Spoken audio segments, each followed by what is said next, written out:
that became president of the United States. And he was a man for the people. Just a simple, humble, honest, good man. She is one of the many who've gone to the Carter Center in Atlanta to pay respects. There's a makeshift memorial there. Funeral services for the former president will begin on Saturday, January 4th, and run through the 9th. They include viewings in Atlanta and Washington, D.C., a ceremony at the National Cathedral, and a stop outside his boyhood farm in South Georgia. Fox's Jonathan Seri in Plains, where former President Jimmy Carter died Sunday at age 100. President Biden has designated January 9, 2025, as a national day of mourning. The Atlanta Journal-Constitution reports Mr. Biden is expected to deliver the eulogy at a ceremony in Washington on that day. Happy New Year. They've just rung it in 1 minute ago with celebrations and toasts in Auckland and other parts of New Zealand. It's already also 2025, where the year first started on Christmas Island about an hour ago. U.S. investigators in South Korea will help try to figure out why a plane crashed over the weekend, making an emergency landing, smashing into a barrier and bursting into flames. Only 2 flight crew members survived. 179 people killed, including all the passengers. South Korean officials say the airport warned the approaching plane of a possible bird strike. The plane's pilot then issued a mayday call and confirmed it was hit by birds. That's Fox's Greg Palka. The new Congress takes over Friday, when House Speaker Mike Johnson hopes he's elected again, telling Fox. I'm really humbled and honored to have President Trump's endorsement for Speaker again. He and I work so well together, so closely together, and we have a lot of big things to do. But there are some House Republicans not ready to back Johnson just yet. Only 2 GOP lawmakers voting no would reject him for Speaker again. America's listening to Fox News. Texting enrolls you in a recurring automated marketing text messages. Consent not required to purchase. Message and data rates may apply. The team's looking good this season. I think so. Man, I miss playing football. Being young with unlimited energy to burn. Ever since I turned 40, I just can't find that fire I used to have. Think it could be lower testosterone? What do you mean? All guys lose their edge when they turn 40. The body has less testosterone. That's why I take Nugenix Total T. I've heard about Nugenix. That really works? Since I started taking Nugenix, I'm lifting like when we played for Coach Carter. I feel more energized at work. It's even spiced up things between me and the missus. Are they still giving out complimentary bottles for people to try? Yep, send a text. It's that easy. Text SPARK to 42424 right now for your complimentary bottle of Nugenix Total T. It's the #1 selling testosterone boosting brand at GNC and Walmart. Do it now and they'll also send you a bottle of Nugenix Thermo X, their newest, most powerful fat burner ever, absolutely free. Text SPARK to 42424. That's SPARK to 42424. These statements have not been evaluated by the FDA. This product is not intended to diagnose, treat, cure, or prevent any disease. The Morning Extra, only on Extra 106.3. Morning, y'all. For the last time, we'll say morning, y'all, in 2024. Gosh, it's New Year's Eve. Tug, Rhino, and Los on the Morning Extra. Got board op Captain Goey Virgin River with us. What's everybody doing, man? What's the plans? We're headed out to a friend's house. It's the same 5-6 families that always get together. We always vacation together, whatever. So, I expect to be asleep by 12:30. You know what I mean? Like, yeah, you know. I'm hoping to make it that far. Just make it up to midnight. I love it. Well, that's you, Goey. I'm going to a party. Uh-oh. With your girlfriend? With Cassandra? I am. She invited me, so I ditched out on my friends, and I was like, oh. Wow. So this is I was like, sorry, guys. A friend's party, not an adult party. Like, well, I mean, we're all adults. But what I'm saying, like, not old people party. Like, not family. Like 25-year-old folks. It's all people my age or around that'll there. be fun. Yeah. See, we don't, I used to love doing that. I used to love going out every year on New Year's and doing a big party. And I think it started when I started working for Star 94. We did those huge, like, Hyatt Regency parties, and we'd have these huge. I remember those. Those were huge for Star 94. And those were a lot of fun. And then I got to that homebodies spot where I'm like, I'm cool with watching football and passing out on the couch and going, hey, let's call everybody. Yeah, but I'm kind of already there. Yeah. I've never gone out for New Year's Eve. Never? Like to a bar. It just never interested me. The coolest New Year, I spent New Year's in Naples, Italy, when I was in the Navy, which was really cool.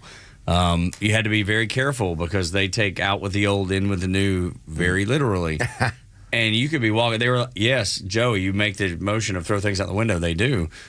They told us do not be on the street at the strike of midnight because people will throw couches out a 4th-story building.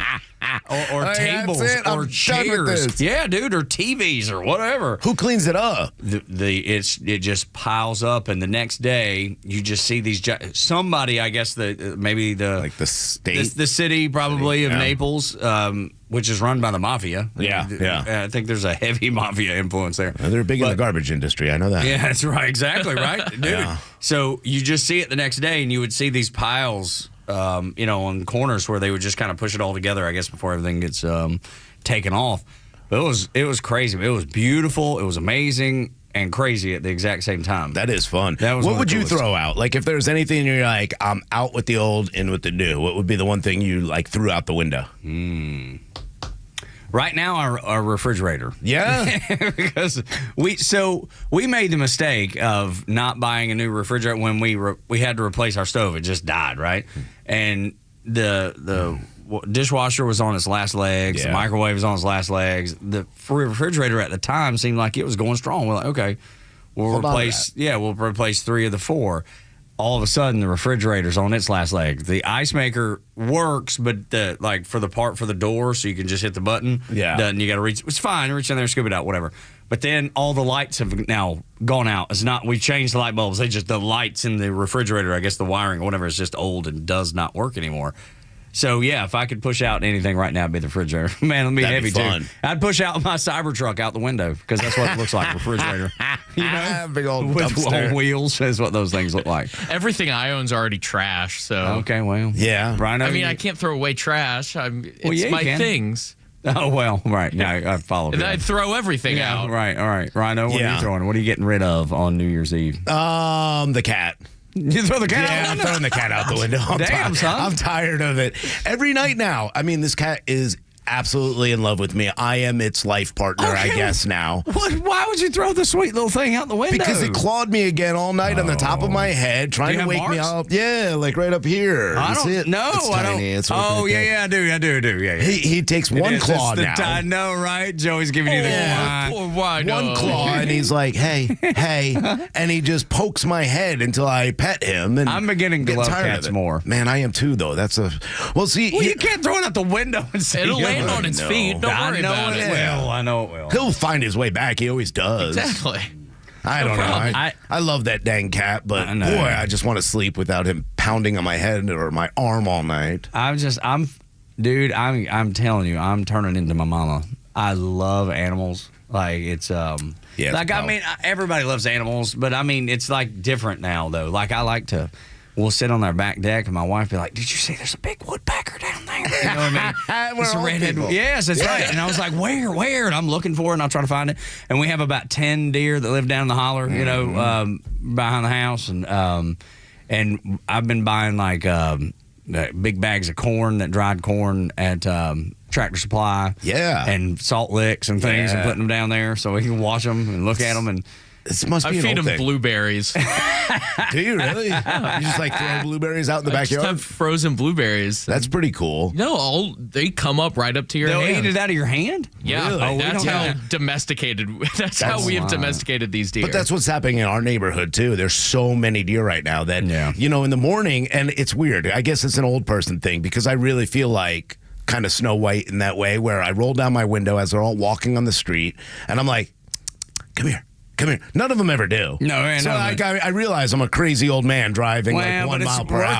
It's worth trying. Because what happens when it does? You can be like, "Oh, this is the greatest day of my life." Yeah, then I'm going to try to get it to my backyard so I can eat it one day. I know, right? Absolutely. That's the thing. That's why you can't get too attached, man. Because although a buddy of mine, he graduated from Purdue, and they exactly, Joey, because he's a Indiana guy, but so he is like an English major there, and he was in a fraternity.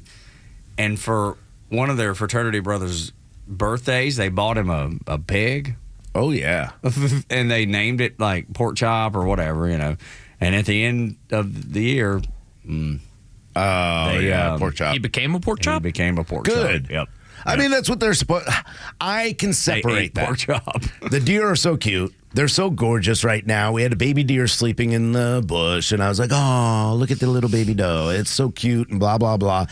And then I just think about it like when it gets older, It'll be so delicious. Tasty. So tasty. Yeah, and I could separate that. Now, there's certain animals, like I couldn't shoot a dog. I couldn't shoot the cat. Couldn't shoot any of those. They're eating the dogs. Yeah. They're eating the cats. Well, pigs are bred to be eaten. Well, yes, cows absolutely. have been bred That's to right. be eaten. Deliciousness. They're not, Yeah, chickens, cats, cats. Sorry. They're eating the cats. Yeah.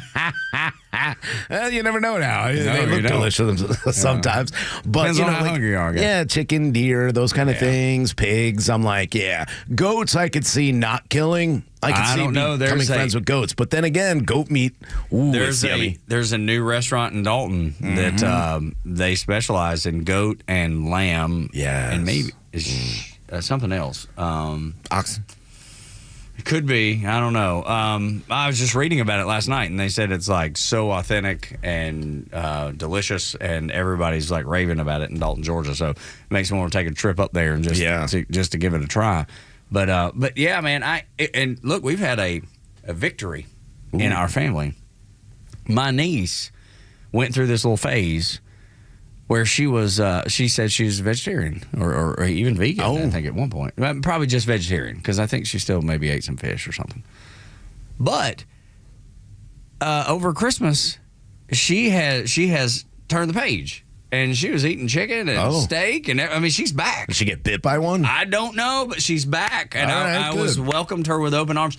Like, we didn't give her a hard time about it. Obviously, you know, whatever she was going through. She's a young high schooler, so I think she's in 9th, 10th grade or whatever. I went through and that. she did it for like 2 years. Yeah, I went through that at like 13, 14. I got this like whole, I can't eat. Yeah. Oh, not me. I made it almost 2 years as a vegetarian, just not eating. And then I was like, gosh, I really miss chicken and steak. And yeah, not me. Yeah, I would never even consider I couldn't even think about it. That's blasphemous to me, Joe. I don't think I could go a week. No, me either. I think I got to that woke politics back then in high school. Like someone, probably a girl. Probably like a girl who drew horses, in class, and she was cute, and she was, and so I don't know. I watched that it's amazing what you'll do for a woman. Mr. Rogers movie yesterday. Oh, with Tom Hanks. Yeah, really good movie. Even though we love Mr. Rogers, I don't like Tom Hanks at all. I don't like Tom Hanks either. What a great movie it was. We watched Forrest Gump the other day, and like I love that movie. I love the story. I love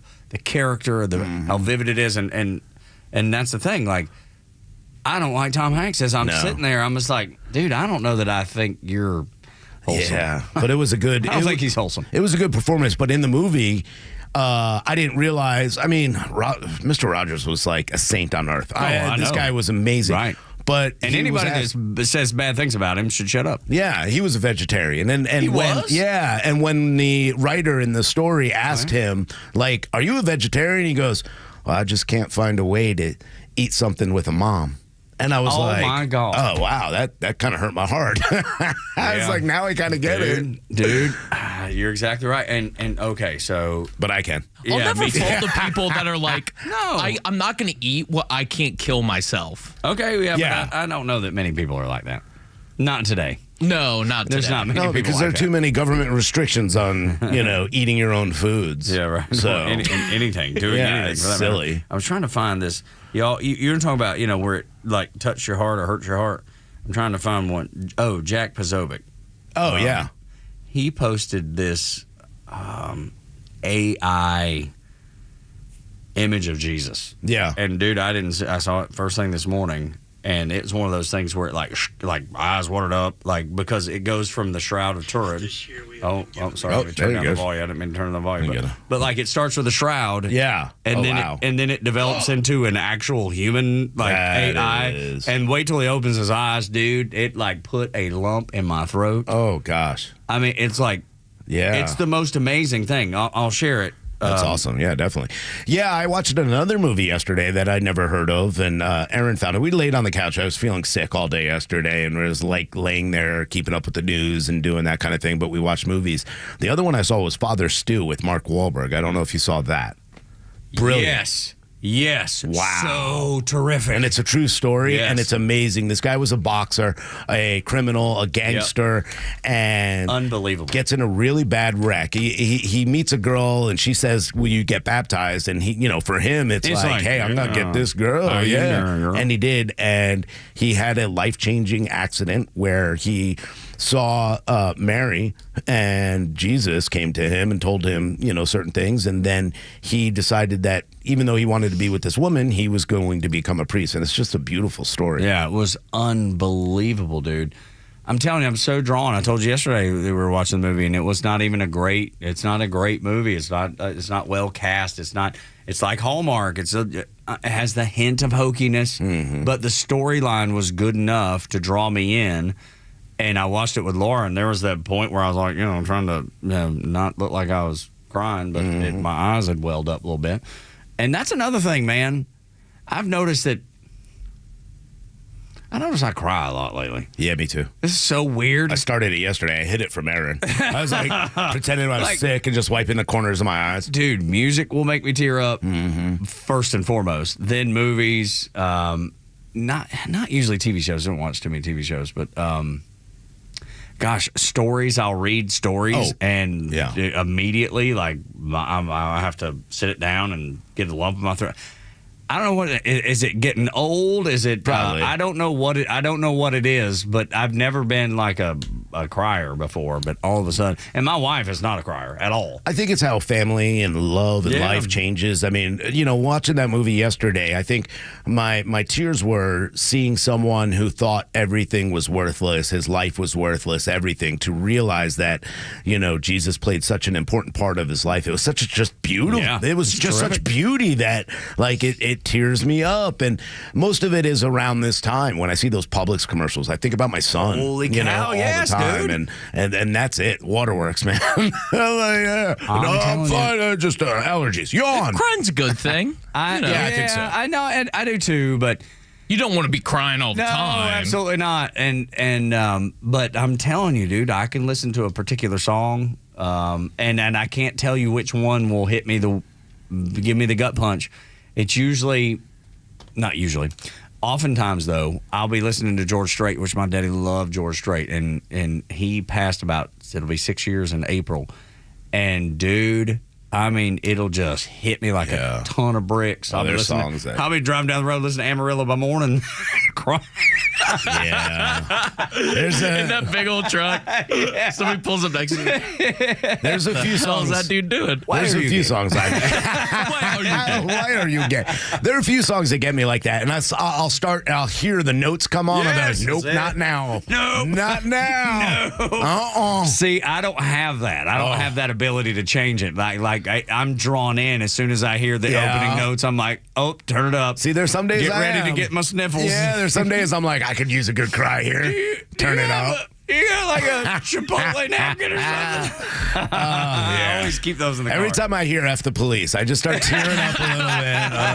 I hear WAP and I just waterworks. Exactly right. Yes, that one will get you every time. Well, man. I'll tell you. Bucket and a mop. Yeah, that one will get you. I mean, what are you going to do? Man, Carlos is gone. He would rail y'all for this conversation. I know, dude. I know. He's heartless. Yeah. He's friggin' heartless. I think he's heartless. Yeah, he's all man. He's like RoboCop. I haven't cried since... I never cry. I don't cry. Since I got out of the womb. You guys cry. I don't cry. That's right. Trump would get us too, though. For crying? Trump would. Yeah. He cried. I never cried. It cried. I wouldn't cry. He died like a dog.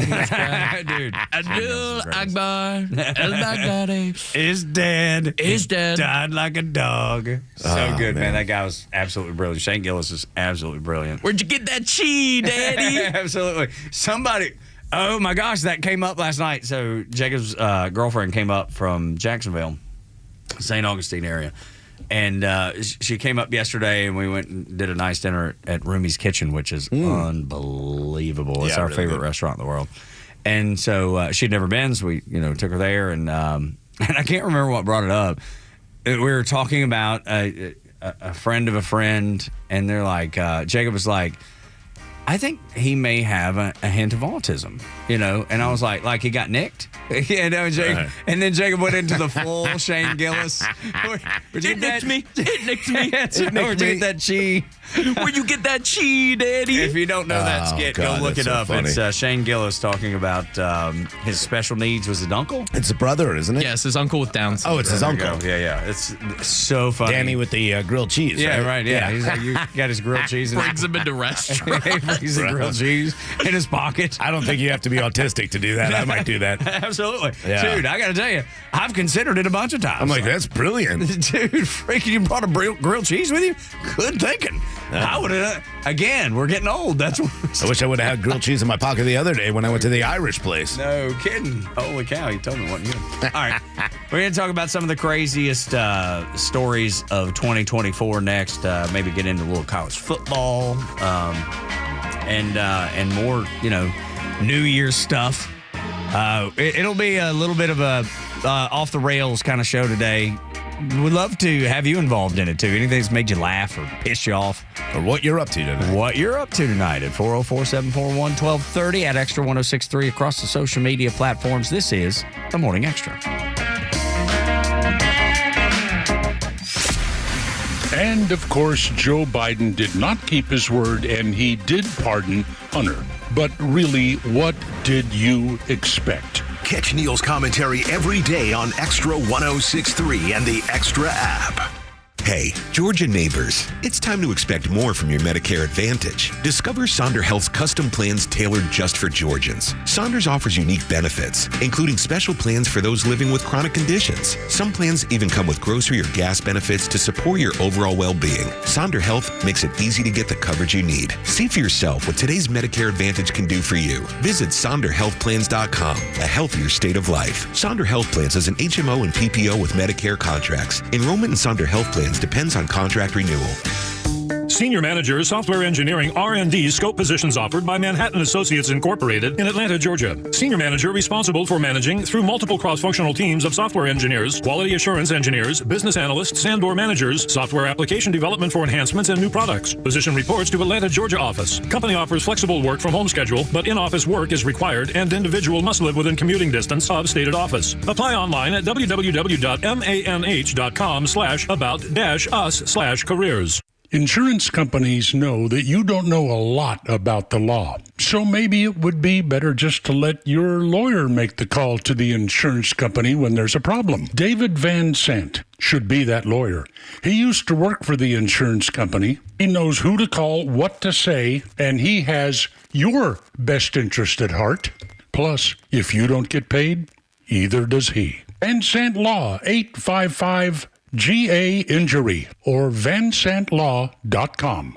For half a century, glyphosate has affordably and effectively protected Georgia farmers' crops from invasive weeds. Without it, the impact would be felt beyond the fields, hitting Americans where it hurts, our wallets.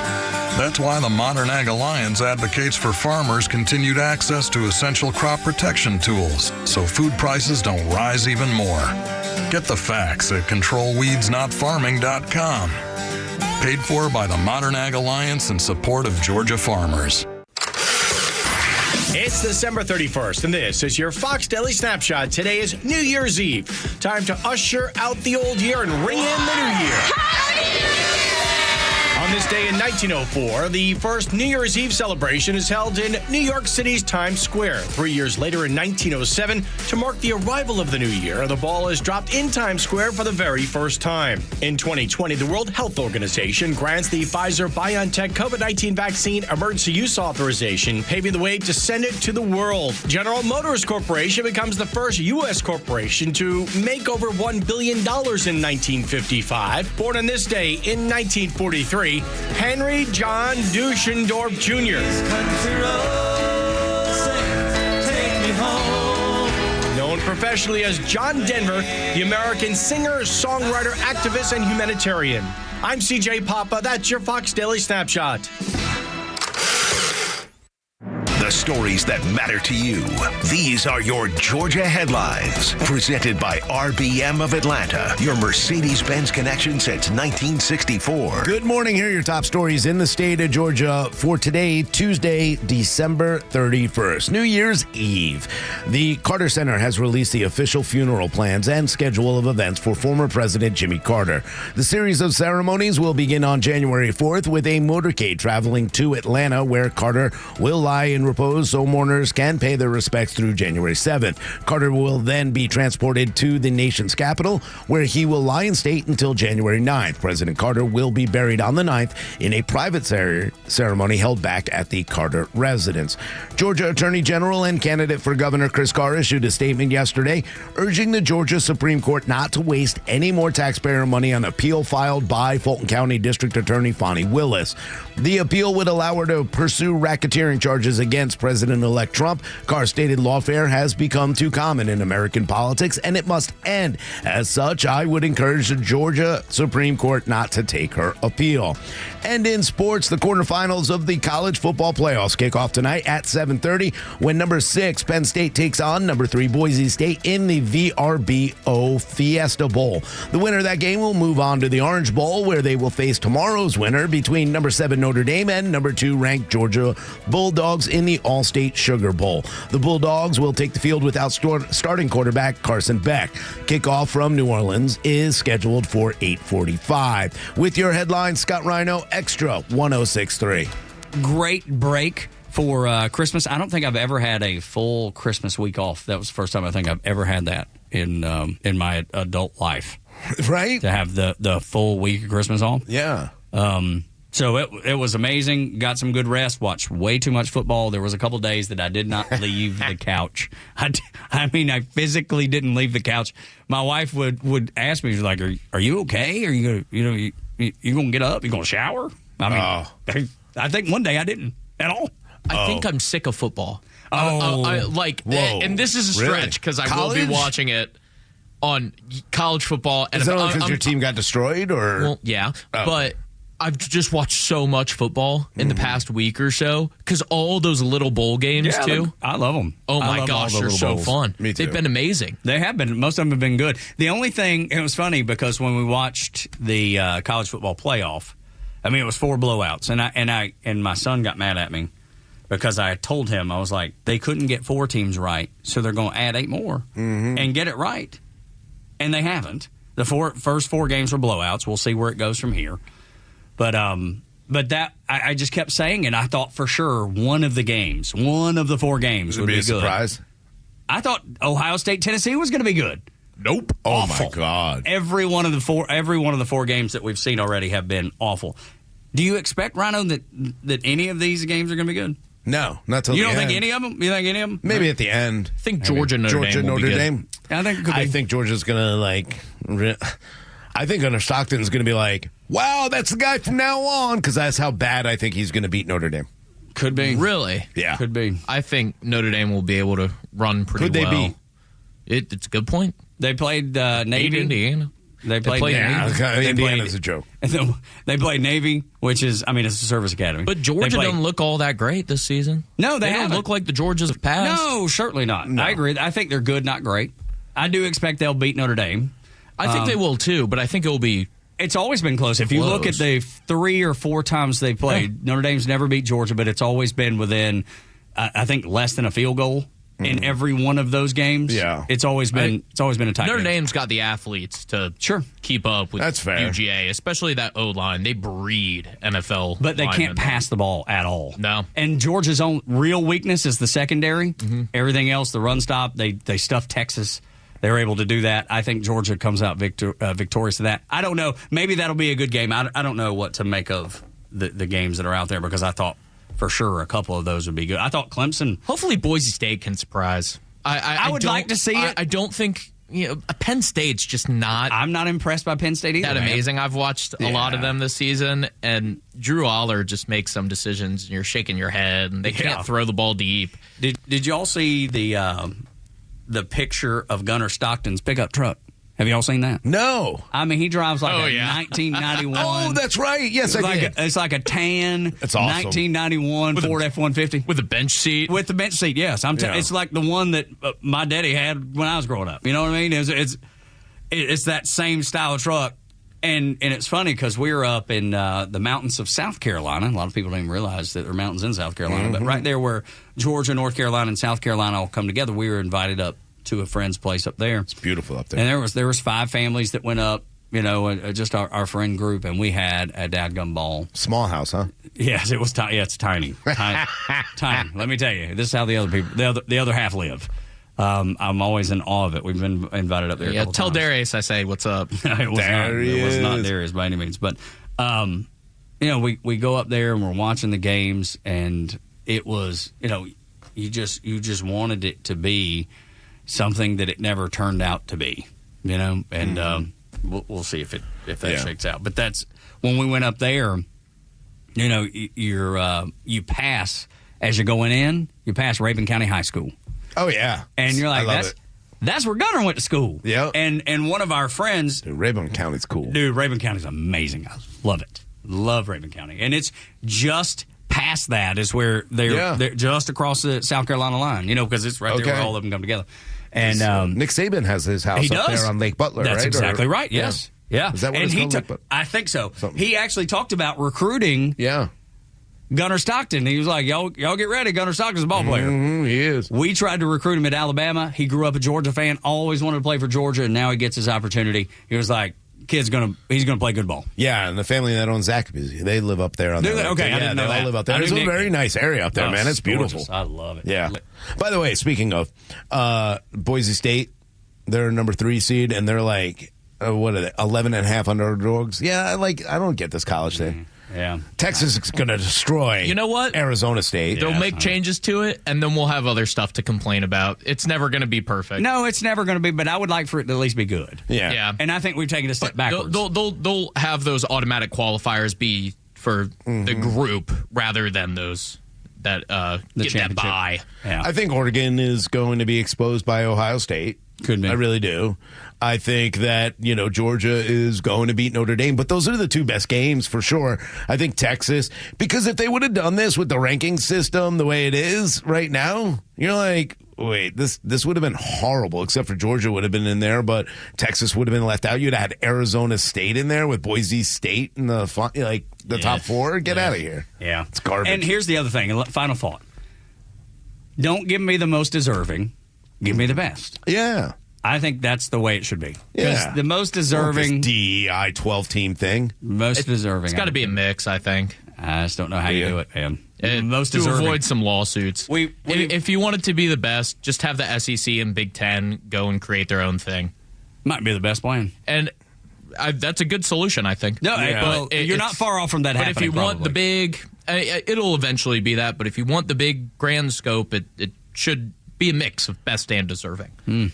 The deserving didn't deserve it in the end. Didn't appear so anyway. The biggest winners and losers of 2024. I mean, there's a wealth of people to choose from, organizations to choose from, ideas to choose from. I mean, the Democrat Party was the big loser of 2024. Yeah. And then under that envelope, Joe Biden, Kamala Harris, freaking Tim Walz. Holy cow, Tim Walz. He's the butt of the joke.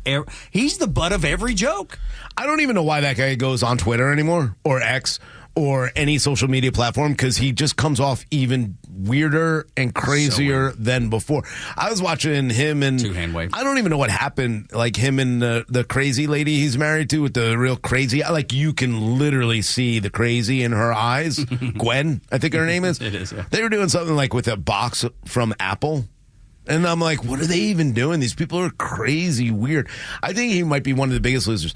You know who else I think? Who's that? Could be Liz Cheney. Biggest loser of 2024. I hadn't even thought about that, but you're exactly right. Yeah. Adam Kinzinger, throw them in there too. But I think even Cheney more. The most. Because she's disliked by both sides now. Yeah, they all hate her. The Democrats can't believe they embraced her. And the Republicans didn't like her because she's a turncoat. She goes against conservatism every time.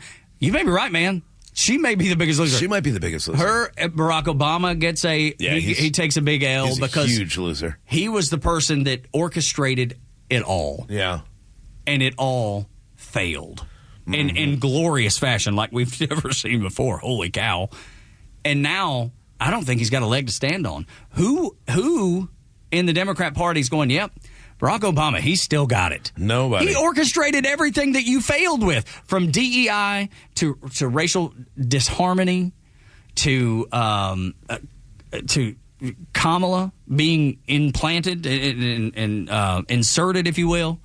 Joe being kicked to the curb. All of that was under him. He and Nancy Pelosi orchestrated it all. Yeah, I would. It's so easy. I mean, the low-hanging fruit obviously would be Kamala Harris is the biggest loser because she was an embarrassment. She lost by 2.2 million votes. But in reality, that's not her fault. I don't consider her the loser in that. I consider the people that pushed her, like Barack Obama, a bigger loser than she is. Exactly who she was. She acted exactly who she was. So I don't think she changed in any way whatsoever.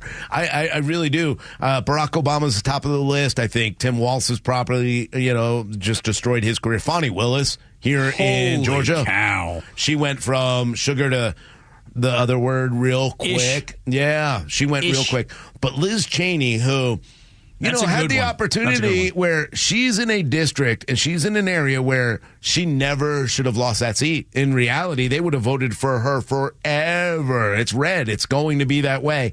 She is such a traitor to this country that she got blown out in her home state, like blown out. And she's a legacy being a Cheney.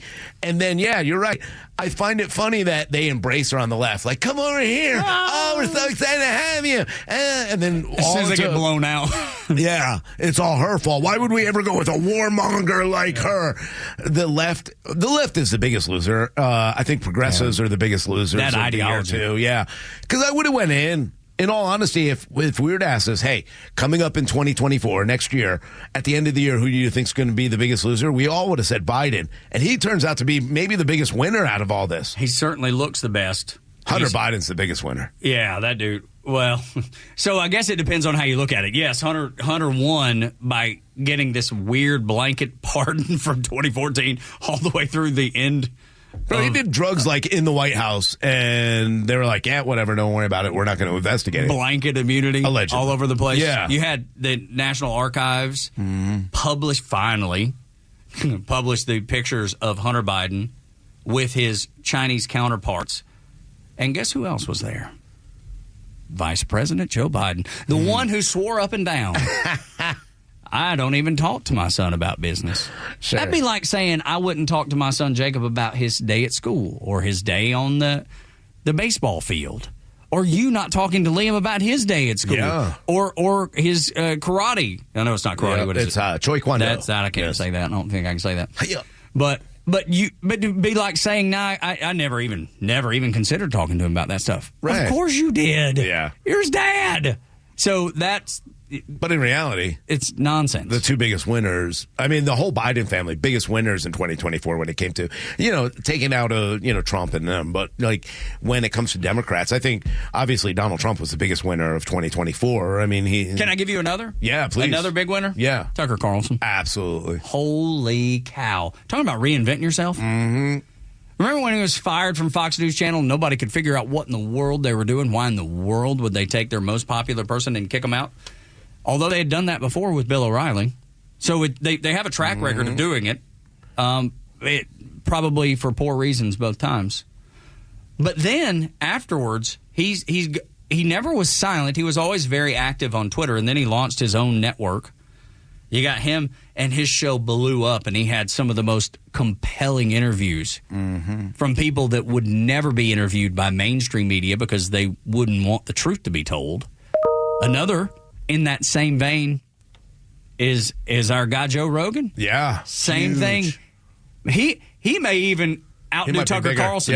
Yeah. Even Elon. You could give it to Elon because of Twitter and what they did with Ron DeSantis and changing the way that we went into, talking about politics and news.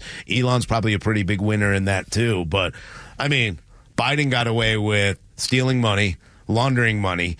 Biden got away with so many different things. Jill got away with they're the winning family. Hunter's like, What's up? I've never done anything wrong. They're huge winners. But yeah, the losers are fun. The losers are fun because the Democrats take all the L's besides Liz and Adam Kinzinger. And you know what? There's one more Democrat, too, that actually came out looking pretty good, and that is Josh Shapiro. Yeah, absolutely. After he was left out for being Jewish. Yeah. Like, that's the reason they left him off. Yep. And went with Tim Walz, who was a complete flop.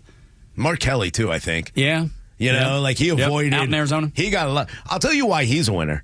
Because there was a good opportunity. He could have been linked to Kamala Harris. Yeah. And that would have been a disaster for his political experience. Josh Shapiro, too. In the same way. Good job, guys. You're big winners because you avoided the Kamala Harris wreck. Because that thing was the biggest. That might be the biggest joke of a presidential campaign in the history of presidential campaigns. No? It's up there. If it isn't, it's right up there with the worst of all time. You know, some folks that now we're talking about Josh Shapiro. Think about the other people that did not defend those Jewish students trying to get to class when we had those crazy people on college campuses. The people that look the dumbest are Ivy League presidents. Mm-hmm. Oh, my Lord. Claudine Gay. Oh, God. She stepped down from Harvard. Yep. For being a complete buffoon, for being a fool. And the rest of them, too. The rest of the Ivy League presidents who refused to call out the anti-Semitism, the clear anti-Semitism that was on college campuses, specifically the Ivy Leagues. I mean, there were some at like Berkeley and all that, I get, but Ivy Leagues, that's like a swamp in and of itself of just despicable. Yeah. And they look so bad, and it's hard. I don't know that they ever recover from that either. When we come back on Extra 106.3, there's something happening in Atlanta that I did not realize that was happening. It used to happen a lot, or at least once a year, and now it's happening again. I had no idea. And then there's two people, I mean, the most unlikely of pairing, calling for a simplification of the tax system. Tell you who those two people are. That couple, if you will, is next on Extra 106.3. Happy New Year's Eve to you from the Morning Extra.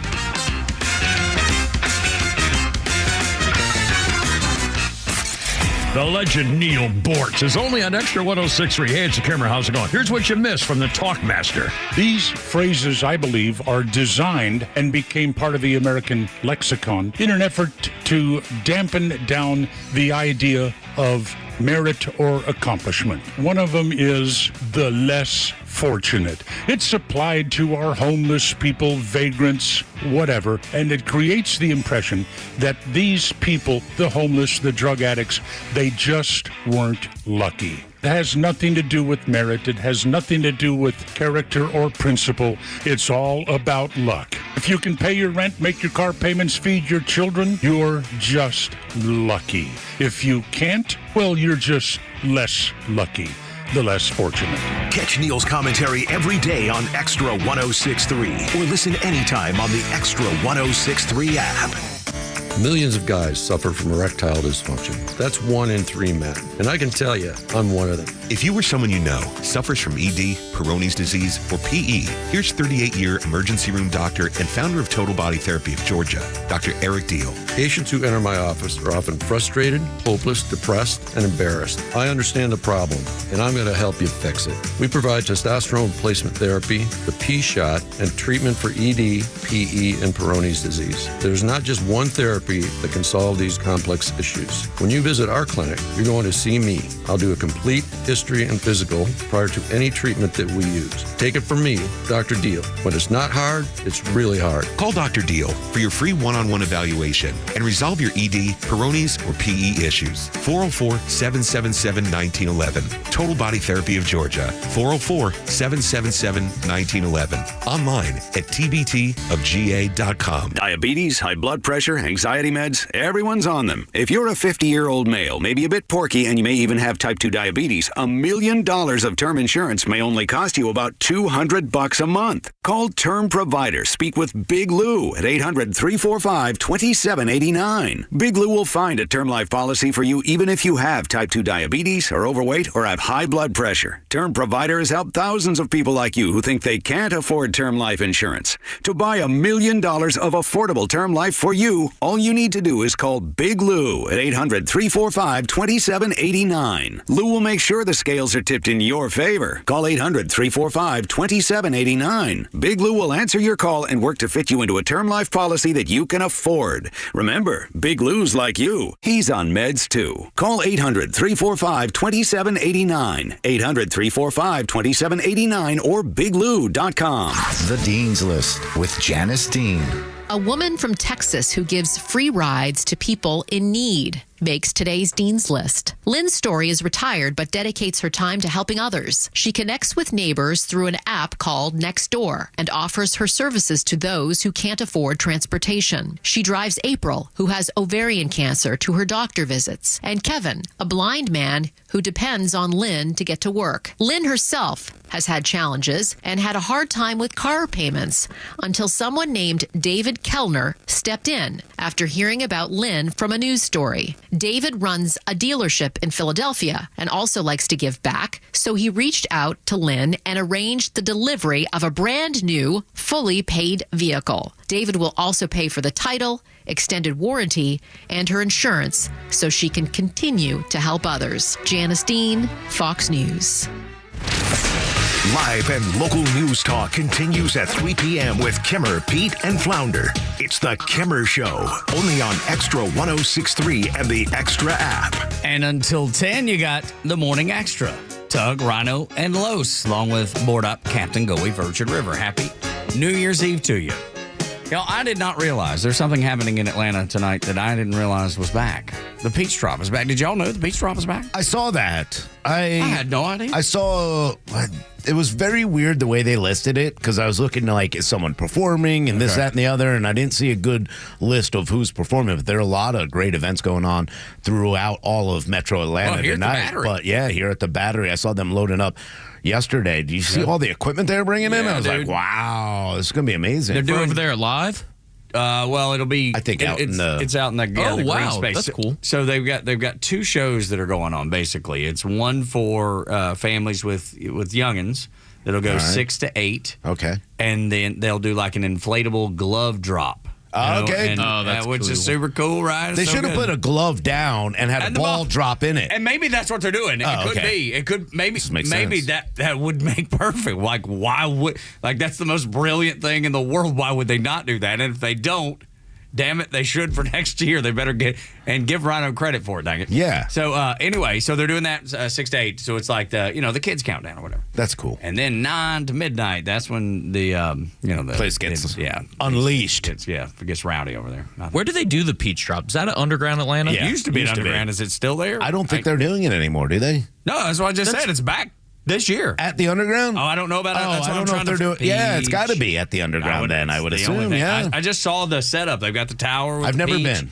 Yeah, expect big crowds. Peach Drop. This says downtown. Yeah, I thought they might have moved it. You see, too many shootings. Peach Drop is a New Year's traditionally held at underground Atlanta event. Oh, this is like the Wikipedia page. Nah, hang on. It's got to be here somewhere. No, too many shootings down by the underground. I didn't imagine they'd move it. I can't believe still that it's 2025. They're doing it where the torch is, or where the the flame. Where the flame Olympic is, flame. yes. Oh, okay, flame. cool. That's pretty dope. Then that's over by Turner Field, or formerly Turner Field. Yeah, now Georgia State Stadium or whatever. Definitely not driving down there. Yeah, who's going? What's the draw? I thought maybe at Centennial Olympic Park there'd be a place to go. Yeah, that'd be a place. It's like right off the highway. So what are you going to gather under a bridge and watch it? Let's go watch on I-75, kids. Let's go. Yeah, I guess with GSU over there and the Convocation Center. I mean, I have no reason to go down there. Yeah. Oh well. Anyway, I think I've always wanted to go to the Peach Drop since I was a child. and never had a chance to go. Well, now's your time. I don't know. No? Maybe not this year. Maybe it'll be next year. Maybe when they move it to somewhere that's not off the highway. Atlanta's a mess, man. I don't even think they know what's going on anymore. It feels like a mess right now. It used to be like, it was run so well, and and you'd go down and have a good time. I loved going to the underground, and over the last probably 10 to 15 years, it's like, hey, don't go down there. Don't go down there. And that's a sad thought because Atlanta's a beautiful city. Oh my gosh, it's wonderful. And when we were down for the SEC championship, my cousin who lives in Orlando grew up in Ringgold, Georgia.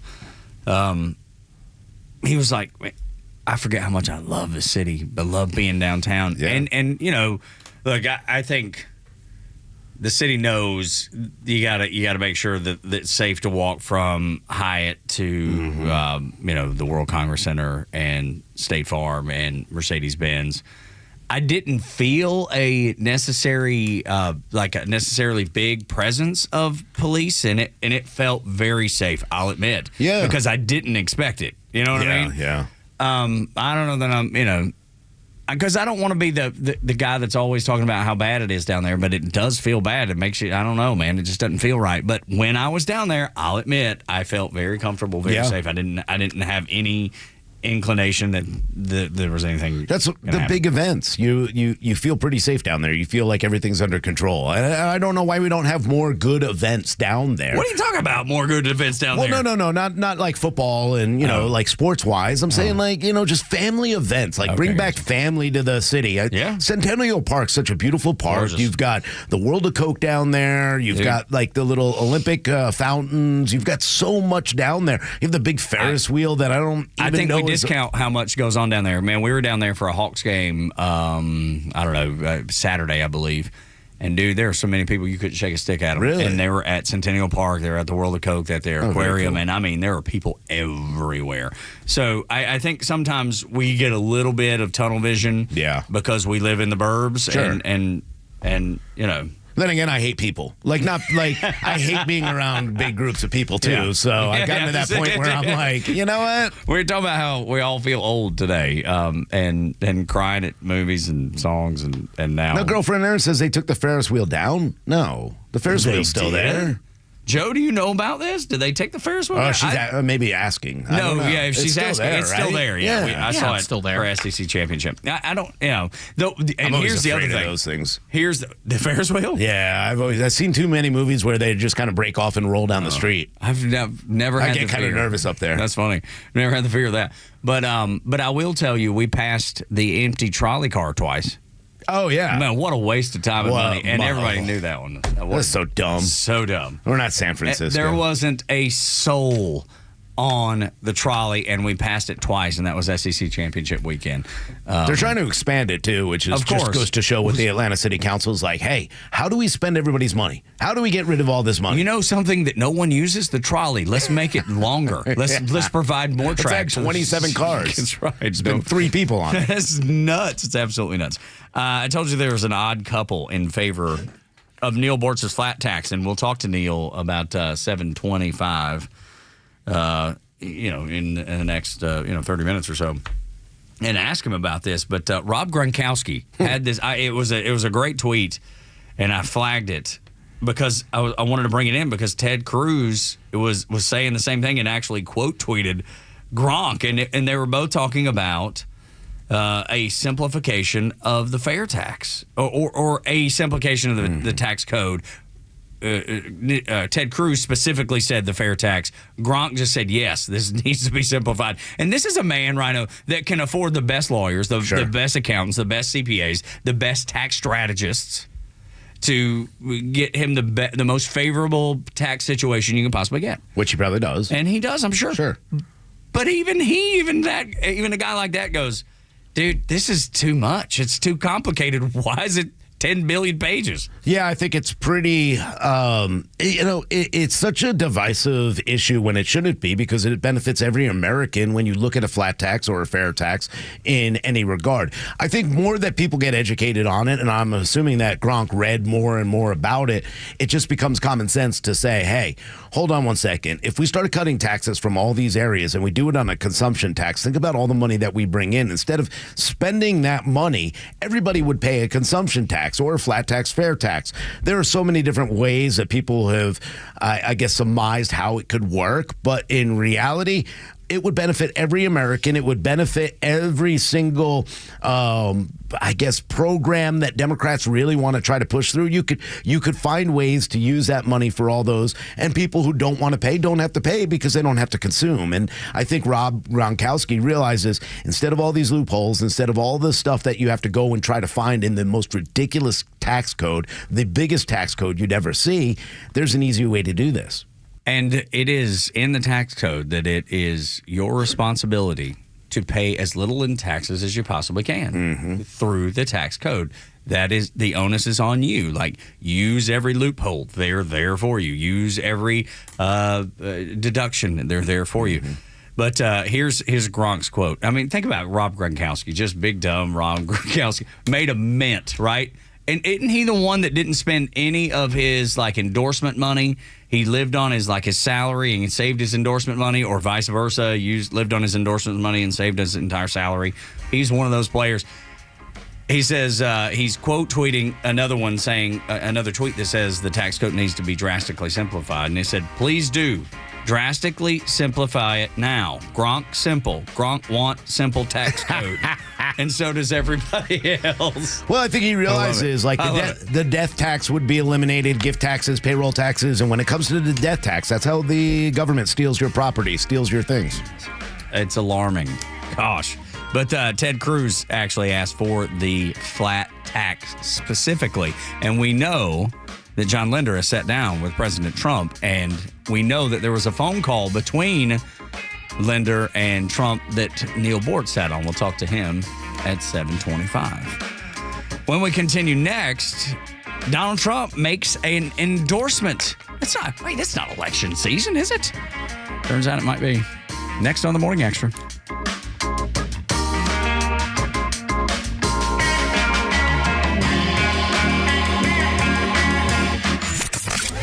The Kimmer Show is only live on Xtra 106.3 every weekday afternoon on your drive home.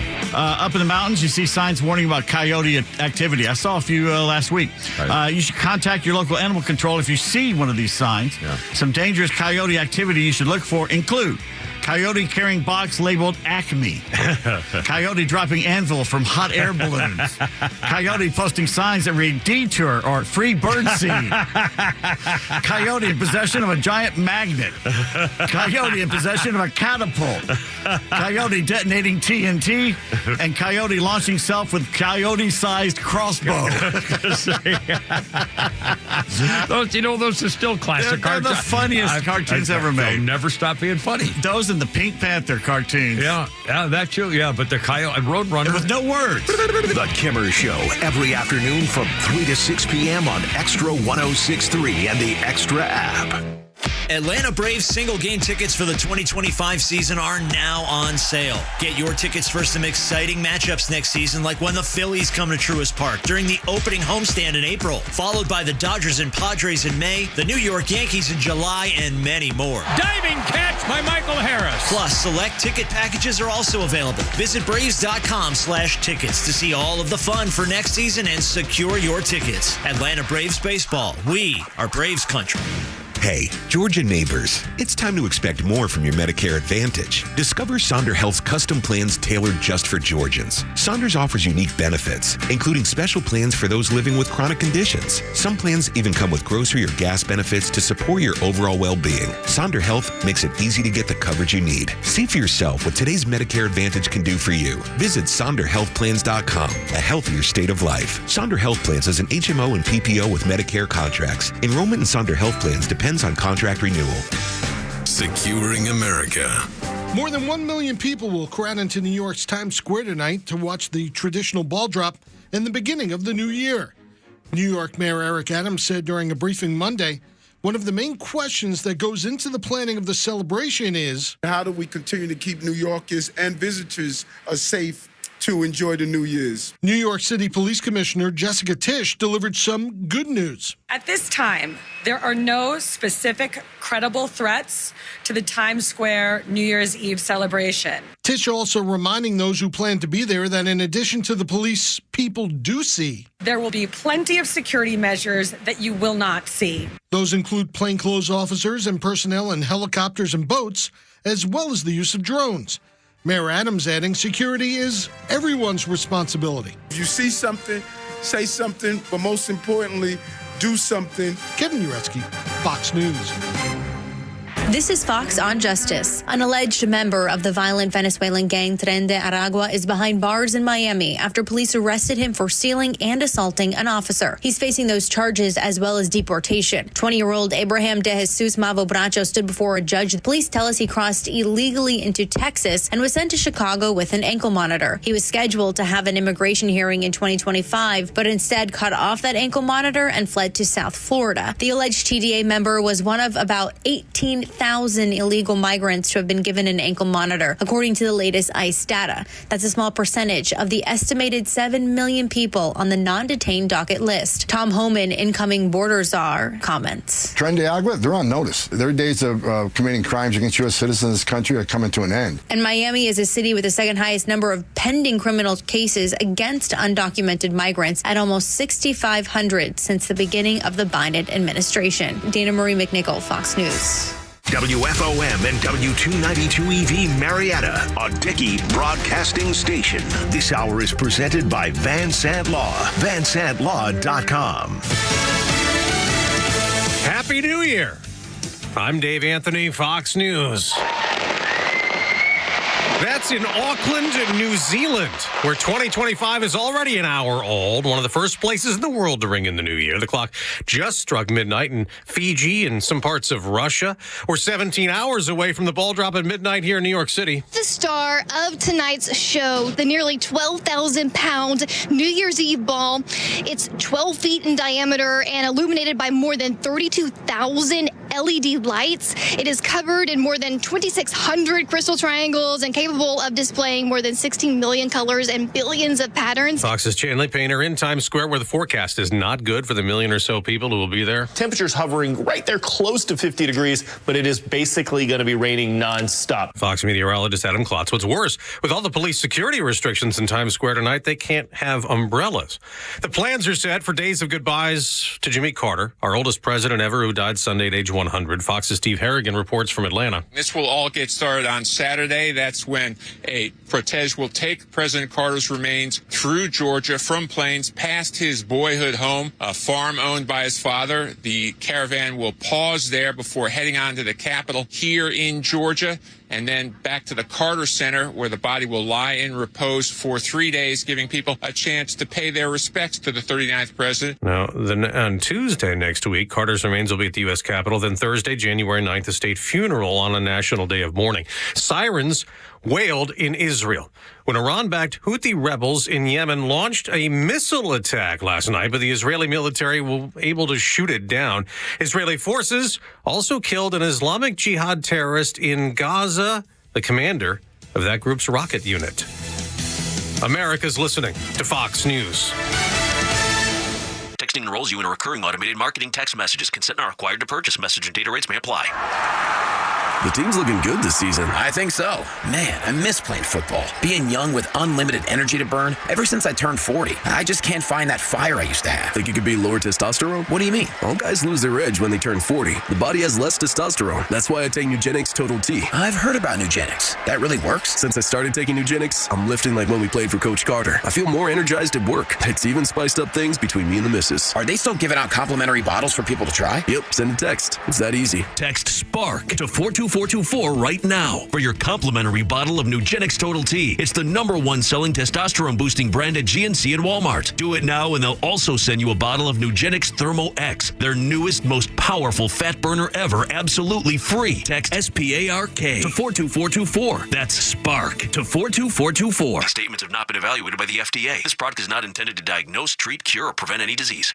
Search for the Extra 106.3 app wherever you download apps by searching XTRA 106.3, Atlanta's only conservative news and talk station. Tug, Rhino, and Los on the Morning Extra. Download the app so you can listen live and on demand or stream us on the YouTube channel. It's there available for you. No charge. It's free. Just like the discussion that we have every morning.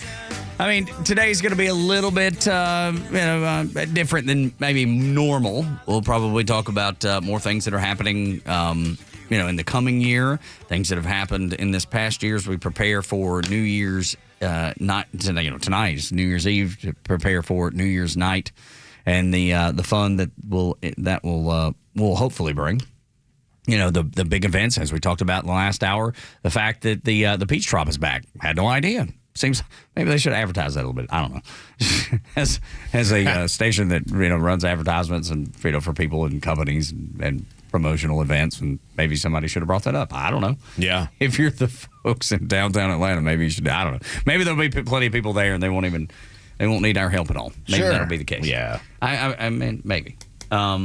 And then you got the big event here at the Battery Atlanta that we talked about. If you're looking for a place to take the kids, a fun little lead up to New Year's, they're doing like a family-friendly inflatable glove drop here at Truist Park, Battery Atlanta, where we broadcast from here on Extra at Dickey Broadcasting Company, looking down at where they'll do that in that little green area in front of the stage there, just to the right of the Chop House entrance of Truist Park. So 6 to 8, it's like a kid-friendly New Year's celebration, and then 9 to midnight obviously will be the real deal for the adults, young adults. I bet there'll be mostly young adults. I had one of Jacob's friends' brother reach out to me, and he was like, "Hey man, we're going down to the Battery. What should we be doing down there?" And I was like, I have any idea. You're like, I don't even know who you are. No, I do. He's a great kid. He's just about 4 years older than my son, or 5, whatever it is. Oh, he's my age. Yeah, exactly. Yeah. So tell him to go to Joey's party. Yes, maybe I'm not your party. Joey and Cassandra. I think I barely got invited. No, that's fair. So I told him, I was like, look, man, I know Sport and Social is always fun. They have the huge TV, and then I'm sure they'll do the countdown. That's fun. You got, I guess they're going to Punch Bowl Social. I bet there's live music at Park Bench. There'll be plenty to do here. Mm-hmm. All that's so expensive. Well, look, he didn't ask me about how much it costs. I know. But yeah, no, I get it. I'm sure there's like $100 cover too. God, I didn't think about that. I'm not trying to spend that kind of money. That's why I'm going to someone's house. Yeah. That's too much money. That's what we're going to do. Go to some friend's house and hopefully be home by 12:15. That's what I expect. So, Donald Trump made an endorsement, y'all, and we're not even in political season, I didn't think, but it turns out he's fully endorsed Mike Johnson as Speaker of the House. I expect that Donald Trump has some sort of plan in place. He didn't make this endorsement all willy-nilly. I don't know the conversations that Trump has had, Rhino, with Speaker Johnson, but you can bet most Republicans, almost all, will be on board with this, and Mike Johnson will retain his speakership with that Trump endorsement. I can't imagine what the plan is. I can't imagine what the discussion was, but he's going to fall in line. He will be a Trump conservative leading the House moving forward, I expect. And I, again, I expect at some point I'm going to see the wisdom behind this. What about you? I'm hoping to, but I haven't. And no, I haven't yet either. That's what I'm saying. I'm hoping to as well. I think Donald Trump could usher in one of the best and most prosperous economies in the world over the next 4 years. I don't think Speaker Johnson is on the same page. I think Speaker Johnson has made huge mistakes and continues to.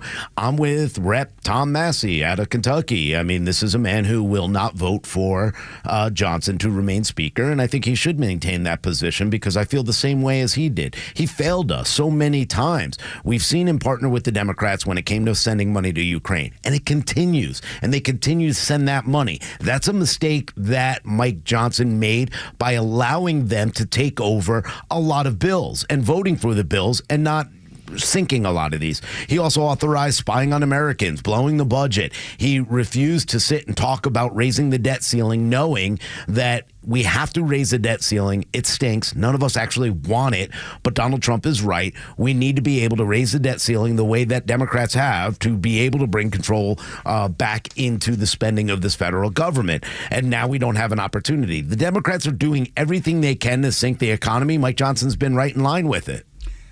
And that's why I'm saying there has to be conversations that it's not like Trump just said, you know what? I like that, Mike Johnson. We're just going to give him, we're going to hand this torch off and let him keep his job.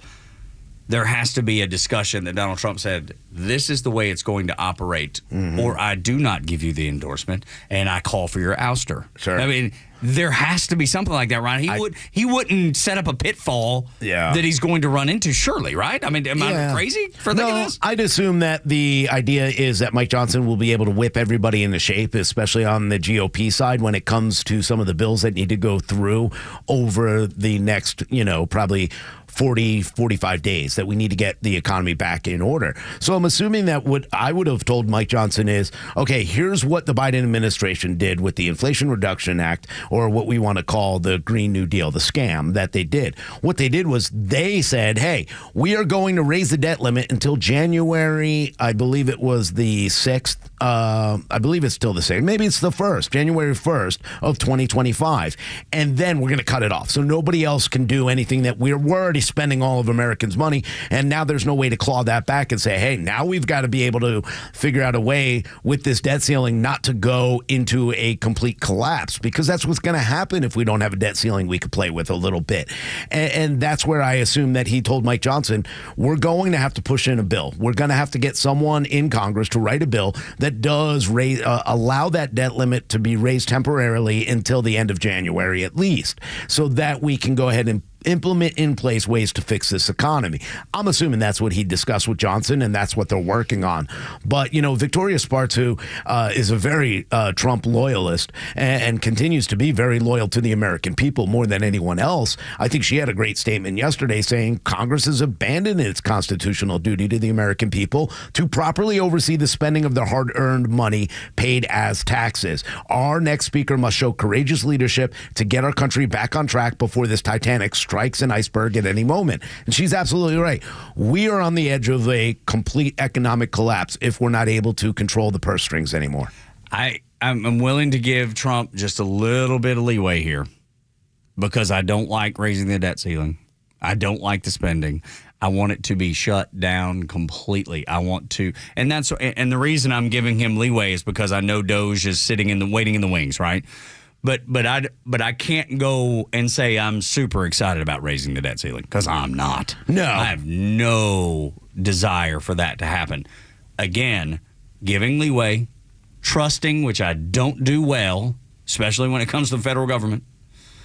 But I'm willing to give this little bit of leeway, because I got to tell you, I was behind Rand Paul when he said, hey, let's make Vivek Ramaswamy the Speaker of the House. I was in favor of that. I was in favor of anything except the status quo. I'm in favor of anything that will benefit the American people and get our government back in line, back in order, because it hasn't been. And it hadn't served the interest of the American people in 25, 30 years now, that I can tell. Yeah, look, I want to give him the benefit of the doubt too, but I know that Donald Trump needs the debt ceiling raised, and I don't want. None of us want to see. That's we're at 36 trillion, right? I'm willing to give the leeway, even though I hate it. Yeah, I'm willing to give him the chance to earn my trust. The Democrats have done so much damage, and that's where all the misreporting that you're going to get on the debt ceiling and how it works is going to come from the Democrats and some Republicans, and both because Republicans love to spend, and a lot of them want to cut. I'm with the guys who want to cut. We got to get $2 trillion worth of spending down. Part of the deal in funding the government was let's cut this spending. And we gave in. Mike Johnson gave in. I wouldn't say we gave in, but Mike Johnson did. So now you got to look at, number one, we need to really have a ton of cuts. So that's where the plan has to be. Hey, Mike Johnson, here's the cuts. You cannot allow Democrats or anyone else to put in any of these pet projects. We got to stop sending money to Ukraine. We got to claw back any of the aid that we did for Ukraine. And that's the only way that will allow the debt limit to kind of move up a little bit in order to get out of this trouble. But otherwise, right now, without big spending cuts, I agree with a lot of these people that Mike Johnson can't be trusted. 404-741-1230 is the number. David is in Kennesaw. What's on your mind, David? Well, guys, I think Trump coming out and endorsing Johnson is a pretty smart move on his part because the new Congress is going to be sworn in next week. Mm-hmm. And there is still a whole lot of infighting going on about Mike Johnson and various other things. And I think what Trump is doing is using his political capital right now with his own party to get everybody in lockstep with him. Yeah. What do you think the conversation, David, was with Mike Johnson from Trump, though? It wasn't just like, hey, I'm picking this guy. There's wisdom behind it. There's a strategy behind it. Yes, there is. And I think Trump probably sat him down, as he did with a bunch of other people who don't like Johnson, and said, you're on a 100-day probation period. Sure. Yeah. And if in 100 days, if you get in my way or you start putting roadblocks up, because if anybody can get everybody to get on board to replace him, it will be Donald Trump.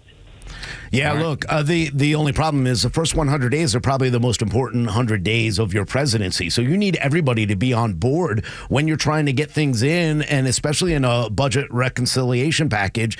We already failed on 2 of them. I mean, they've been derailed, and they continue to get derailed. And part of that is we got to cut $2.5 trillion.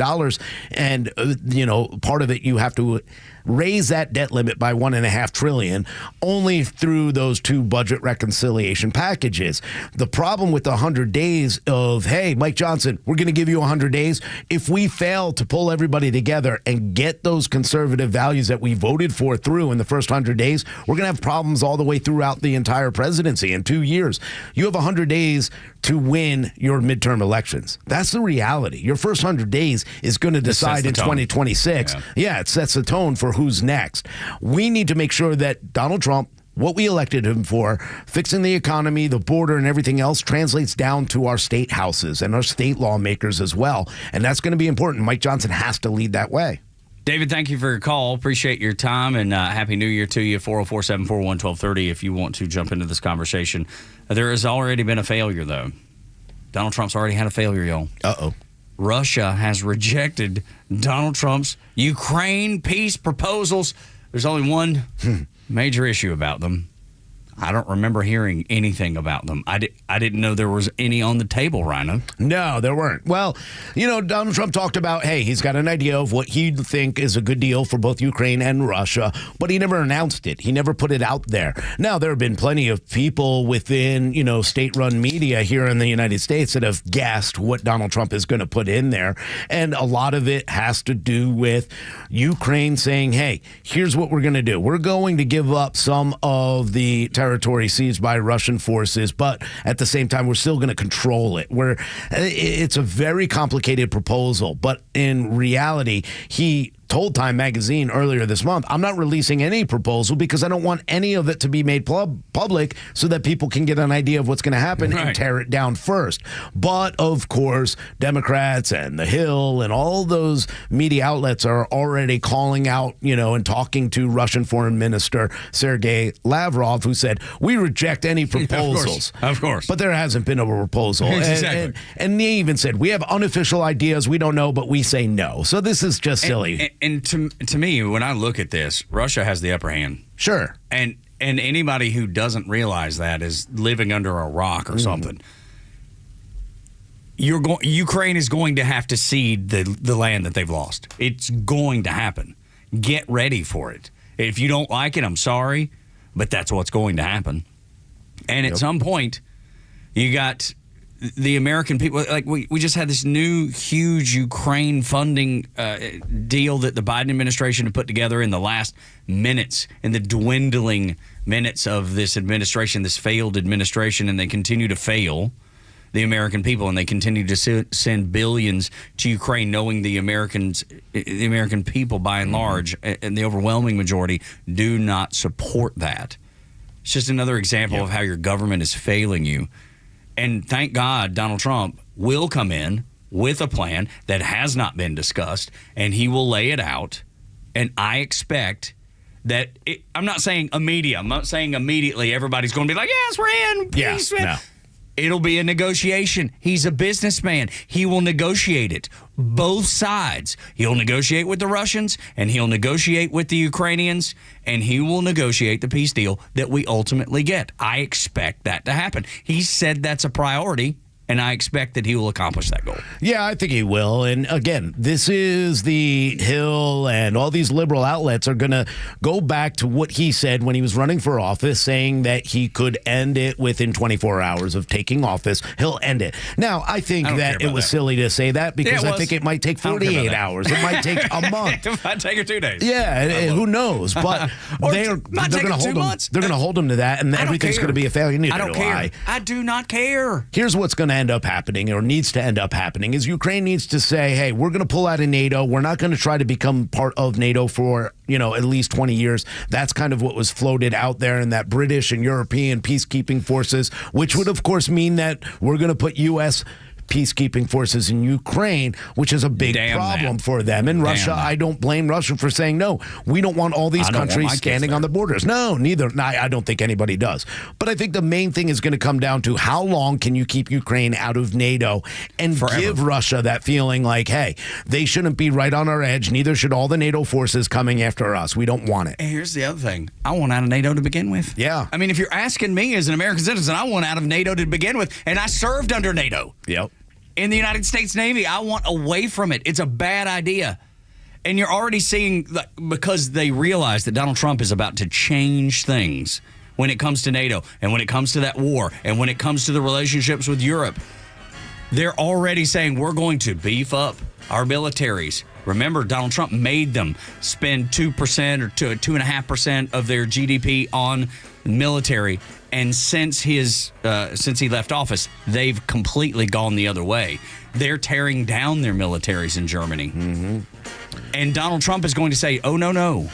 It's not our boys and girls that are going to die on your shores. Yep. It is going to be you defending yourself if you want our help. That's going to be the important part of cutting off aid to Ukraine, cutting off any kind of help to Russia, meaning any kind of trade needs to be cut off. Any countries that are doing trade with Russia, you're not going to work with the United States. We're going to have to separate ourselves from NATO and from other countries. UN too, man. I'd love to kick their ass out too. Mm-hmm. Happy New Year. Filled with terrorists. No terrorists in the UN in 2025. That's my resolution. Y'all got to go. Y'all got to go. I know people won't like to hear that. Some people won't like to hear it, but I do not care. That's really the way I feel about it.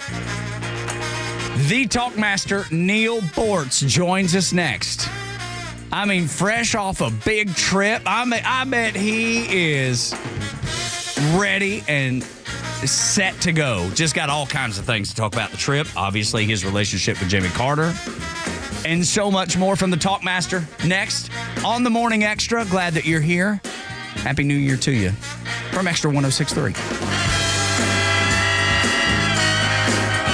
Attention Warriors, are you a veteran ready to navigate to success after service? Tune in to the Warrior Alliance Network. Join us as we spotlight inspiring stories, provide essential resources, and connect you with a community dedicated to empowering veterans. From career advice to health and wellness tips, the Warrior Alliance Network is your go-to hub for post-service success. Tune in Saturday mornings at 11 a.m. on Extra 106.3. Join us on the mission, the Warrior Alliance Network, where warriors thrive together. Visit us at thewarrioralliance.org for more information. Look out, I think your health insurance premiums just went up again. Hey, it's a Kimmer. How's it going? Hey, I got great news. If you're tired of those skyrocketing health insurance premiums, introducing Trump Care. If you're healthy and self-employed, small business owner, close to Medicare, even on a COBRA plan, Health Insurance Doctors got you covered. How about saving up to 60% on annual premiums with Trump Care plans?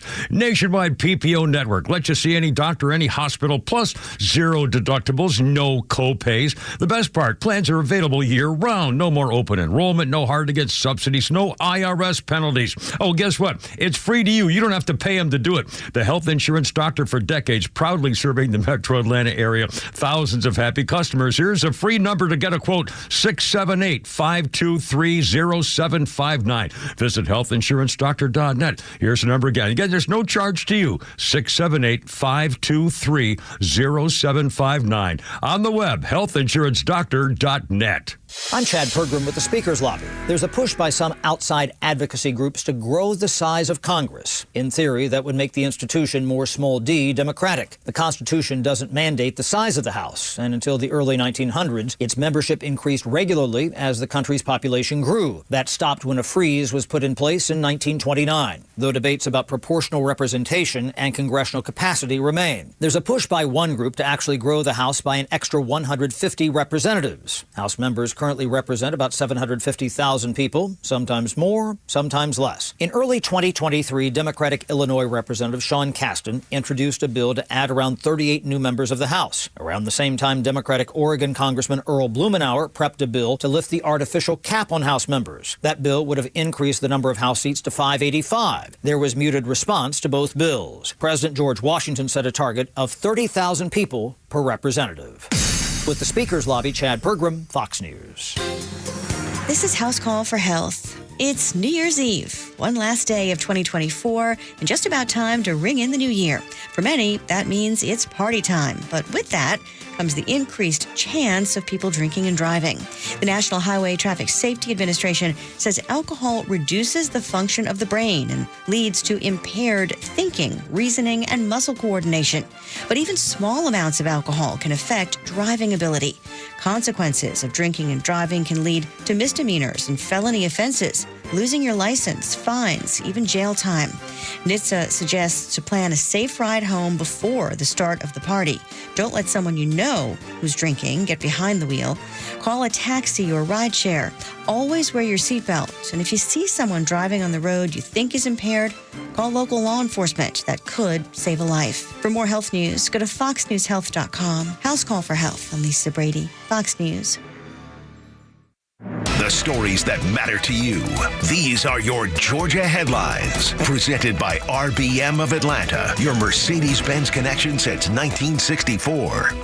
Good morning. Here are your top stories in the state of Georgia for today, Tuesday, December 31st, New Year's Eve. The Carter Center has released the official funeral plans and schedule of events for former President Jimmy Carter. The series of ceremonies will begin on January 4th with a motorcade traveling to Atlanta, where Carter will lie in repose so mourners can pay their respects through January 7th. Carter will then be transported to the nation's capital, where he will lie in state until January 9th. President Carter will be buried on the 9th in a private ceremony held back at the Carter residence. Georgia Attorney General and candidate for Governor Chris Carr issued a statement yesterday urging the Georgia Supreme Court not to waste any more taxpayer money on appeal filed by Fulton County District Attorney Fonnie Willis. The appeal would allow her to pursue racketeering charges against President-elect Trump. Carr stated lawfare has become too common in American politics and it must end. As such, I would encourage the Georgia Supreme Court not to take her appeal. And in sports, the quarterfinals of the college football playoffs kick off tonight at 7:30 when number 6 Penn State takes on number 3 Boise State in the VRBO Fiesta Bowl. The winner of that game will move on to the Orange Bowl, where they will face tomorrow's winner between number 7 Notre Dame and number 2 ranked Georgia Bulldogs in the All-State Sugar Bowl. The Bulldogs will take the field without starting quarterback Carson Beck. Kickoff from New Orleans is scheduled for 8:45. With your headlines, Scott Rhino, Extra 106.3. Go Dogs! Sick 'em. Tug Rhino and Los on the Morning Extra, and our favorite segment of the week every week is the one, the only Neil Bortz. When he joins us, Neil's had adventures. He's had vacation. I understand there's been a bout of illness, a bout of sickness, like some flu or something that was in there. And then, of course, we'll get to the passing of someone he was well acquainted with in Jimmy Carter. Neil, good morning, sir. Yes, sir. Our favorite part of the week. It is. Neil Bortz, you act like I say this every week. He's fluffing that up. I'm not. Yeah, he is. No, I'm not. Mm-hmm. Oh, what you drinking? Some tea? Coffee. Coffee. All right, nice. Oh, is it? Yeah. How do you drink your coffee? Do you drink it black? Oh, no. No, you like a lot I of don't do cream? anything black. What do you put in your coffee, Neil Boards? It's creamer, and then I use a special stevia that plant-based sweetener that no restaurant stocks anywhere, and I don't know why, because it's absolutely the best. My wife buys it. I carry it with me in my pocket everywhere I go because I can't get it anywhere else. Like grilled cheese. Yeah, I wish I had a grilled cheese right now. But yeah, stevia is one of those hard things to get in any restaurant, anywhere I go. The only place that I know that has it is Racetrack, so I get some at Racetrack, and I load my pockets with it before I leave. Hang on. I would like to just ask the question here because Neil said stevia, and you said stevia. And I've heard it said both ways, which is correct, though, but I've heard it both ways. Whichever way you want to say I it. care, Are we going to go Joe? back to Kamala and Kamala? I guess not. Tomato. Fine. I'm sorry I asked. So I have a question. By the way, the E. coli is gone, but let me tell you, that was a trip. Oh, my gosh. That does not sound fun. Horrible. Yeah, I mean, I couldn't believe it when the culture came back, and my doc called me and said, okay, here's the antibiotic I want you to go on. Don't drink any alcohol, and you had E. coli. Oh, wow. Well, I would be like, I'm glad to know that, but I'm not sure I can fulfill that promise. No, it's just, thanks a pant load for telling me, Doc. But anyway, it's gone. Life is normal. I'm still quite weak, but that strength will come back. Help me. Help me. The guy that was acquitted on that murder charge, Daniel Penny? Yeah. Daniel Penny. Sorry. I have a question for you. Yes, sir. If Daniel Penny is running free, why is Derek Chauvin still in jail? Buddy, we all have asked that question. Yeah, well, he's a political prisoner is what he is. He really is. Derek Chauvin is a political prisoner. I didn't think of it that way, but you are exactly right. I don't know, Neil, your law background might help this a little bit, but it's with where they are and the progressives in the DA's office and the prosecutors that are there. I don't know if he'd ever be able to get a second really good trial or be able to kind of appeal this anywhere. He's got to appeal this fully out of that area in order to have people actually look at the evidence that some of it was even introduced and then shut down and not even listened to. I wonder how he could get some of that evidence reintroduced. I don't know. And by the way, how can we start tearing down the George Floyd statues too? I mean, if we tear down statues of Thomas Jefferson, we can damn sure tear down George Floyd statues. I think it would just take, a lot of people, just like the mandate of electing Donald Trump. I think the people need to stand up and say, this is ridiculous. We don't need these statues. All they do is create divisiveness. And it's not about, anybody's color or their sexuality or anything else. It just has nothing to do with the foundation of this country. It's freaking right and wrong, Yeah, too. absolutely. No, and it's never color, it's culture. But our society can't absorb that. That idea yet. I got a bone to pick with at least one of you. Yes. Okay, yeah. Are any of you in favor of just pulling all funding out of Ukraine? Yes. It depends on how you look at it, but yes. What the hell do we do then when Putin moves in on Poland? I just don't think that's going to happen. We are treaty bound to defend Poland. So let's say, hey, Putin, we're not going to stop you in Ukraine. So, you go ahead and have your way with them. I don't believe and then we know you're going to have a special military operation for Poland. But at that point, we're bound by treaty to step in, and it's going to cost us 25 times more, maybe in American manpower, than it did to help defend Ukraine. But you go ahead because the taxpayers don't, let me ask you this, Neil. How many hundreds of billions of dollars would it take for Ukraine to defeat Russia for us then? Oh, I don't think it would be in the hundreds of billions. Well, hold on one second. We've already given them $100 billion. We've already given them $100 billion, and they can't defeat them. In fact, they just keep reeling and are looking for a deal. So my question to you is, if we're going to continue to fund them, there are many tools other than money that can be used. Very good. But we had a big wuss in the White House that wouldn't use them. Putin is weak. His economy is a disaster. All that's correct. He is on the edge. And I think Trump and some American advisors who are not so pussyfied that they just tremble at the thought of threatening Russia can find a way to get Russia to back off without spending hundreds of billions. Look, the best way to do that is to go ahead and cut off any trade with any other countries that will trade with Russia. When it comes to the wheat, when it comes to natural gas, when it comes to their economy and trying to get it out to those other countries, like I said, Trump needs to cut off all funding and then cut off any kind of trade with any country that does business with Russia and shut them down economically. Going after oligarchs and saying, hey, we're going to take your big ship and your yacht is not going to do anything the way Biden did. I agree. And that brings up another thing that I wanted to point out this morning, that in all this euphoria about Trump being, by the way, have you heard these things? We have to do something about the inauguration because it falls on Martin Luther King Day. Yeah, that's got to do with anything. Who cares? Celebrate both of them. We can't celebrate both.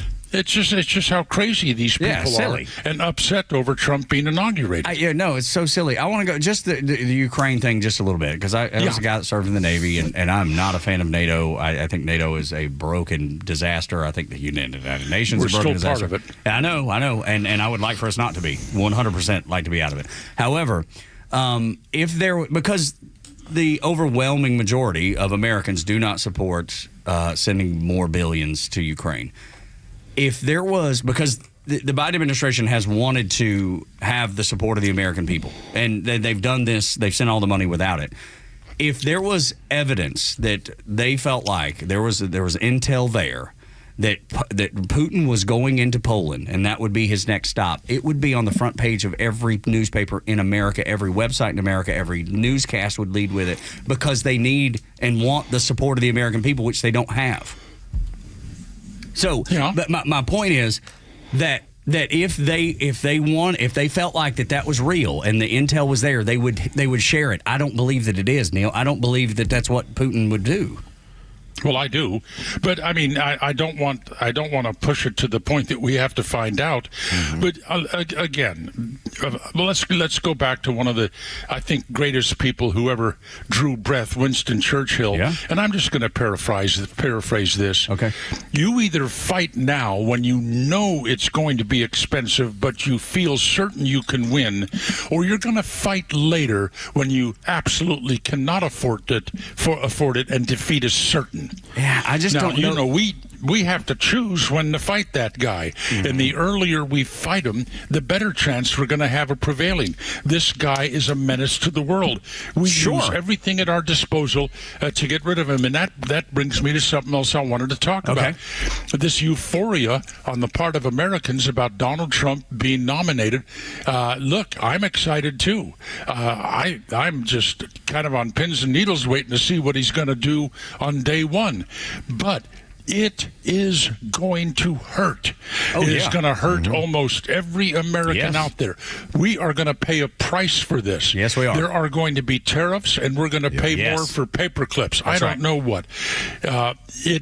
Straightening out this country and putting it on an even keel with the rest of the world is not going to be pain-free for Americans. Absolutely not. And so back to your statement. Waving your flag and wearing your Trump T-shirts, know this, that down the road you're going to suffer. Yes. Well, you can't cure this thing without pain. And dude, and Neil, that's what I've been saying from the get-go. Let's take the pain now. That way you don't put the pain off on your kids and grandkids and everybody else. We have to endure the pain. And Argentina has done that. And they went through some real pain points. And they're such a small version of what we're going to have to do. But let me ask you this. Let me ask you this, Neil. I mean, I agree with some of the tariffs, and I think part of the reason is, like he said, we need to bring business back to America. Ford, General Motors, Stellaris, all the companies that are right across the border in Mexico doing business need to come back and create American jobs. That's not going to be easy. It's going to take a lot, like you said, and people aren't going to realize that. But there are certain things in this country, essentials, kitchen table items that people think about all the time that are made right here in this country country. Anything from China, and garlic is one big one that they bring in. They're trying to take over the pecan business from Georgia. These kind of things we need to have higher tariffs on when we produce them right here in this country. But people do need to realize, especially Trump supporters, there is an economic crash coming, and that's part of the reason why the Biden administration is continuing to send money, another, more billions and billions of dollars to Ukraine without any kind of inspector general to know where the money's going. And they keep spending money knowing that they're going to collapse the economy during Trump. Inspector General, I agree. What percentage of the new cars sold in America are made in Mexico? Oh, well, I know with Ford, it's a lot. The F-150, most of their parts are made there. General Motors, most of them. Vehicle, yeah. Yeah, I think General Motors, most of their cars are made there now. So I don't know the exact percentage, but I guarantee it's over 50. I love the idea of Mexico shut down that border, or it's going to be a huge tariff on all automobile products, parts, supplies, vehicles. And you people in this, oh, my God, my F-150 is going to cost. Go buy a used truck. Yeah. Same thing with Canada, too, though. Like, shut it down. I know their biggest export to us is, white softwoods, lumber.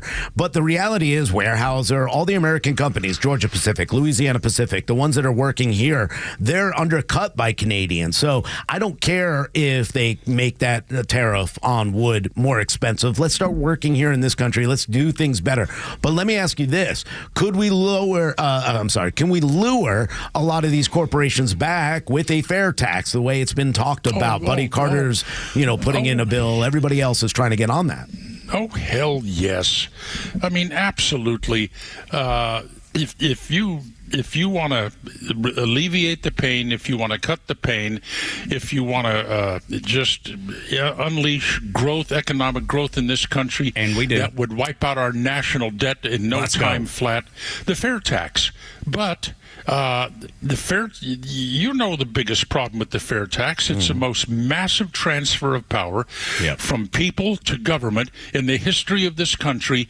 And these bureaucrats, these entrenched government goons, Republican and Democrat, both devils up there in Washington, they're not going to stand for it. No, you're exactly right. You are not going to take away my ability to control the economics of the average American family through my tax policy. I am not going to give up that power. I did not dedicate my life to this office in Washington to have it snatched away with a tax.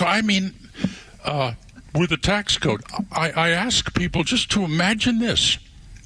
You have a family, a wife, a husband, a spouse, children that you adore. Your number one goal in life is to take care of them. And you know that you have a government that is not going to take one single penny out of your pocket until you have taken care of the basic needs of your family, their health, their transportation, their food, their shelter. Once you've done that, then and only then will you ever participate in the cost of operating the government of this country. I mean, can you imagine living under those circumstances? Oh, it'd be great. Yes, it'd be wonderful. Yeah, I know, but these the Democrats are going to be the ones that continue to. No, the Republicans do. And the Republicans do, but the Democrats are going to be the ones overwhelmingly who turn this down. Buddy Carter's actually the one who introduced the bill in 2023, and it's a good bill. And now when you look at it and you talk about it to the Democrats and you say, wait, you complain about taxes being equitable. Well, right now with the IRS code, it is inequitable and it is unfair to a lot of families and a lot of people. This would be bipartisan and everybody would benefit from this. Absolutely, everybody would. No, not everybody. Yeah, the bureaucracy would not. Yeah, sorry, the government won't. The people who gorge themselves on the elixir of power in Washington would not benefit. Those people aren't there to serve. Don't give me this government service crap. They are there to wield power and to enjoy the benefits of power. And there are a few. And I don't think it's anywhere near a majority. There are a few up there who are actually dedicated to the future of this country. But for the most part, You know, why do you think term limits fail? Oh, my God. Yeah. I didn't realize how powerful I was going to be. I didn't realize how many perks there are to being up here in Washington. It's Hollywood for ugly people. It's great. I get free parking at Reagan Airport. Yeah. Hollywood for ugly people. That's the truth. Yes. And, you know, they get up there and, oh, well, yeah, look, I'm supposed to leave after 2 terms.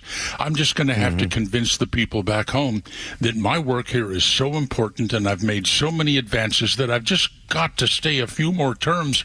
I don't want to give this up. Yeah, that would be, they would never in a million years. I want to ask you, Neil, about where, because you told us, and you didn't go into a lot of detail, and I appreciate, you know, the sensitivity of the discussion you had. Yeah. You said you took a phone call, and it was a discussion about the fair tax. You didn't tell us it was Trump. You just said that there was a phone call made. I've seen Ted Cruz talk about it. Rhino brought up Buddy Carter, the bill that he introduced. Has there been any more communication between you or John Linder or whomever else? Yeah, with you. No. But what about Mr. Linder? Don't know. Okay. Do you think this is something that they may continue down, or do you think it's going to be put on hold for a little bit? Because, I mean, abolishing the IRS, how much would that save this country every single year, just abolishing the IRS? Look. You would have to hide under a slab somewhere, probably in your cesspool, in order to avoid getting a better job. There's just no, in my mind, look, you took 3 brilliant business minds who had made kind of a hobby of solving great political problems. They were doing this in Texas. They did it with Texas schools and what have you. And then one of them said to the other, I don't know exactly how the conversation went, but I've met these gentlemen and had dinner with them and what have you. You know, I get so damn sick and tired of hearing business leaders and CEOs on the golf course complaining about their tax problems every darn time we go out there to play golf. So why don't we solve that? Why don't they got together, and this was, 20-something years ago? Over $22 million to spend on focus groups, economists, sociologists, you name it. Let's start from scratch and come up with a better way to fund the United States government. And they came up with the fair tax. And they thought the solution from this study group was going to be a flat tax. No, it wasn't a flat tax. It's been tried. It was the fair tax. And to me, it is one of the most brilliant pieces of legislation ever introduced. And it didn't take any time at all for some politicians, and for the most part Democrats, to recognize, oh my God, this just sends so much power out of Washington back to the states. It rips me of so much of the power that I've enjoyed in Washington over the years. This cannot be allowed to happen. It will destroy our power base. I mean, remember, it was Democrats, and I forget which convention, I want to say 2008, it might have been 4 or 2, I don't know, that made the bold statement, we all belong to the government. I want everybody listening right now, think about that. Think about that. The Democrat Party, official position of the Democrat Party is that you are government property. You belong to the government. They said so at their convention. Absolutely. And then a news organization got interviewing the delegates. What do you think about that? We all belong. Well, I think that's just fine. You got to belong to somebody, and I like belonging to the government. This is the way they think. Yeah, it's ignorant. It's so ignorant. You wake up tomorrow morning, it's a new year. Is it your year? To some extent, yet. But remember, you wake up tomorrow morning, a new year of being government property, and you will be used by the government throughout the year to generate wealth, and the government will allow you to keep just enough of that wealth to keep you fat and happy. The rest of it, the government is going to take from you and use to enhance their lives, to keep their power. This is disgusting. It can't. I need to run for office. No, I don't. I'm going to sit right here. You know what, though? But you're exactly what we need, though, Neil. You are exactly what we need, because we need someone who doesn't care about the power. They don't care about the notoriety. They don't care about that stuff. America needs a national colonoscopy. Is that what you're saying? Yes. That's exactly what we need. Yes. Yes, and we need a flush. No. But I think, do you think now, because what I saw throughout this entire election campaign and the campaigning is a lot of younger representatives are being elected, and on both sides, Democrats and Republicans, everything is getting younger. You're watching as the Mitch McConnells are thrown out, and a lot of the older members are starting to be pushed aside. Do you think with maybe a younger group, and I'm talking like 45 and under, do you think they'll be more open to working on fixing this government, stop stealing from the American people, use inspector generals so there's full transparency on where our money's being spent? I don't want to be negative on that. I mean, you can hope. I mean, look at the age of the people that founded this country. They were in their 20s. Yeah, okay? they're young. Yeah. They were in their 20s. The Declaration of Independence was written by people in their 20s. I mean, can we produce another generation like that? Hopefully. Yeah. But you know what? At my age, it's not going to make any damn difference. No. Right, but because I believe you care about this country, and you care about what your kids and grandkids will inherit and are inheriting now. So I do believe that Rhino's onto something with younger folks like my son, and he's a college baseball player. I mean, he's 20 years old, and all of he and his buddies are very conservative. They're they question everything when it comes to the government. They have no qualms about saying, I don't believe a word they say. So I do believe there's a generation or a group of people that have the ability to open their minds to things like the fair tax and government overreach and say, we want no part of it. I hope so. I'm telling you, they exist. I see them at my house. On the other hand, the primary idol of their lives, Taylor Swift, endorses these boys Kamala don't care about Harris. her. They don't care about these boys. Don't. Yeah, I'm telling you. Well, but that's the South. Like in the South, I think it's getting even more and more conservative, which is really good for this country, and I hope it stays that way. I think it's everywhere, dude. You think in New York? I can't see. I'm telling you. I've been to New York too many times. I don't know. Right. Some of the kids that my son goes to college with that are from up north, they came down south to go to college because they wanted to get away from that. Yeah, I did. I was 18 and wanted to get away from it, so I'm hoping that's a good move, because you see more and more people saying, Ivy League college? Are you kidding me? No. I need to know about gender studies to become a business consultant or a CEO. And I love seeing the influence and the prestige of the I just use it in a generic sense, the Ivy League colleges going into the tank. Yeah. They are nowhere near worth the money that they cost the American people. Yeah, and Vivek Ramaswamy represents that younger generation. I think he's such a strong, younger influencer for a lot of that younger generation. We saw it throughout his campaign until it, came up, but they love him. And I think he introduces a lot of great ideas like a fair tax or getting rid of a lot of government overreach. And I hope that's where we're going. Would somebody grab Cruz by the neck, backhand him a good one, and say, we've tried the stupid flat tax so many times and it never works.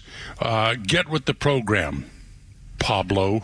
Yeah, look, is there a way that, through your channels, you could speak with him directly and explain to him the difference in the flat tax and the fair tax and why it matters, why the fair tax works and the flat tax won't? Well, if I'm invited, yes. But look, there's this guy from Naples, Florida, wants to talk to you about tax policy. Yeah. Cousin Curtis is on the phone, y'all. Yeah, look, I've been out of the public eye. For 13 years. It doesn't matter, though. It doesn't matter. The wealth of knowledge is still there, Neil. Huh? Your wealth of knowledge is but still how there. do you get people to listen? And I've made myself available to a wide number of personalities in the incoming administration, and I've had some favorable response. We'll see what happens. Okay, good. They know that I'm ready to hop on an airplane at any time and just fly up there and meet with them and talk with them. I may not be as smart as John Linder, but I'm a lot more glib. No, I think it's great, and I'm so hopeful. And maybe it's false hope, but right now I feel hopeful for the generation that I discussed and talked to you about. I feel hopeful about people realizing that the mainstream media lies to them every day and are not there to inform them. They're there to influence them. I'm hopeful for the possibility that this could be the point that America comes to. This is the fork in the road, and we take the right direction. I am too, and we've got to remind the younger people, the younger generations, use their life. Like this is going to hurt. It's going to totally, literally hurt. We're not going to get through this without pain. Yes, we're not going to save this country without pain. Yeah. You didn't create the country without pain, Rhino. No, you didn't, and it's going to continue that way. Real quick, before we have to, get to the top of the hour, you've had personal experiences with Jimmy Carter. A sad day on Sunday when he passed away. I think a lot of people realize the man he was and how great of a man he was, whether they liked his politics or not. Can you talk a little bit about your relationship? Well, I mean, and Donna had a relationship with Miss Lillian. It was an interesting thing. I show up at his Sunday school class in Plains one time. He looks up, sees me in the audience. He says, "Neil Bortz, I thought you'd be in jail by now." That's a great story. But one of my favorite stories is the time I took Jimmy and Rosalind for a hot air balloon ride. And I told you yesterday in my commentary about the deer hunters in the forest below us shooting their rifles, and he hangs over the basket and says, "Hey, it's Jimmy." I said, "My God, Mr. President, we are carrying 40 gallons of raw propane. Please." If they don't like you. I'm sorry. But Donna had the secrets, the Secret Service with her in the van. They didn't like that at all. They wanted a Secret Service agent. They don't like their protectors, or their protectants, being alone with some strange guy 5,000 feet in the air in a hot air balloon. But anyway, so Donna's traveling across the countryside down there, and she had an instinct for following me in a hot air balloon. An instinct. We didn't have radios. Yeah. And so the Secret Service, "Turn here. Turn there. No, wait, turn here. Turn here." Donna hits the brakes, pulls off the side of the road, turns around and looks at them and says, "You ever flown a hot air balloon before?" "No, ma'am." "Well, I've never protected a president. You do your job, I'll do mine." Neil, thank you so much for a great story. Never said a word to her after that. There you go. God bless you, Neil Bortz. Thank you for everything. Happy New Year, sir. Got to cut it here. Good to get to Fox News at the top of the hour. This is the Morning Extra.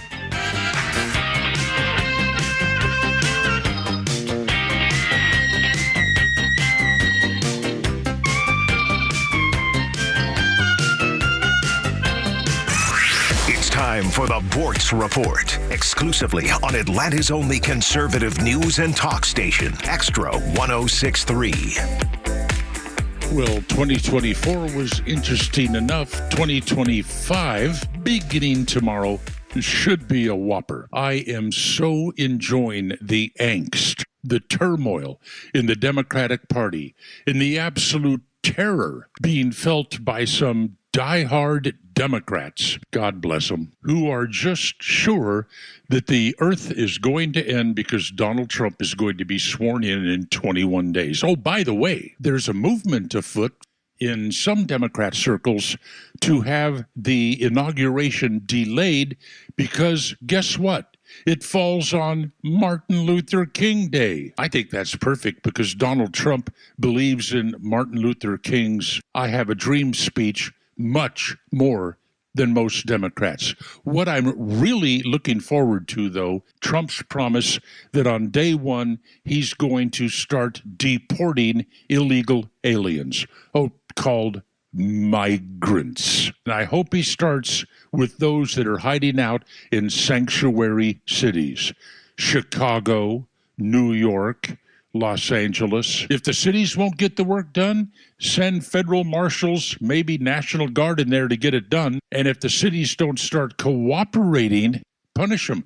Very simple. Withhold the funds that they're demanding to take care of migrants while they obstruct all efforts to remove them and send them back from whence they came. I don't think we can calculate how many deaths have occurred in America to American citizens because Joe Biden decided on his day one that the borders were going to be open. Yes, deaths.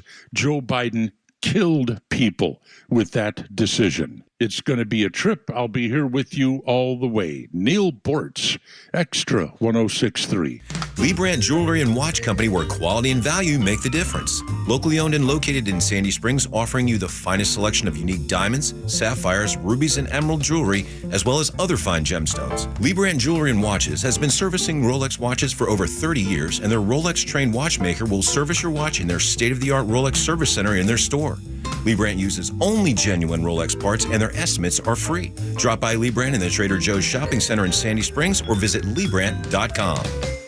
Atlanta Braves single-game tickets for the 2025 season are now on sale. Get your tickets for some exciting matchups next season, like when the Phillies come to Truist Park during the opening homestand in April, followed by the Dodgers and Padres in May, the New York Yankees in July, and many more. 0-2 driven well to deep left field. That's moving fast.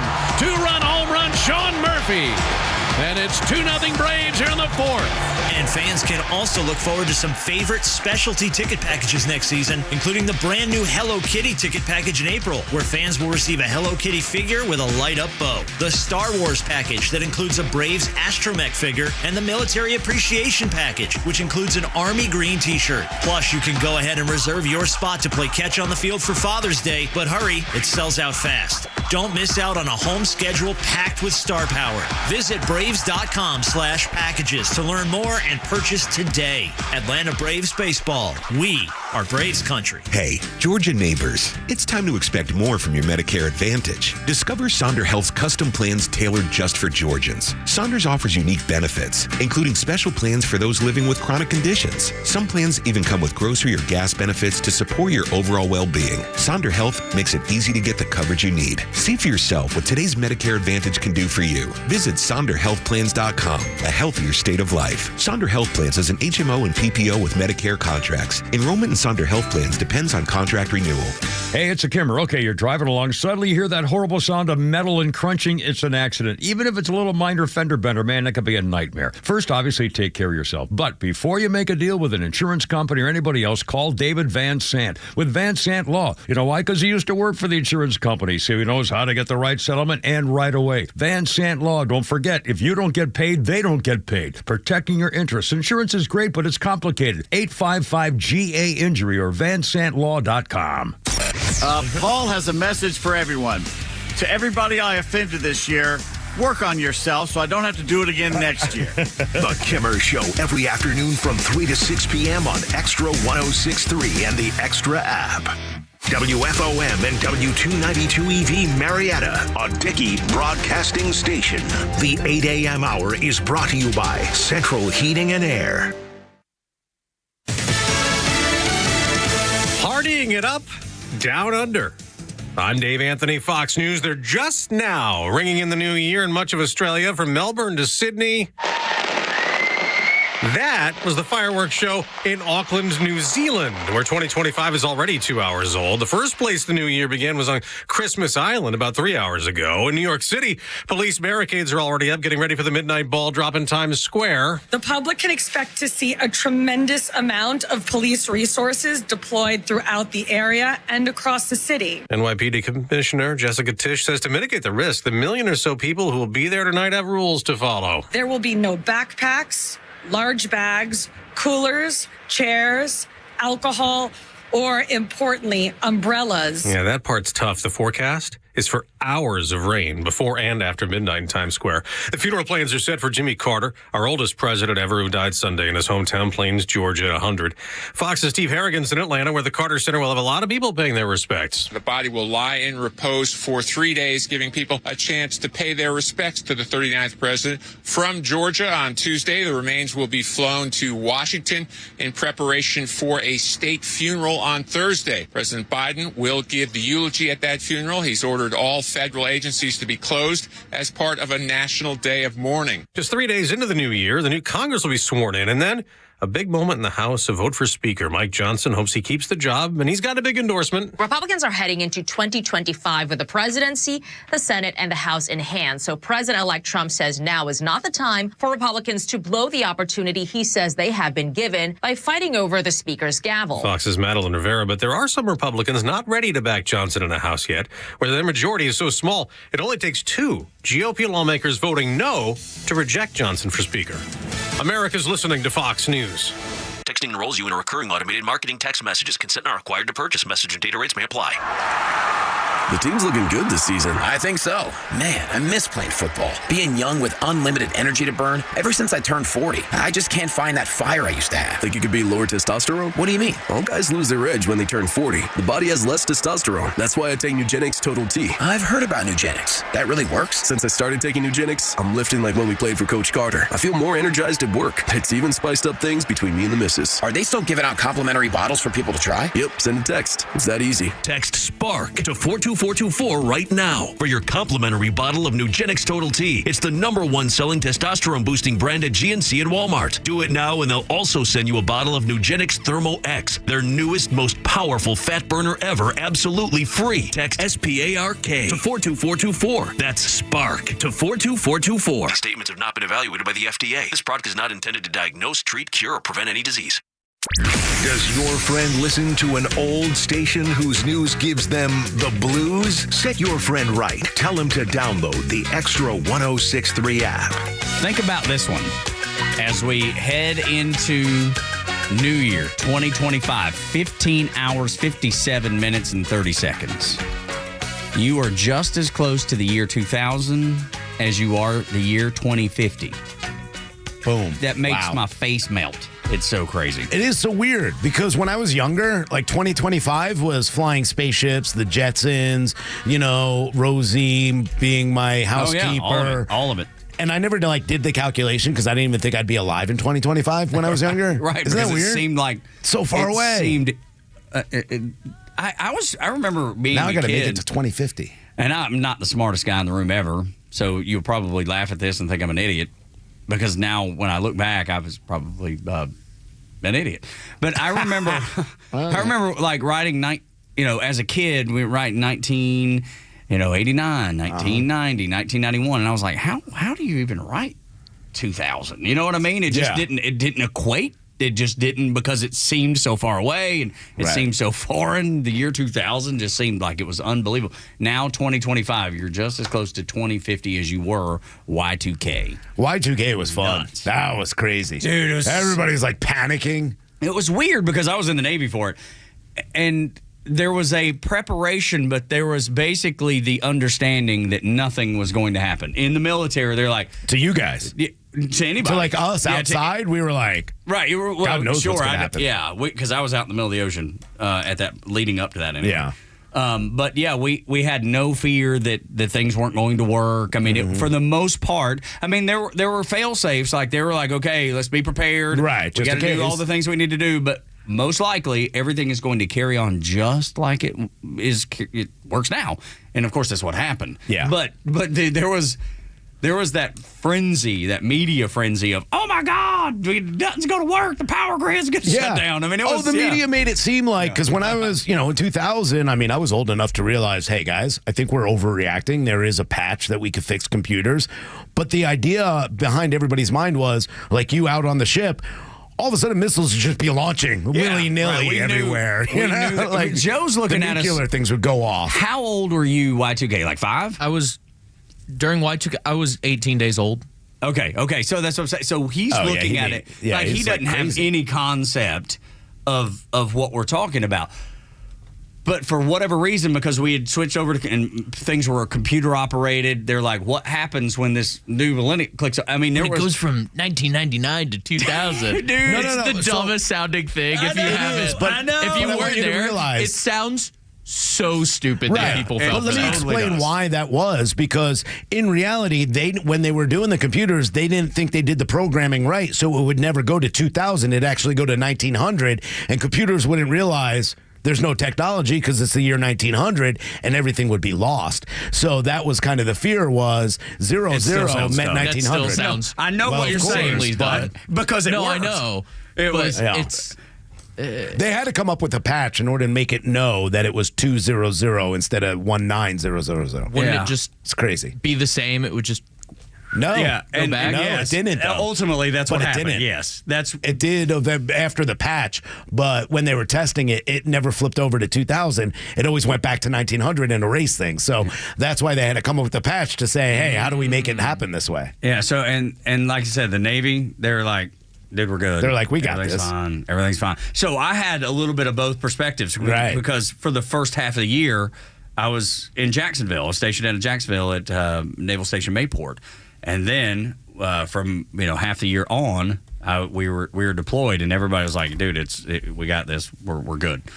And so I saw the fear that was being talked about and discussed, and at that time, on some sort of message board, because that's what the internet was. It wasn't like social media; it was just message boards, AOL chat rooms. yeah, sure.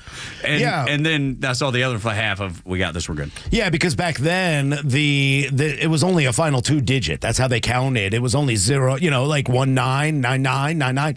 So there was no accounting for a 4-digit year. So everybody's like, "What's going to happen when it goes to a 4-digit year?" It was just crazy. It was nutso. But I can see why you, as an infant at the time, think about it and go like, that's so dumb. Because computers are so advanced now. Yeah, it's funny. Yeah, it is. But then you talked about like you flying cars in 2025. Dude, you have a whole computer on your phone, and you can call someone, see their face in your pocket. Yeah, no, we are there, but spaceships. We're there, but we're not there. Yeah, it's right. Just exactly. Different. Well, it's just not. It's not the interpretation that the Jetsons gave us. Yeah. Right. We expected to do whatever little sound effect George Jetson, was rolling around. That's pretty good. You nailed it. Okay, thank you. And Rosie the robot being your housekeeper and prepared the food and all that. Like that was the image. That's the only thing we had. For an image of what 2025 might look like. And now you're right, Joe. The fact that you have a device in your pocket that has more technology than sent Americans to the moon is unbelievable to think about. Just the technology, the way we communicate, the way we connect, and how small the internet has made the world. Yes, are we still very far away from China and from Europe and from Antarctica? Sure. But you can see it with a camera every day. There's live webcams around the world. You can see everything. What was that portal thing they had in New York City? Remember the girl flashed it or whatever? Yeah. To cool. Ireland. Yeah, or whatever that was. Could you imagine that in the year 2000? Even imagine that? No, I couldn't imagine that. But what I am waiting for is the teleportation device that needs to be worked on, so that like the fly, so that I can just get in and go, hey, let's go to the beach. Yeah, I think hurry that up. We're 250 years away from that. Or if you could just figure out. You've never seen The Fly, have you? I have. That's why you got to make sure it's a clean environment. Oh, okay. You got to be sealed in a vacuum. That's fine. Then go through. See, I'm good with that. The Fly, but I kind of know what you're talking about. If the fly gets in there, you're going to mix all your atoms. DNA. Yes, and you'll eventually become a ginormous fly man. You'll be throwing up on people, just melting them. Yep. That would. Like Jeff Goldblum. Yes. Goodness gracious. All the things. 404-741-1230. We really if you would are like off to. the rails. Yeah, no kidding. If you'd like to talk about the things that you're thankful for. Because I know I don't make a resolution. You don't either, Rhino, do you? No, I mean, I don't make resolutions, but like it is always a good start. Yeah, sure. Yeah, it's just the beginning. If I fail at not drinking, I'm not going to be upset about it. If I fail at not being more active like I want to be this year, I just feel 2025, there's such an optimistic outview for me. Well, it's just a great round number. It's a good, it's a good number to start from. Or I guess every year is. But let me ask you this then. like what do you want to accomplish? I know you said get in better shape and all that, but is there anything else that you want to do? Like, that's the answer that everybody gives. I want to get in better shape. I want to whatever. Like, well, mine is gardening more than anything else. I really want to be living off of my own products. I like that, man. I want to travel in 2025. I want to take my family to Ireland. I want to take my family to somewhere. I want to do something big. I want to do something extraordinary. I want to do something that I've never done before. But go to a place that I've never gone before. Will I accomplish that? I don't have any idea. But that's what I want to do. Like, that's the hope that I have when you're talking about this being a good, starting point for hope. I want more. I want to go to more music festivals. I set a goal to run a 5K at Del Fest up in Maryland when I go see Del McCurry and the Traveling McCurrys during Del Fest. So they do a 5K one of the mornings. That's my plan. There you go. I like it. I just want to be able to run and breathe again. I want to get my own place, become more independent. I love that, dude. That's great. Establish healthy routines. Mm-hmm. I like it all. I like it all, man. I think probably a lot of people have something that they want it to happen this year. And then let me tell you, 2024 has been rough, dude. Whoa, it's been bad. That's been a tough year. Yeah. I just know people are dying to break out of this what feels like a weighted vest that we've had on us for 4 years, really, but for the last year specifically. Well, I think 2023, 2024, with all the price increases over those 2 years because of the Biden administration, it really destroyed a lot of people's bank accounts, their savings accounts, just trying to live through this. I was one of those people who, luckily we're starting to recover. I feel really optimistic about 2025 and what it brings. And I think that Donald Trump, Vivek Ramaswamy, Elon Musk, and all the real conservatives in our, that we've elected to do what need to be done, I think they'll get a good start. I'm just hoping Democrats don't block it to keep us in that, like Neil Borch just said, they want to continue to control us, and I'm hoping we break free of that. And there's a lot of things in the state of Georgia that are going to happen with Donald Trump in office. Like, the state has so many things that we can benefit from, and we don't have to rely on crazy companies like Rivian. I think there's going to be so many opportunities for great states to do business, and Georgia is a great state to do business. There's no doubt about it. I think Rivian has been such a flop, and we've talked about it at length. I think, Rhino, you led the charge on that. Like, when this first was coming down, this whole Rivian deal, and I remember you just going, dude, this is a bad idea. And I agree, and it was, and I agreed then, and then it really, that's kind of what got me into the mindset of let's look at EV. Actually, what is this? They're telling us it's wonderful, which if everybody's telling me it's wonderful, that's the first indicator that I go, wait a minute, something ain't wonderful about this. And I'm not saying the technology isn't great, because it can be. And I feel like a broken record sometimes. Don't tell me it's green. We know it's not green. That's a marketing campaign. That's a marketing slogan. Is there room for the technology? Yes, sure. But is it the end-all, be-all? No, it's not. Is it reliable like traditional energy? No, it's not. There's so many drawbacks, but there's so many opportunities for Georgia. Yeah, I think this year, and I think what we did as America and as Americans is we voted in that mandate of what we want from our, I'm going to put in quotes, I mean, you can only see me here on YouTube, but our leaders, or the people that we've endorsed to be our representatives. I hope that will filter all the way down through the state of Georgia. Brian Kemp has been conservative on certain parts. There are a lot of parts that I don't agree, but I do like that they kind of buried the hatchet and said, hey, let's move forward. But there are a lot of things in Georgia I want to see, and I think Governor Kemp and plus everybody else that is going to be elected over the next 2 years need to start listening to the people. That's what that mandate was about. So Trump's ideas and policies have to follow through in every state. What's the first thing that you want when it comes down to this? Mine right now is cleaning out all the illegals in this state, getting rid of what we're seeing in Norcross, Gwinnett, those areas where you have fentanyl overdosing and overdoses happening at a record rate. But at the same time, we also have a lot of illegals running those cartel businesses in those areas. I want to see a breakdown on immigration. That's number one I want to see when the 2025 year starts. I think it's a great one, and it goes right in line with what America voted for, what the state of Georgia voted for in a landslide victory. I think most people feel that is got to be the focus. That has to be the focus. And get ready, it's going to be a bumpy ride. This is not going to be some just easy pie in the sky. Although, is it Guatemala? I believe it was Guatemala that I read that has said, Donald Trump, we will take any person that you deport. We want to be in the good graces of the United States, and Donald Trump specifically. We will work with the United States on this. And you're even seeing Scheinbaum down in Mexico saying, we'll take back illegals from Mexico.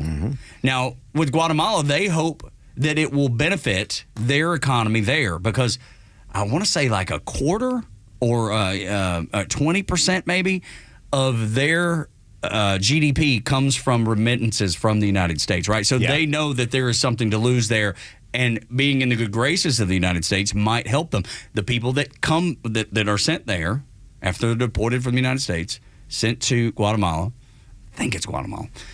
I'll fact check myself, but for the sake of the conversation, they believe that some of those people with the skills that they've gained in the United States will be able to benefit them in their economy. And then, like I said, with Scheinbaum down in Mexico saying, okay, we'll take back Mexico. The people who have come to the United States from Mexico illegally, we'll take them back.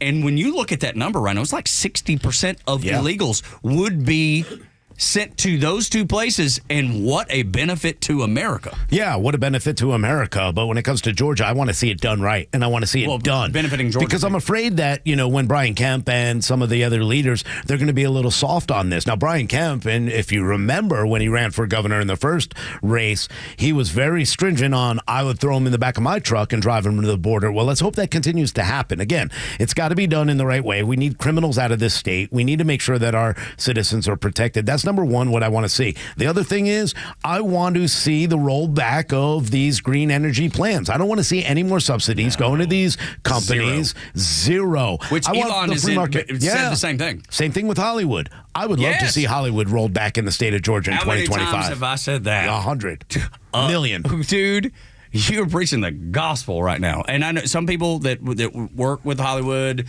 and we've had them call in and say, look, that's our livelihood, whatever. If they can make it on their own, stay and do well. I don't want it on the backs of the taxpayers of the state of Georgia. No, not at all. I mean, there's no reason for us. If you want to make money, you want to use our state, our city, our homes, our properties, studios, then you're going to have to pay for them. And we shouldn't have to give you incentives to do your job here. We are the beneficiary of having one of the most beautiful states in the country. And that's the reason they chose it. They didn't choose it just for the tax incentives. They chose Georgia because we have some of the most beautiful and oldest mountains in the world with the Appalachian Mountains. We have some of the most beautiful shorelines when you go out to the Georgia coast. And when you have the cities, you have beautiful cities. And Atlanta's a beautiful city to film these movies in. You don't need to give them the $90 billion tax incentives to stay here anymore. They haven't done anything. They haven't supported us. All they've done is removed an all-star game and disrupted our lives with Hollywood here. Amen. There's no doubt about it, dude. I'm with you on that 100%. And the sooner, the better, if you ask me. Mm-hmm. If a company can make it, like I'm okay even in the beginning, like the first 5 years or whatever. You give them a tax break so they get up and running. Fine, there's certain tax breaks that are okay. And then that goes away. But you don't need $90 billion in them. No, you don't. And that whole Rivian thing, what a damn disaster. Yep, fix it. What a disaster that is. Fix that. Gosh, I hope they do. I don't know that they will. No. I'm ye of little faith. I did see one Rivian truck yesterday after talking about that. I never saw one the entire trip. And they look great. I think they look great. Well, it wasn't a truck. It was like an SUV version. Yeah. They look great. I hope they make it. Listen, I don't ever wish, anything bad upon anyone, but you're not going to use my money to do it. Merit. Yeah, send me a car if I have to pay for it then. This is right. Send us all one. Goodness gracious. Morning Extra on Extra 106.3. We'll continue with the headlines next. The 8 o'clock hour brought to you by Central Heating and Air Conditioning, your Atlanta carrier experts. 770-GET-HEAT and centralheat.com. Fonnie Willis just cannot get out of her own way. She continues to step in it. And she's done it again. We'll tell you what it is. Tell you where she stepped next on Extra 106.3.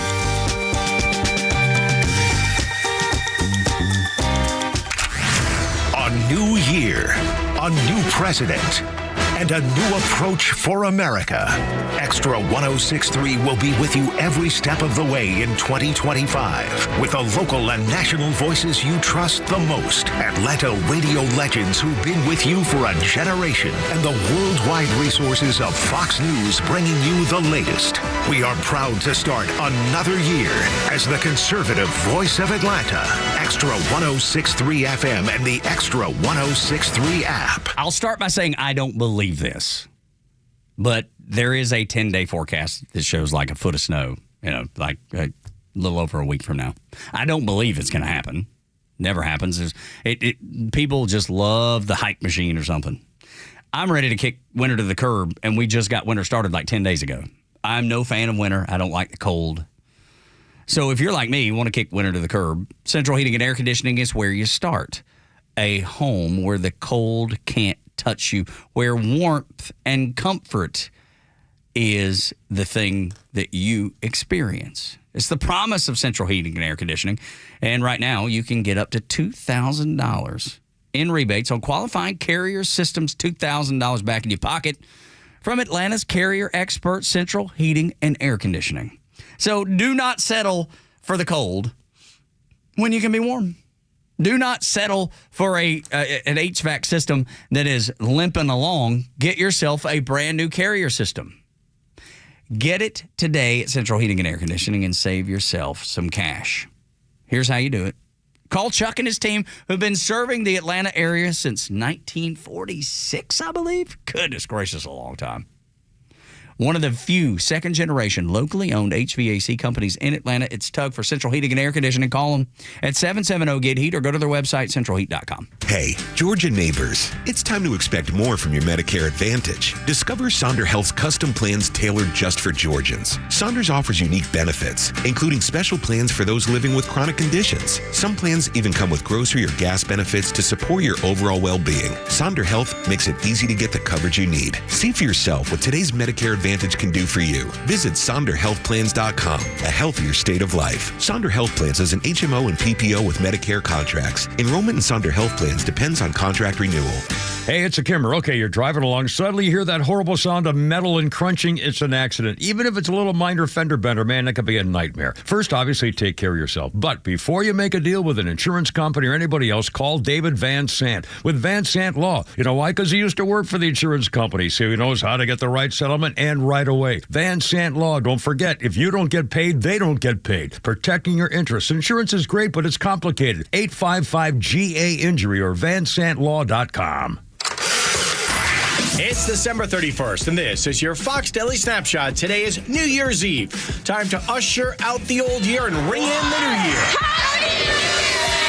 On this day in 1904, the first New Year's Eve celebration is held in New York City's Times Square. 3 years later, in 1907, to mark the arrival of the new year, the ball is dropped in Times Square for the very first time. In 2020, the World Health Organization grants the Pfizer-BioNTech COVID-19 vaccine emergency use authorization, paving the way to send it to the world. General Motors Corporation becomes the first U.S. corporation to make over $1 billion in 1955. Born on this day in 1943, Henry John Duschendorf Jr. Known professionally as John Denver, the American singer, songwriter, activist, and humanitarian. I'm CJ Papa. That's your Fox Daily Snapshot.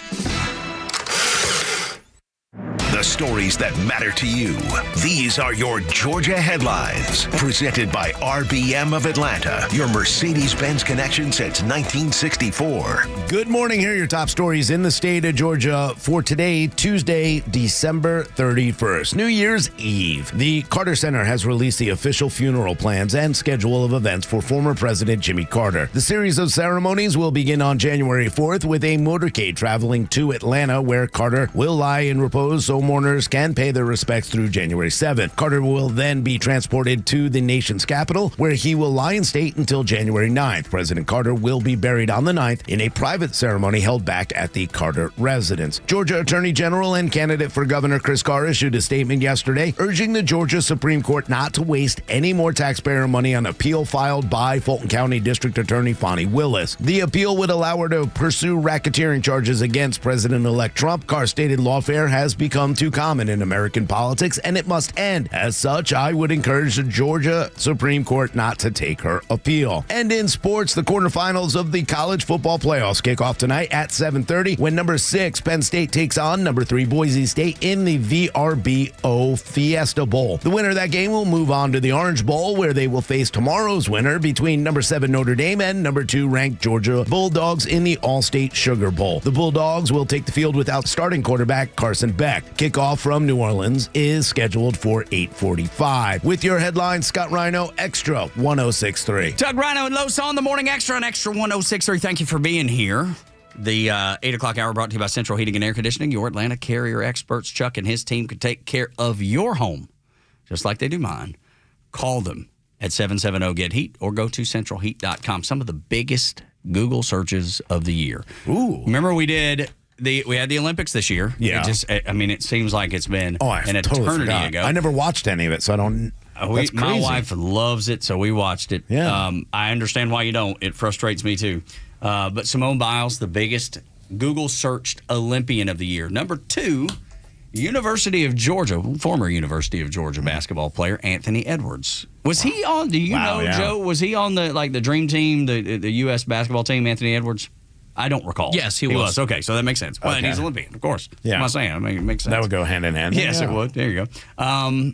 The things that people voted or searched for with ending in near me, like, you know, when you're like, restaurant near me, whatever near me, where to vote near me makes sense. And that is 1, 2, that is like the top 2 of those searches. Solar eclipse glasses near me. I'd forgotten about the solar eclipse. Oh, gosh, yeah. 4DX movie near me. What's 4DX? I don't even know what that is. 4DX is like, it's 3D plus your chair licks you and shakes. Oh, my. That's great. I saw it at the aquarium, and they had like this fish thing, and I went with Liam one time, and like you get sprayed with like a little mist. I do remember like it. The chair shakes a little and moves a little. That's kind of the 4D thing. Do you remember the ride down at Universal? I believe it was Universal Orlando, and it was the Terminator 2 ride? Yes. Was that at Universal? Yeah. I think it was. The Spider-Man's awesome at Universal. I love that one.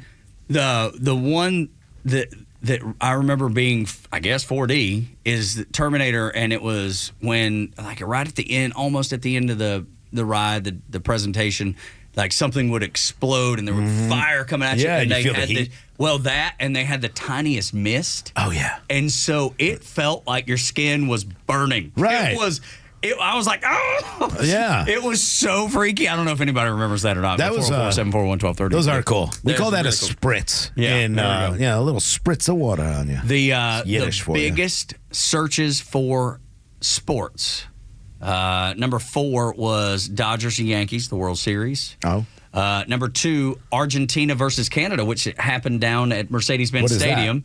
That was the soccer match. Soccer? Was it Copa America? Was that what that was, Joe? Yeah, it was Copa. Yep. Really? My son went there. He said it was the best sporting event he's ever been to. Huh. He said it was off the charts amazing. What was the score? 0-0? I think it was. Stupid. Argentina, Canada? Yeah, you had to look it up. True zip. Okay, there you go.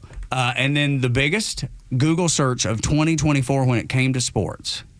Mike Tyson and Jake Paul. Oh, yeah. What a flop that was. It was such a disaster. Was it 2-0? Okay. But didn't we think that was going to be a disaster from the of course we beginning? did, yes. I mean, And it was anytime so you put a 60-year-old up against a And it was all 28-year-old fake. annoying kid. It was all so fake. And I hate Jake Paul now. Hate's such a strong word. Yeah.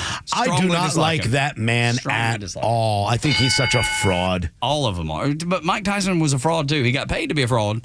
But it was no different than the WWE. It was all the same kind of nonsense. There was chances for Mike Tyson just to lay dude out and didn't. But the WWE doesn't market themselves as a real thing. No, agreed. No, you're right. Sports entertainment. Not arguing that point, but I'm saying It's more realistic It than was that like crap. bad WWE. Yeah, that's right. It was like the local WWE joints. You know, It's like the worse than your independent- backyard wrestling. Yes, right. Whoa, Couldn't whoa, word whoa. better. Backyard wrestling is more real than WWE. Well, no doubt. But those That's a good dudes, point. those dudes get after each Those other. guys jump off and hit each other anyway. They don't care. Actually Yeah. hit each other. Yeah. They got nothing to lose. Goodness gracious. But that Jake Paul fight was way more fake than WWE, no? No, or just as. I think Tyson really could have knocked that dude out in the first round a dozen easy. times. The most searched actor of 2024. I did not see this one coming. Cat Williams. Really? Biggest movie search was for Inside Out 2. Biggest song search, Kendrick Lamar, Not Like Us. Biggest musician search, Diddy, of course. Dude, how out of touch am I? Yeah. I didn't search any of those I didn't things. either. Neither did I, but everybody else was, buddy. We were probably searching for Fonnie Willis. Yeah. You know, what's going on with Fonnie lately? Yeah. And, what a searching disaster. fannies, but whatever. Yeah, well, look. Same thing.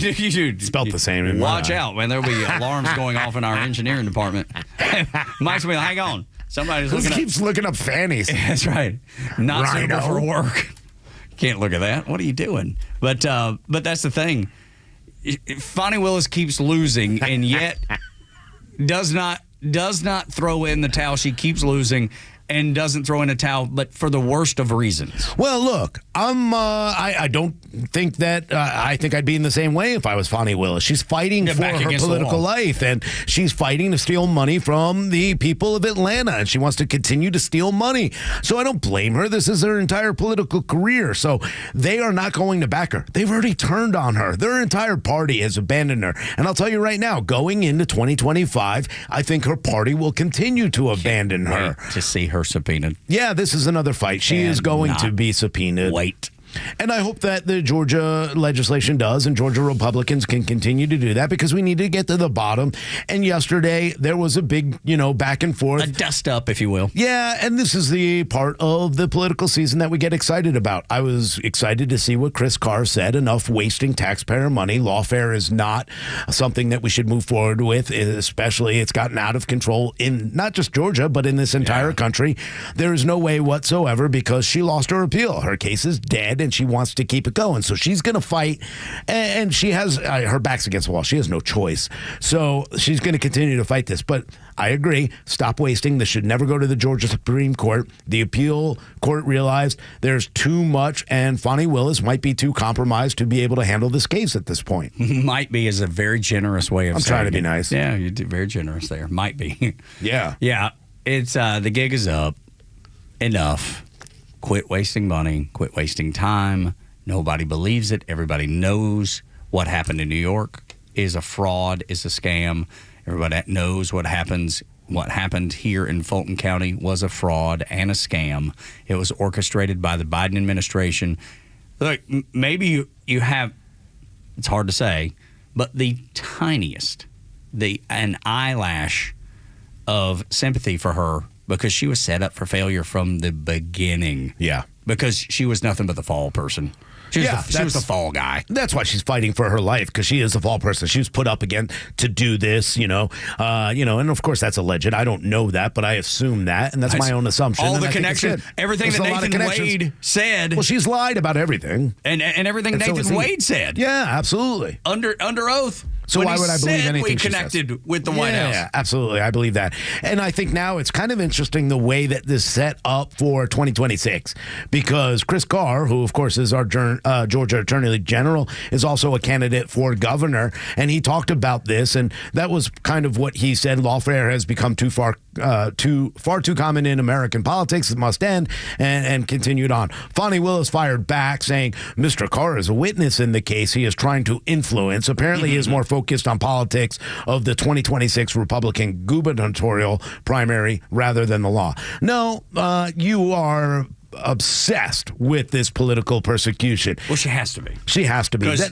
if she were to back down, like it does nothing but show. Like right now, she feels like if she steamrolls forward, she's going to look brave, she's going to look strong, and she's going to look convicted. Meaning, like her conviction is that this is real. This is something that I've been pursuing with noble cause. Yeah. And if I throw up my hands, it shows that I did it for political reasons, and everybody knows it. Yeah, absolutely. Now, Brian Kemp, he kind of said, hey, yeah, I second AG Chris Carr, and continued down that path saying, yeah, this is enough.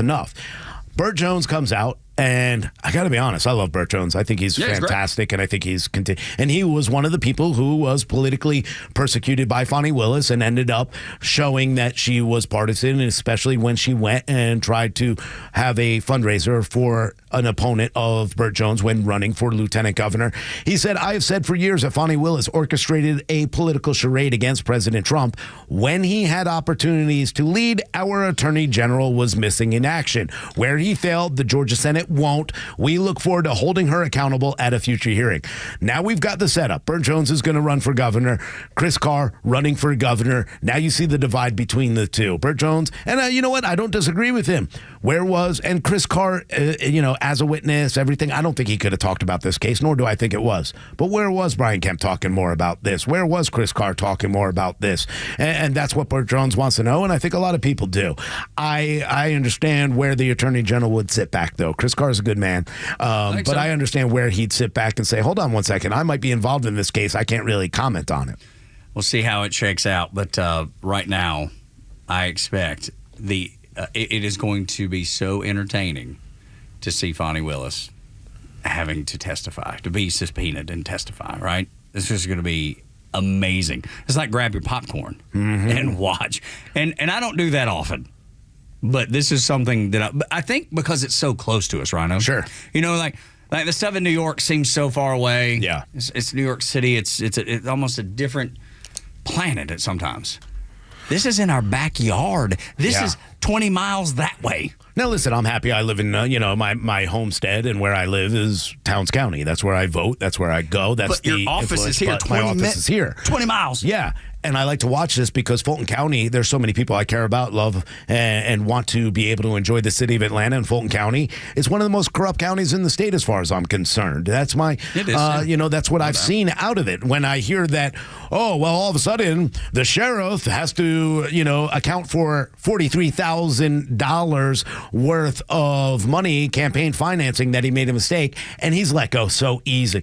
Oh, it was a mistake. I didn't know that I couldn't give my wife all this money. I mean, the corruption in Fulton County, our jails, the people in those jails are being abused because of that sheriff, because of the DA. She has a RICO trial with YSL, a gang, and she can't get through that. In fact, every one of them should have been found innocent, even though they weren't. That's the thing. Because of her mishandling. Right, and that's the biggest part that I think that gets overlooked, right? There's no way for me to know that those people are guilty that are being charged, but my gut tells me there was probably some illegal activity that took place. Absolutely. And she didn't have the ability to prosecute an actual case because she was focused on one that had no merit. Yeah, and her entire office takes the blame for that, but she's the head of it. So, yeah, the YSL, when you have all that evidence, remember, people were dead. Yes. People are dead, and there's connections to rented cars. And part of the reason that this entire case failed, and I don't think any of them are innocent in any way, I don't think any of them are guilty. I'm going to let justice take its place. But the reality is, the only reason none of those people are in jail, and in reality, Lil Thug, Mr. Thug, he should have sat and waited because he would have been set free totally because of their mishandling of this case. They shook down witnesses. They had illegal meetings the same way they did with illegal meetings in the Trump case. Fani Willis has done nothing but waste taxpayer money. Remember when she went and got bulletproof vest, Tug, and did all that for taxpayer money? My gosh. She's a joke. It was for the photo op. And she was waiting on the MAGA extremist to infiltrate the Fulton County Courthouse, I suppose. So when Trump was going to get his mugshot done and all those silly things that took place, it was the most ridiculous, absurd thing. Fake. There wasn't even a dust ball. No. There wasn't tumbleweed. Zero. There was nothing. And there were people standing around the courthouse with bulletproof vests on. Why would anybody trust her when she tells you that she's never with Nathan Wade? They're done. And then they show up together. She's a liar. She's a scumbag. And I hope that people will see through her BS in 2025, 2026 and on and get her out of office. She's garbage. I bet she gets reelected is the sad thing. Because people don't pay attention to how corrupt she is. Allegedly. 100%. I'm going to say allegedly, so I don't get she'll come after me. CYA. She'll come after everybody. If she can go after, my mama tell me, if they can go after Trump, they can go after you. And they will. Just ask the January 6th folks. how that goes. All right, when we come back on Extra 106.3, something that Donald Trump has said he will do that I 100% demand that he follows through with. Next on the Morning Extra on Extra 106.3.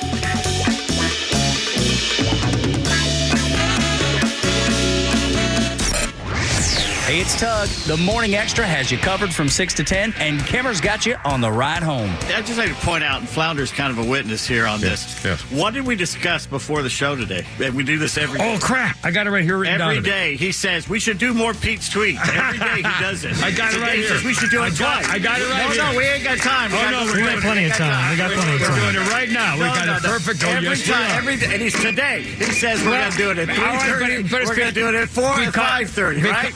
You planned this. It's your idea. And every day you blow right through. All right, well, today we're not going to do that because I didn't want to break up this story, and I didn't look at the clock. It's my fault. What I wanted to do was to get rid of it because I started the story at the last break. I wanted to finish it and then do the tweets, and I blew it. That's today's excuse. That's today's excuse. So anyway, Pete's tweets because it's... What kills me is it's your idea. I know. The Kimmer Show, every afternoon from 3 to 6 p.m. on Extra 106.3 and the Extra app.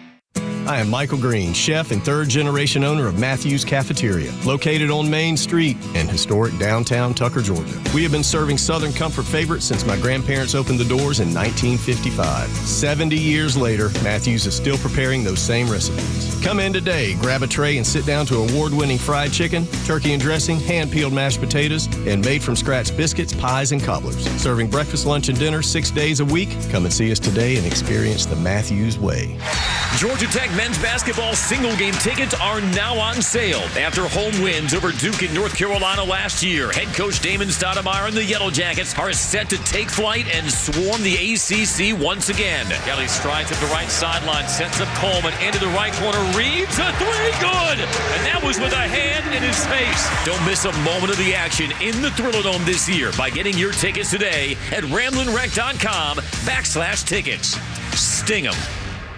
Hey, Georgia neighbors, it's time to expect more from your Medicare Advantage. Discover Sonder Health's custom plans tailored just for Georgians. Saunders offers unique benefits, including special plans for those living with chronic conditions. Some plans even come with grocery or gas benefits to support your overall well-being. Sonder Health makes it easy to get the coverage you need. See for yourself what today's Medicare Advantage can do for you. Visit SonderHealthPlans.com, a healthier state of life. Sonder Health Plans is an HMO and PPO with Medicare contracts. Enrollment in Sonder Health Plans depends on contract renewal.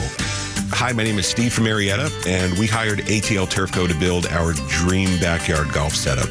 They installed a large 4-hole putting green, a sand bunker, a short game area, and did a full conversion to artificial grass around the pool with decorative retaining walls. ATL Turf Co. was really creative. They were efficient. The installation was a breeze. Price was completely reasonable, and I definitely appreciated their communication throughout the project. I would definitely recommend ATL Turf Co. to anybody thinking about doing a backyard makeover. You can check them out online right now at atlturfco.com. Atlanta Braves single-game tickets for the 2025 season are now on sale. Get your tickets for some exciting matchups next season, like when the Phillies come to Truist Park during the opening homestand in April, followed by the Dodgers and Padres in May, the New York Yankees in July, and many more. Diving catch by Michael Harris. Plus, select ticket packages are also available. Visit Braves.com/tickets to see all of the fun for next season and secure your tickets. Atlanta Braves baseball. We are Braves country. This is Steve and his good friend named Enos. They're inseparable, but Enos has a real problem. He's not the Enos he used to be. For years, he was on top of his game, a power hitter. Enos used to stand out in the crowd. Hey, there's Enos. But one day things changed. As Enos got older, he couldn't perform like he used to. Enos. He had trouble getting up for work. Enos. He'd fall asleep on the job. Enos? Enos knew something was wrong, so he reached out to Steve for help. Steve did some research and suspected Enos was struggling with ED. Then he heard a commercial on the radio for Dr. Deal and Total Body Therapy of Georgia. They could fix Enos. So Steve gave Enos a lift to Dr. Deal's, and within hours, he was back in the game, swinging like a champ with an action plan and a new attitude. Oh, Enos. So the moral of the story is, if your friend Enos is struggling with ED, remember Dr. Deal and Total Body Therapy of Georgia. Learn more at tbtofga.com. Extra 106.3 is proud to continue on as the conservative voice of Atlanta. We're going to fix our borders. We're going to fix everything about our country. The Morning Extra, The Kimmer Show, Neil Boyce, local and national decision makers are all keeping it straight on the road toward the new Trump administration. This is Extra 106.3 FM and streaming across Georgia on the Extra 106.3 app. How it'll turn out, I don't know. Love to know what you think about how it'll turn out. Talking about Gunnar Stockton. How will Gunnar Stockton do tomorrow night? It's going to be the new star at Georgia. That's how he's going to do. Against Notre Dame, if you recall. And me and my son Jacob had this conversation because I said, if you recall, the first start that Jake Fromm got was in South Bend. Huge game. It was probably maybe the biggest game of the year for Georgia. And he showed up and he played well, and Georgia, got out of there. I think it was like a 19-18 victory, some crazy number, like it was by a point maybe. And I said, could this be the next opportunity for a Georgia quarterback like Jake Fromm did? Step in, pick up the ball, and run with it. We shall see how it all turns out. How do you feel? Pretty good. Pretty good. You feel like, do you knows? think that this kid, because knows? all I've heard about him is how good, and then when I see him play, his legs, his thought process, he's big. Kid is a big I expect boy. this kid, I don't think Carson Beck is going to be happy with his performance, because I think he's going to say, hey, I'm here to compete. Carson's already declared for the NFL draft, so. It's not going to matter to him quite as much. Oh, I thought he said he was going to stay one more. No, he said I missed all that. Yeah, well, then I guess he's going to cheer him on and go get that. Yes, absolutely, yeah, because he's that about ring. to get paid. He's and probably because his stock dropped a little bit, he'll end up in a better position than some of the quarterbacks at the top of the draft class. You think he's an NFL guy? He is, yeah. I think he's a backup. Maybe, could be. Look, future XFL star. Maybe, yeah, maybe probably. so. Maybe so, or maybe he blows everybody's mind and it could be blows everybody away. Or look, if he is a backup, let's say he is a backup. That's the most coveted position. Best job in the world. Give me that job every day of the week. And then you get that endorsement deal. I forget which progressive, where they call in the backup. Oh, yeah, Dad can't back up the truck with the Get trailer. in here, Case Keenum. That's exactly right. Come on, Carson Beck. Colt McCoy's up there spraying for wasps or whatever it is, and getting paid. Got Jacoby Brissett filing taxes. Dude, it's so good. I love that ad campaign. It's so really stinking good. And it is so not only are you getting paid on the field, you're getting paid off the field too, because it's such a coveted position, the backup quarterback. He's getting paid anyway. And your favorite player on every team is the backup quarterback. Always. It seems that way. Always. I like Penix Jr. Yeah, well, he's the starter now. But he was the backup up until that point. And everybody was calling for him. $180 million starter gone. Yeah, we'll take it. We'll take it. Falcons are a disaster. Dude, worst ownership in the NFL. Period. You know why? There's not Arthur Blank worse. is too woke. Panthers, Bears, Jets. Nah. Jets are way worse. Jets are way worse. Jets are actually way worse. I don't know that I believe it. But and the results are the same. So let's say it's a horse race and they're neck and neck. Oh, well. The hold on Falcons one are better than second. Jets. The Falcons have been to a Super Bowl they should have won. Yeah. The Jets and what have they done sniff since? a Super Bowl. And what have they done since? They haven't done much. They You're right. blew it in the Super Bowl. They've not had. Have they even had a winning season in Mercedes-Benz? They have had a winning season. Last year they were 9-8. Okay. But they haven't made it back to the playoffs. Okay. Jets Or a can't even home sniff game in the 4 wins. playoffs. Okay. Yeah. So it just telling you, man. It's not good. It's not good down there. It's ugly. And going back to 1 year ago today, as pitchers and catchers report for the Atlanta Braves on the 12th of February. So, I mean, physically just around the corner. And I'm not trying to rush past the college football playoff because I love those Georgia Bulldogs. How about them dogs? Love them. 1 year ago today, the Braves acquired Chris Sale in a trade with the White Sox. He went on to be an All-Star and a Cy Young winner. Now, that's good management and good ownership. Amen to that. They have allowed the Braves to make some really good deals. Amen and to that. Give it to AA. Alex Anthopoulos is probably one of the most genius, dude. In Alex, I trust. Oh, God, he's so great. In Alex, I Let's keep it going. For sure. So hoping I am mad about Max Fried. The dog. Me either. Bye-bye. I knew he wasn't going to be here. I already knew that. Yeah. It's sad. Is it? Is It it? used to be. I don't I didn't grow up with like John Schmaltz and Tom Glavine. I did. I mean, I was. Yeah. Max Fried is the Atlanta pitcher for me. I get it, but I saw Dale Murphy get traded. It. Yeah. I saw. I'm not upset about it. No, me either. But I'm just Freddie Freeman. That's not Freddie. I don't get attacked. I cheer for the name on the front of the jersey, not the one on the back. Me too. That's where I stand. I'm a Braves fan. And if you play for the Braves, I'm a fan of you. And when you don't play for the Braves anymore, I hope you lose. But there are certain players and it's few and far between, that do, like, I just don't like because they play for the opposition, and then they come to the team and I still don't like them. Like Johnny Damon was one when as a Yankee fan, I was like, I don't want him here.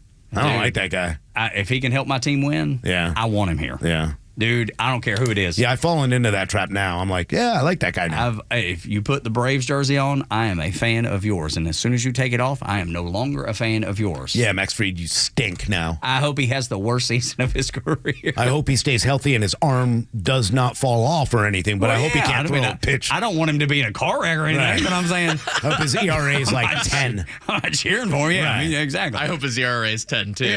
Oh, my gosh, yes.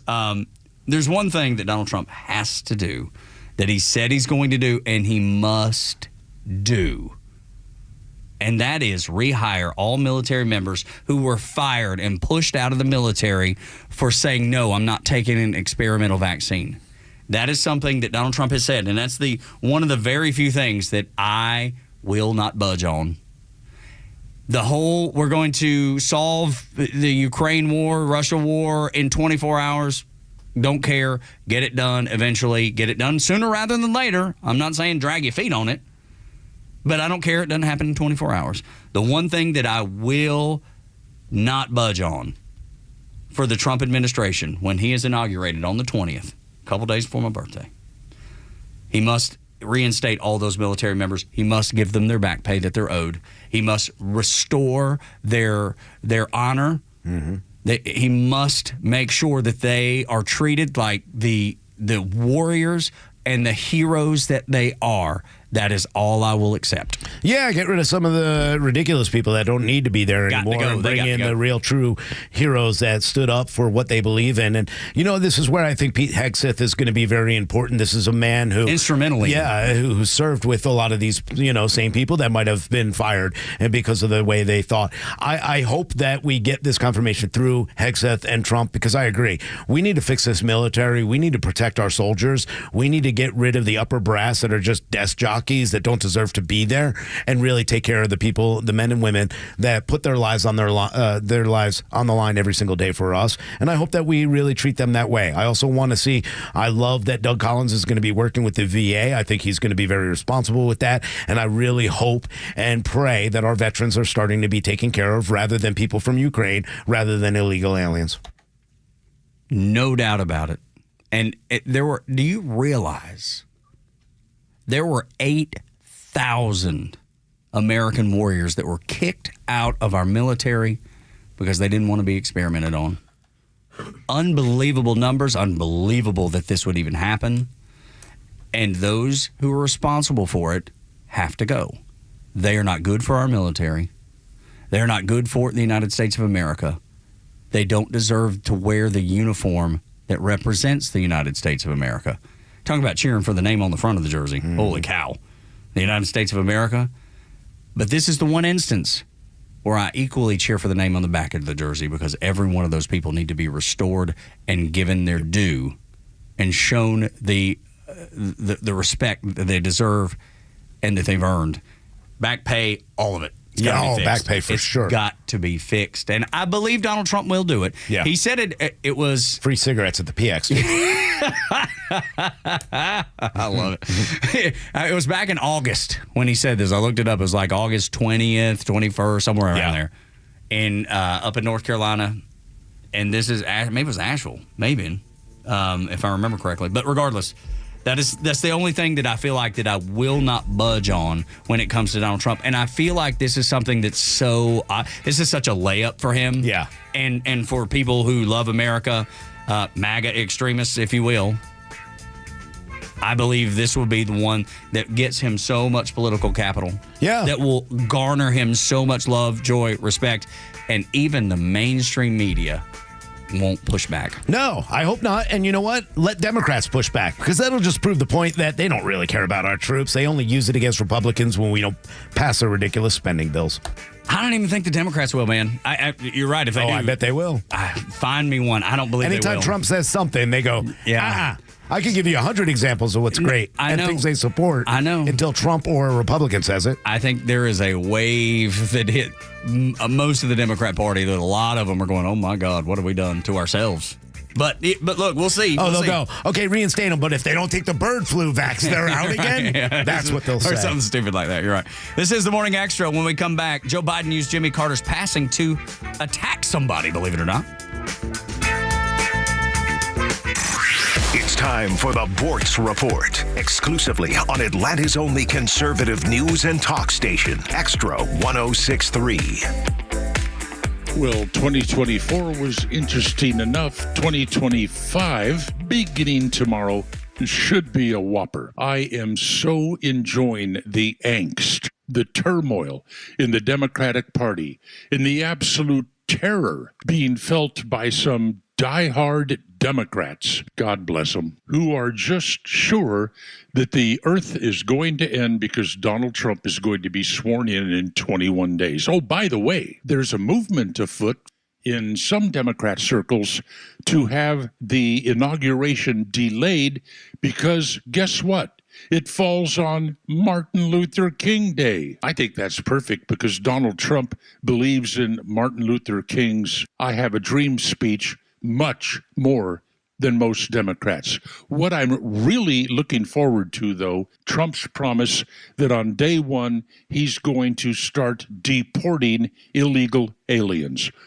called migrants. And I hope he starts with those that are hiding out in sanctuary cities, Chicago, New York, Los Angeles. If the cities won't get the work done, send federal marshals, maybe National Guard in there to get it done. And if the cities don't start cooperating, punish them. Very simple. Withhold the funds that they're demanding to take care of migrants while they obstruct all efforts to remove them and send them back from whence they came. I don't think we can calculate how many deaths have occurred in America to American citizens because Joe Biden decided on his day one that the borders were going to be open. Yes, deaths. Joe Biden killed people with that decision. It's going to be a trip. I'll be here with you all the way. Neil Bortz, Xtra 106.3. Hey, Atlanta, it's Mark from the Safe House. And now the security riddle of the day. When times get tough, where do you keep your stuff? Answer, in a quality safe from the Safe House, of course. Don't go to a big box store and get a fake safe. That would be as effective as Joe Biden's fake border policy. For over 30 years, the Safe House has been providing the best quality safes on the market. Brands like Browning, Fort Knox, and Champion. And with the largest selection of safes on display in Georgia, we're confident we can help you pick the right safe to fit your needs. So drop by our huge showroom or go to atlantasafehouse.com. The Dean's List with Janice Dean. A woman from Texas who gives free rides to people in need makes today's Dean's List. Lynn Story is retired but dedicates her time to helping others. She connects with neighbors through an app called Nextdoor and offers her services to those who can't afford transportation. She drives April, who has ovarian cancer, to her doctor visits, and Kevin, a blind man who depends on Lynn to get to work. Lynn herself has had challenges and had a hard time with car payments until someone named David Kellner stepped in after hearing about Lynn from a news story. David runs a dealership in Philadelphia and also likes to give back, so he reached out to Lynn and arranged the delivery of a brand new, fully paid vehicle. David will also pay for the title, extended warranty, and her insurance so she can continue to help others. Janice Dean, Fox News. Daryl says if you want to confuse your doctor, put on rubber gloves the same time he does. And all his good and pants off. The Kimmer Show every afternoon from 3 to 6 p.m. on Xtra 106.3 and the Xtra app. This is WFOM and W292EV Marietta, a Dickey Broadcasting Station, locally owned and heard. Out with the old, down under. I'm Dave Anthony, Fox News. The clock just struck 12 and more of Australia. That was an hour ago in Sydney. Fireworks ringing in 2025. It's already also January in New Zealand and Fiji, parts of Russia, and the year also just started in Guam. But in another U.S. territory, a wet blanket hangs over New Year's Eve plans. Nearly the entire island of Puerto Rico has lost power this morning after a failure in an underground electric line, with only one backup plant in Puerto Rico producing power at the moment.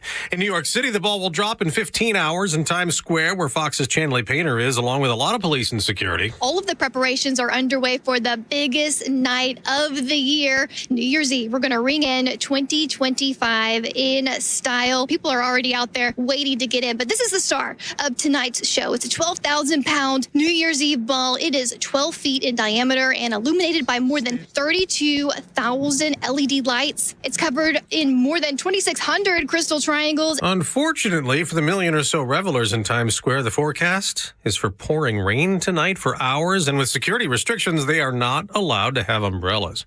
Friday, the new Congress rings in a new year with Republicans in control of the Senate, in addition to the House, which will vote for Speaker that day. And Mike Johnson hopes to keep the job, telling Fox, I'm really humbled and honored to have President Trump's endorsement for Speaker again. He and I work so well together, so closely together, and we have a lot of big things to do. The Trump endorsement came in a Truth Social post, but there are some Republicans not yet ready to back Johnson in the House, though, and he can't afford more than one no GOP vote with a slim majority. Funeral plans are set for Jimmy Carter, after the former president died Sunday at age 100. Family friend Andrew Greer tells Fox, I know in an interview when he was asked what does he want to be remembered as, he said, a man of peace. His remains will lie in repose at the Carter Center for 3 days. Next week, a funeral in Washington.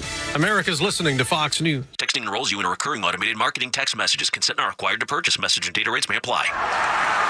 The team's looking good this season. I think so. Man, I miss playing football. Being young with unlimited energy to burn. Ever since I turned 40, I just can't find that fire I used to have. Think you could be lower testosterone? What do you mean? All guys lose their edge when they turn 40. The body has less testosterone. That's why I take Nugenix Total T. I've heard about Nugenix. That really works? Since I started taking Nugenix, I'm lifting like when we played for Coach Carter. I feel more energized at work. It's even spiced up things between me and the missus. Are they still giving out complimentary bottles for people to try? Yep, send a text. It's that easy. Text SPARK to 42424 right now for your complimentary bottle of Nugenix Total T. It's the #1 selling testosterone boosting brand at GNC and Walmart. Do it now and they'll also send you a bottle of Nugenix Thermo X, their newest, most powerful fat burner ever, absolutely free. Text SPARK to 42424. That's SPARK to 42424. These statements have not been evaluated by the FDA. This product is not intended to diagnose, treat, cure, or prevent any disease. Hey, it's your old pal Neil Bortz. I'm back on Atlanta's only conservative news talk station, Extra 106.3. Okay, here's more of the Morning Extra. If you missed Neil Bortz this morning, do yourself a favor. On the Extra 106.3 app, go back and listen to it. He was on fire. It was maybe controversial, too. There was a moment in there. Yes. You can always expect that with Neil. But there was a moment in there that got us all a little tripped up. But by and large, we did 25 minutes with him, Joe? Is that right? Was it that long? Maybe.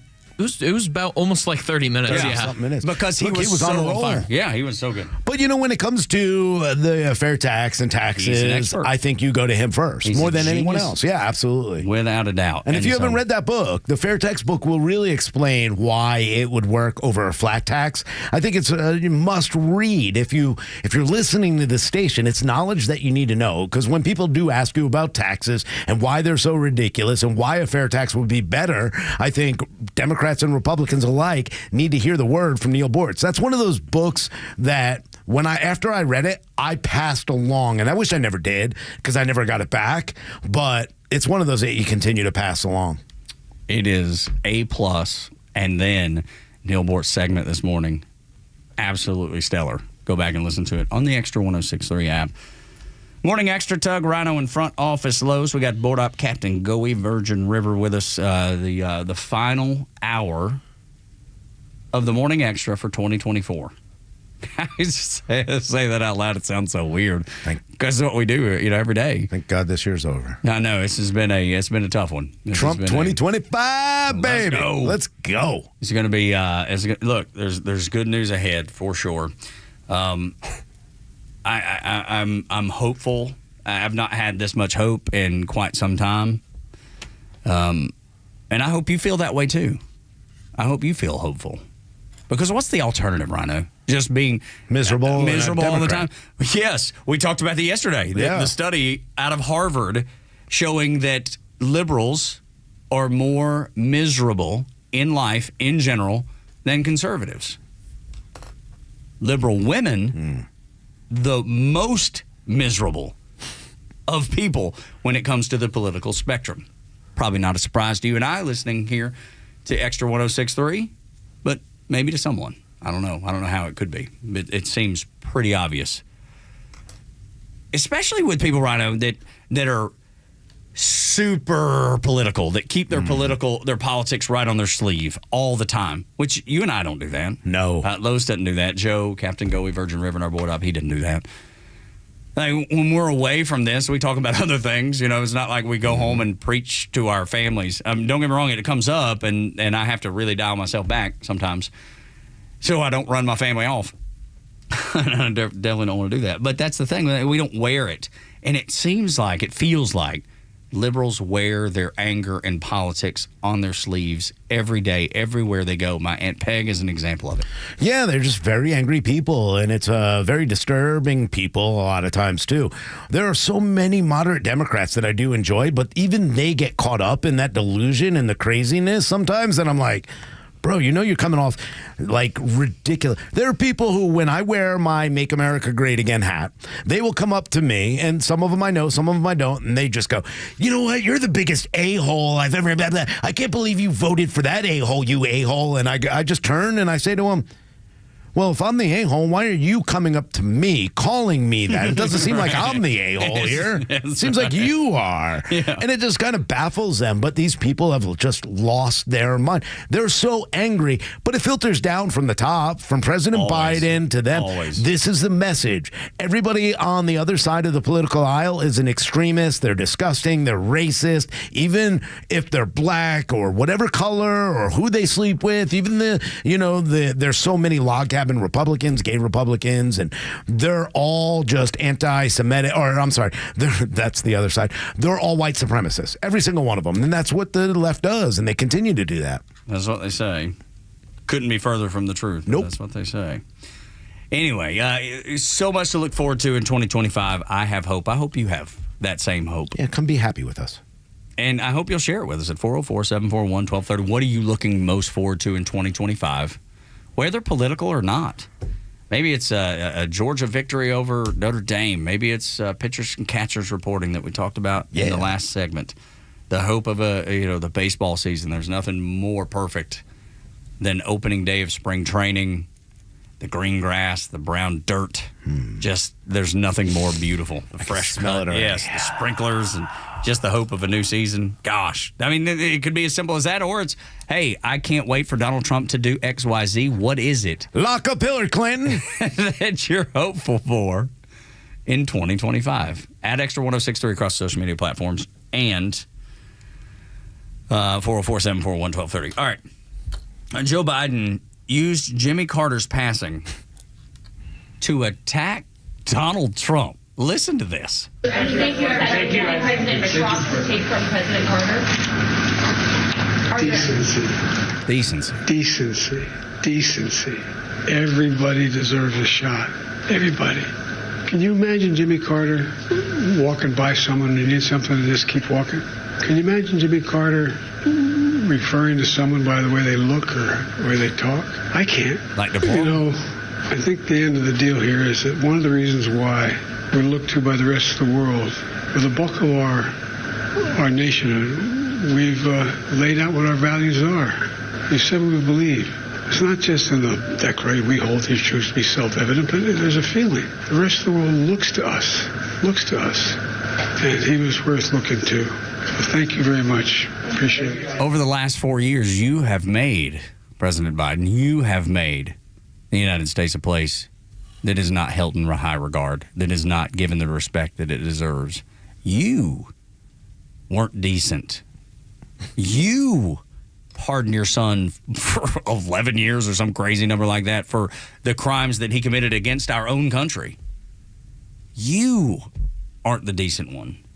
And I'm sorry that he has health issues. Certainly not piling on him because of his dementia that we know he has, that was covered up. None of that stuff. You are the reason, sir, that America is not looked at in high regard. You're the one that's not decent. Yeah, could you imagine? I can't imagine Jimmy Carter doing business with his son, selling out the United States. I can't imagine Jimmy Carter looking at his watch during the return of soldiers' bodies from an area where he botched a withdrawal. And I don't think Jimmy Carter is a good man when it comes to being a president at all. But I can't imagine that during a speech, Jimmy Carter would forget 13 men and women who were killed because of bad decisions by him. I don't think that there's so many things that we could sit and talk about every single one of these Democrats and the scumbags that they are and what they've done to this country and how they've destroyed. I don't think Jimmy Carter would have forgotten Laken Riley's name and called her by the wrong name either. I don't think Jimmy Carter would have opened up the borders, although maybe in today's day he might have, because I don't know. He did meet with terrorists and asked for Hamas to be recognized. He did to Iran what it is today. Yeah. And to be honest, Jimmy Carter may be the blueprint for Barack Obama. Absolutely. Just the way he bucked the system. He stayed in the political spotlight, causing what, in my estimation, trouble for the United States that it didn't need when he was out of office. Did he build many homes? Was he a Christian man? I don't know his heart. I know he was at church a lot, and he taught Bible school, and I assume he believed everything he spoke. And I'm not condemning him because I don't know his heart. That's between him and the Lord. But I know what he did outside of his faith, and the political decisions that he made were not good. They were not beneficial. And they were equally as bad when he was out of office, just like they were bad when he was in office. Absolutely. Look, you can be good and bad all at the same time. And maybe Jimmy Carter, realized after that what he did. And again, I give him so much credit for the Habitat for Humanity, what he did after he came out. I still look back at the Department of Education that he established that destroyed this country and destroys the education in this country. I hold him responsible for that because I think our education system with the Department of Education has been destroyed because of him. When you look at some of the other things that he has, the Department of Energy, another thing that he's had his hands in. There's so many things that he did that have really destroyed this country or set up for the destruction of this country. So there are a lot of things I disagree with Jimmy Carter on. But to use his death in any way politically, the way Biden did or anyone else, Donald Trump's statement was perfect. He could have said a lot of things about the Department of Education and some of the things that Jimmy Carter did that set this country up for failure, but he didn't. He talked about the passing of him and the love of him and how good of a man he was. And I appreciate what Donald Trump did. Way more decent than President Biden's comments. You know what's crazy? As we all know, Jimmy Carter was the least popular president. He was the poorest president and had the poorest presidency of any president in the history of the United States of America. And we're not in election season, but Gallup polling, they want you to know that it wasn't Joe Biden that was the least popular since Carter. They say it was Donald Trump. How about that?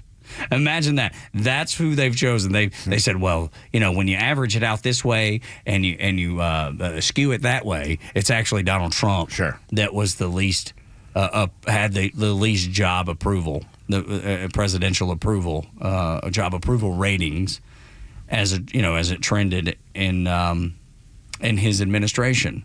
And they go on this. I mean, this thing is pages and pages and pages of nonsense. Dude, it's almost like, Rhino, when the media told you, don't listen to your ears. Your eyes are telling you stories. That inflation's not that bad.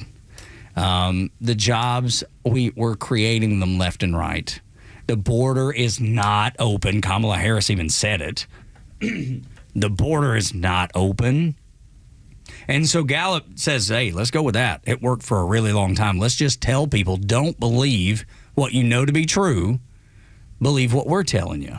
Because we've looked at the numbers. In our Jimmy Carter retrospective, it was Donald Trump that was the poorest approved in presidential history. I couldn't believe what I was reading. Yeah. Look, I give no credence to them in that. It's all garbage and all their polls and everything else.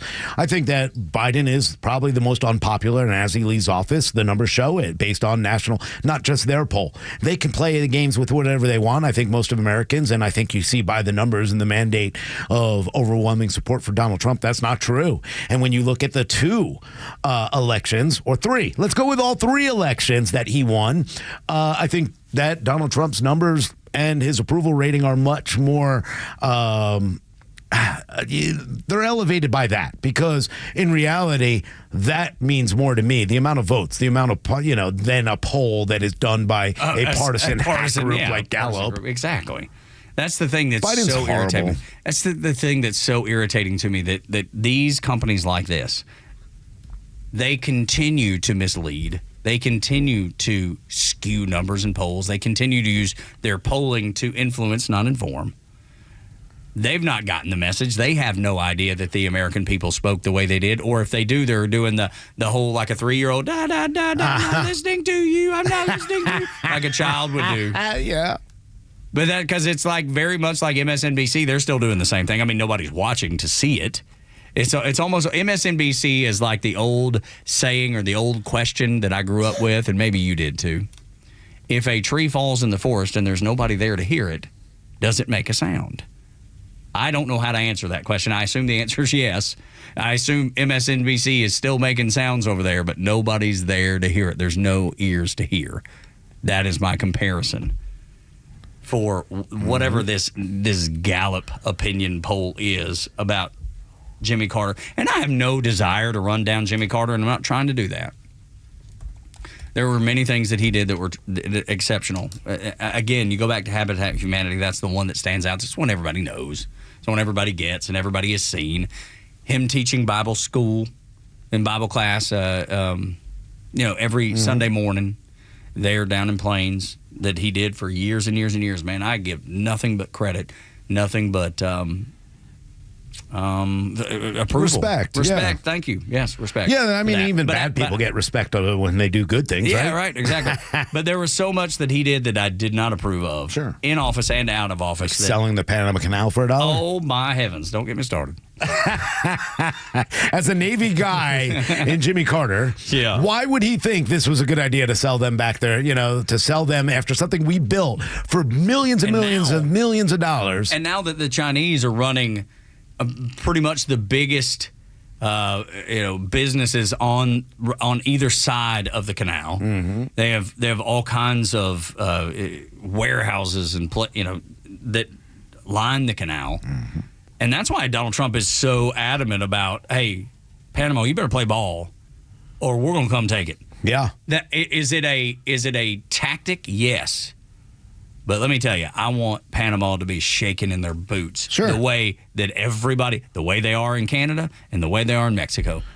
Yeah, why should they control what we're paying for still? To this point, we still pay more to get things through the canal than any other country. Nuts. It's absolutely insane, and Jimmy Carter is responsible for that. Jimmy Carter is responsible for a lot of the ridiculous EPA regulations, and again, not that he came up with everything that we look at today when it comes to the EPA. You can go back to Roosevelt to get to that point, but Carter made it even worse for businesses and things to be done in this idea that, hey, we're not going to protect. It's just, there's a lot that he didn't do and Jimmy Carter didn't do, but there is a time now that we can, over the next few weeks, we're going to honor him, and I think he should be honored. I have respect for every president, whether I like him or not. But I will say this, he's now the second worst president in history, because I think Joe Biden will go down as the worst. This man is so bad, by the way. He's still president. I know most people don't. Nobody knows that. We have wars going on. We are so close to World War III. One misstep by this man who has no mind left. This is the worst president we've ever had. Easily. Hard to argue. I mean, if you want to argue it, for sure, we can go the back of the tit for tat. Carter versus Biden, if you want. 404-741-1230 at Extra 1063 across the social media platforms. When we come back, the year in review 2024 with Schwartzy, with Amanda, our digital department maven. Something that'll get you to thinking, probably put a smile on your face. Next on the Morning Extra as we head toward 2025, New Year's Eve. Happy New Year's to you. Yeah, it's a little bit early. Many places around the world have already celebrated, I suppose.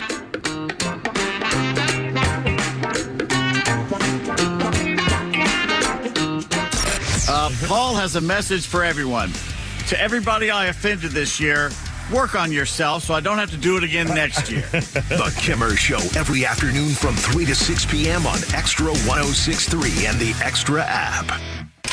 No one plans on going to jail, but when it happens, it's important that you know who to call. At A Second Chance Bail Bonds, we believe everyone deserves a second chance. We handle bonds from local to federal for any jail in any city. And in most cases, we can have you or your loved one out of jail in a matter of hours. A Second Chance. It's better to know us and not need us than need us and not know us. Call A Second Chance 24/7 at 404-BAIL-OUT. That's 404-BAIL-OUT. Or online at atlbail.com. Principal Consultant, PSO, Supply Chain Intelligence positions offered by Manhattan Associates Incorporated in Atlanta, Georgia. Assist in the management of a single software system integration project to include overall success of an implementation from inception to installation, including managing project scope, design, deliverables, issue escalation, and resolution. Up to 50% travel required. Employee reports to office in Atlanta, Georgia. Position may work from home in accordance with company policy, but must live within commuting distance of stated office. Apply online at www.manh.com/about-us/careers. What do your home and auto both have in common? They're yours, and Progressive protects them both. Bundle today at progressive.com. You may know that ATL Turf Co. has become a leader in artificial grass design and installation services, but you may not know that ATL Turf Co. is a large artificial grass distributor. We only sell U.S.-made premium name brand turf at factory direct pricing below wholesale. And now we're open to the public with large inventories of lawn and landscape, putting green, athletic, and pet turf on sale. Plus, all remnants are on sale for only $1 per square foot, direct from Dalton to our warehouse in Kennesaw. Visit atlturfco.com to learn more. atlturfco.com. Hey, it's a Kimmer. Okay, you're driving along. Suddenly you hear that horrible sound of metal and crunching. It's an accident. Even if it's a little minor fender bender, man, that could be a nightmare. First, obviously, take care of yourself. But before you make a deal with an insurance company or anybody else, call David Van Sant with Van Sant Law. You know why? Because he used to work for the insurance company, so he knows how to get the right settlement and right away. Van Sant Law. Don't forget, if you don't get paid, they don't get paid. Protecting your interests. Insurance is great, but it's complicated. 855-GA-INJURY or VanSantLaw.com. I'm Chad Pergram with the Speaker's Lobby. There's a push by some outside advocacy groups to grow the size of Congress. In theory, that would make the institution more small d democratic. The Constitution doesn't mandate the size of the House, and until the early 1900s, its membership increased regularly as the country's population grew. That stopped when a freeze was put in place in 1929, though debates about proportional representation and congressional capacity remain. There's a push by one group to actually grow the House by an extra 150 representatives. House members currently represent about 750,000 people, sometimes more, sometimes less. In early 2023, Democratic Illinois Representative Sean Casten introduced a bill to add around 38 new members of the House. Around the same time, Democratic Oregon Congressman Earl Blumenauer prepped a bill to lift the artificial cap on House members. That bill would have increased the number of House seats to 585. There was muted response to both bills. President George Washington set a target of 30,000 people per representative. With the Speaker's Lobby, Chad Pergram, Fox News. The stories that matter to you. These are your Georgia headlines. Presented by RBM of Atlanta, your Mercedes-Benz connection since 1964.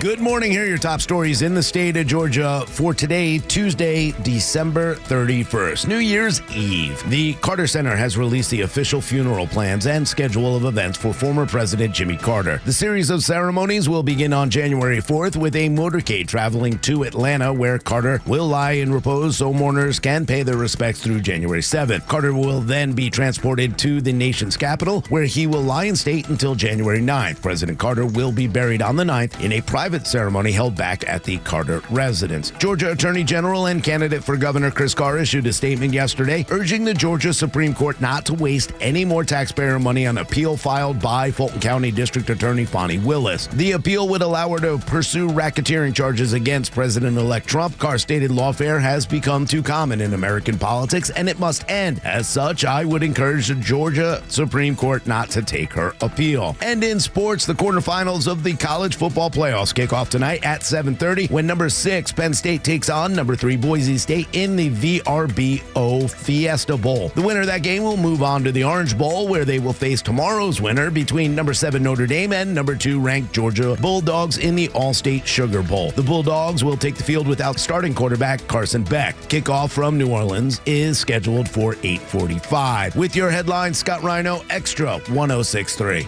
Tug, Rhino, and Los on the Morning Extra on Extra 106.3. We are going to kind of do a recap, a social media, a trends recap, because I've gone through some of the Google trends on the show as we welcome Amanda Schwartz, our digital department head here at Dickey Broadcasting and Extra 106.3 to the show. I talked about some of the biggest searches from Google was Inside Out was the biggest movie searched. Interesting. Cat Williams, the biggest search for an actor. The biggest death of the year was, why am I drawing a blank? Because it wasn't Jimmy Carter at the time, but I think they'd already calculated everything. Was it OJ?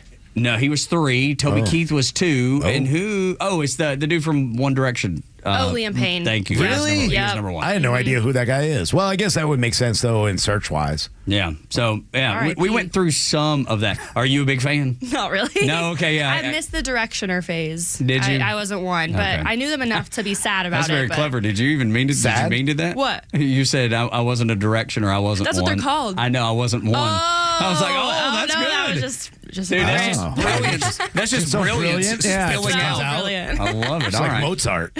Where do you want to start? I'm going to start with a couple of the TikTok trends specifically. I'm not huge on TikTok, but I Neither think because are we, of that. because we believe they're Chinese owned Yes. and are looking at And it everything. might not believe it. exist. They are. Oh, they are. Yes. Well, yeah. Yeah, you only got They about 18, 19 more days. Right, exactly. So let's go out with a bang and talk about what happened in 2024 on Okay. TikTok. So the main 2 for me, I think we talked about this here, but the I Like My Suitcase, Barron Trump Yeah. sound. That was a huge thing for about 2 months, like leading into the election. What is it? I don't. Okay, so when Barron Trump was young, a little boy, he was running. They have video of him. Yes. Yeah. Okay. He's like, Explain it more, though. I need to bring my suitcase. Yeah. And he Yeah. had this funny accent. Yeah. So I guess the big trend was that, does he still talk like that? Yeah, and people What? just on TikTok, people just take sounds and they make funny dances, they make funny skits. So that sound of him saying "I like my suitcase" So I remember that became part. like a dance. But did anybody really think he still spoke like that? People were confused. They hadn't seen him People or are heard him stupid. speak. But it was funny because even people that were very pro Kamala Yeah. were using this sound and like using it on their TikTok to promote themselves while at the same time Right, that's being dumb. pro her. So It it's is just dumb. it was a very interesting time on So TikTok. what kind of dance can you do to a kid going like, were you picking up like a fake suitcase? well, yeah, or? I actually made one. I'll show you. Oh later. yeah, I made absolutely. one too. Share it on the. Can you share it on the Again, extra page? I'll put it on the story. Yeah. Go check Yes. it out. There you go. Yes. But people will take sounds and then they'll like mash them with beats, basically. And Yeah. so someone just took a beat, mashed it over with the sound of "I Like My Suitcase," and it's just like a little bop. Okay. So All right. there's All that. right. Another beat bop TikTok sound, "Looking for a Man in Finance." Did you guys hear about that No, one? tell me about So this. it was just a girl talking on TikTok and basically came up with this jingle that's like, "I'm looking for a man in finance, 6'5", green eyes," like just describing a man, and it Okay, I became heard like a this. song. I've and so never the heard this one. 6'5" finance guy became like the guy of the year. Like that's what girls. so did. everybody was That's, out that's looking what the for that guy. girls wanted to find. Yes. Well, look. So you're I mean, all if a you're bunch of looking gold for a diggers. guy that is, probably well off Yeah. or that has done well, and then can continue that because of his background in finance, Yep. I can understand why Exactly. that would probably okay. Yeah, but it's so funny because, you're all gold diggers because in reality, you find the 5'4" cute chubby guy with a beard, maybe he's better off. You don't know. Maybe. Well, on the same coin though, another thing that was really Your big kids this will summer. be funny looking, but whatever. Speaking of that, Rat Boy Summer. This summer, like Rat Boy Summer was the Was theme that of the the summer. smile, that it's just weird like thing? a type of guy that somewhat resembles a rat. I remember like a this. Timothy Chalamet Yes, type. I remember and this. girls were looking and it's for the big front teeth or yeah, something, it's right? just like something about their bone structure. Yeah. They look like mouse. Yeah, people. I remember this one. And so Rat Boy Summer, girls were like, "Let me find a rat boy out there." That was all from the movie Challengers too. Yes, With you're Josh right. O'Connor and You're Mike right. Feist. What was Challengers about? I never It's heard about that this one. tennis stars, and they competed for this girl, and it was very They had a tennis sexy match and sensual. for a girl? Yeah. and against each other. Never heard this. Well, no, but I'm saying they played tennis to win the girl. Like whoever won the match got to date her. That's Did she know part of about it. this? Yeah, she set it up. She was like, okay, that's fair then. yeah, and it goes through And like they the were past the and the trophy. present. And they were rat boys? Yeah, they were both rat boys. And the girl was Zendaya, so understandably she was fought over. Okay. Yeah. So how many rat boys like really just kind of got lucky because of this? You think a lot of rat boys did? Barry Keoghan, do you know him? No. He's dated Sabrina Carpenter. They just broke up recently, I'm but not he's sure a who rat she is. boy. He cheated on her. He did With a cheat on her. TikToker. Yes. Wow, we know Joe's favorite in the segment know. of the show now. This is right in his wheelhouse. Even Callum Turner, who just got engaged to Dua Lipa. Okay, so Yes, I Callum know Turner. who Dua I know who Lipa Dua is, Lipa but I don't is, know too. who the dude is at all. If I show you pictures of all of them, Yeah, Barry will be probably like, so. they resemble Probably so. rats. So Rat Boy Summer. Well, but if you'd have to show me pictures of everybody we're talking about, too, Yes. because I only know like one or two. Okay, I will. Can we get like fat redneck summer going? Yeah. Let's put Next that in the year. universe That- next summer at 25. Now that, you're speaking my language. Yeah. Not for me or Tug, being but we can born in host it. Northwest Like a Luke Georgia. Combs. Yeah. Being born in Northwest Georgia, I can pick out a pretty good redneck. Yeah. Okay, perfect. You let us be the judges. Maybe that's something we do. Yeah, let's I mean, start we're here. taken. Yeah, You know, he's got his understood. beautiful wife, Laura. I got my beautiful girlfriend, Erin. We don't need it, but we understand the fat redneck. Yeah, so you're we trying want to bring help- that. help the Yeah. masses. I was born into it, so I think I got a good grip on that one. Yeah. I think I got that one figured out. Okay, now we're going to move into just like pop culture trends. Oh, here we go. So, Okay, buckle up. One of the biggest ones, Hawk Tuah. Oh my Okay. gosh. She was ridiculously successful, and I kept telling everybody, I was like, 15. this is going to burn out. This 15 minutes of fame is going to Is it just done? disappear. No, she's actually really capitalized, in my opinion. Do you think so? Yeah. Oh, I think she's the laughing stock. She signed- Everybody thinks this. I'm telling. Finish up. Well, Go I was ahead. going to say she signed with Jake Paul's Right. media company, has a huge podcast. I will say she's in trouble right now, though, for her Bitcoin situation. Uh-oh. Might Yep. be going to jail, might not. I'm not really sure. It's my but- understanding that nobody's listening to the podcast Oh, either. really? That's in Nashville. That's the word in Nashville because she's Okay. from up that way. Oh, you got Okay. the inside, too, Maybe in so. Nashville. I didn't know so. that. I think it like started off with a splash. Well, It was why would it? huge up It did. front. And Why? then maybe Why? She is Why? funny. It's so She's a funny stupid. girl. She is a funny girl, and I is think what she? she said just gave her like a little bit of a boost. I don't know. A lot of a boost. She A had lot of no a boost. boost. She had no boost prior to that interview out in Like, front, out in let's be Broadway honest. in downtown Nashville. She had no boost. And then, if you recall, Rhino, the people that filmed that were mad that she got picked up and got the fame, and they got nothing. Yeah. Yeah, I mean, why acting like a hoe? Do you get that kind of fame? Like, what's so exciting about acting like a hoe like that? I feel like it's just Why like are you shaking any- your head at me? You don't think she was acting like a hoe? Not really. She made a Yes. joke. Yeah, she was talking. Yeah, She it was didn't not seem like a acting. joke. She's not acting. I saw her hands moving Yeah, I don't around know. like it was. Yeah, acting. Like there's she no knew way to know, exactly but what I was got to going tell on. you, I think she probably used that technique. She's a hoe. Something just tells me. Mhm. She like Perhaps. Fonnie Willis. Well, we'll see where she goes in 2025. Nowhere. Probably to jail. Nowhere. Probably to jail. She screwed maybe. a lot of people Maybe. out of a lot of Yeah. money. I think she and then got she was bad just advice. like, all right, bye. Yeah. I think she got bad advice, but I'm just an Yeah, apologist for her, apparently. Yeah, well, look, she is white trash, redneck, whatever you want to call her, because, again, I grew up with her. Yeah. You know what I mean? Yep. And Did you all really, you around lucky me, dude? Oh, all around me, you just see it, you know it. Just you hanging out. You know the recognize type. it. Yeah, yeah, just the white trash type, yep. Okay, next up, pop culture moment. Celebrity lookalike parties. Were you guys privy to all these parties going on? no. Rhino, So- who do you look like? I get, If we well, did now her I'm not. look-alike. When I shave, and if you see my shave pictures, a lot of people would give me Joe Rogan or Vin Diesel. I get that a lot. I don't see that. Yeah, it's my Okay. nose. I see Joe Rogan. Yeah. Yeah. All right, I don't see that. So basically, back in the summer, I want to say it was Timothée Chalamet first. Some random girl on the internet said, "If you look like Timothée Chalamet, let's meet at Central Park. I want to see what guy looks the most like Timothée Chalamet." Well, Timothée people actually showed Chalamet, yeah, there were like hundreds of people that were like lookalikes of him, Yeah. and then Timothée Chalamet himself ended up coming. He got word of this party, and he showed up himself, and Did it he started lose? this. That's right. He lost. Right. He lost the little Yeah. one. Look anything like him. Get out. Right. He's in the new Bob Dylan biopic. He is. I do yes. wanna see that. Yes, he's a great Yeah, I actor wanna and see that dating Kylie Jenner, so good for him. Oh, are you kidding me? Kylie Jenner? Yes, Oh, you just I ruined love it now. Kylie Jenner. Why? You just She's an iconic businesswoman. Is Don't she? get me started Is on the she? Kardashians because I love them. Oh, If she would have started with nothing and then built a business, sure. Yeah. Okay. She's not a I understand. businesswoman. But basically, this one party Got fake transpired into, they all do. transpired into all these different parties, and now people across the country are saying, like, let's do a Glenn Powell lookalike contest or this contest. And then men are showing up. There was a Jalen Hurts one last week. There was a Jason Kelce one. Yeah. And men are showing up and doing these lookalike parties of girls' favorite celebrities so that they can find men that look like they're celebrities. Shows your age in this demographic. Would you show up to something like that, Joe? If I looked like someone, sure. But I don't know. It's something to do. There's plenty of things to do. What happens at this party? Do you win something? Or? Yeah, there's usually a prize, like a cash prize. Yeah. Okay. Like $15? Yeah, Do you win the crazy. $50? Do you win the girl, too? You probably meet a lot of girls there. Okay, I think all right. it's a win-win. So now things are starting to kind of maybe take some shape. All right. Yeah, but they're Outside. also Nobody's doing any harm. There's also a lot of girlfriends bringing their boyfriends because they just want the interaction on social. Yeah, but- they love. Yeah. So that's a huge thing this year. The Kate Middleton Photoshop fails. Do you guys remember those? So I remember her being sick, and I don't remember Cancer. the Photoshop. She was part, so- basically like in hiding for a while, Yeah, I remember and the palace was not disclosing where she was, if she was okay. So this conspiracy theory came about that she might not be alive anymore. I do recall And then that. the palace started releasing pictures of like, oh no, she's good, but they were clearly photoshopped. Like a limb was missing, like it was blurred, like whatever.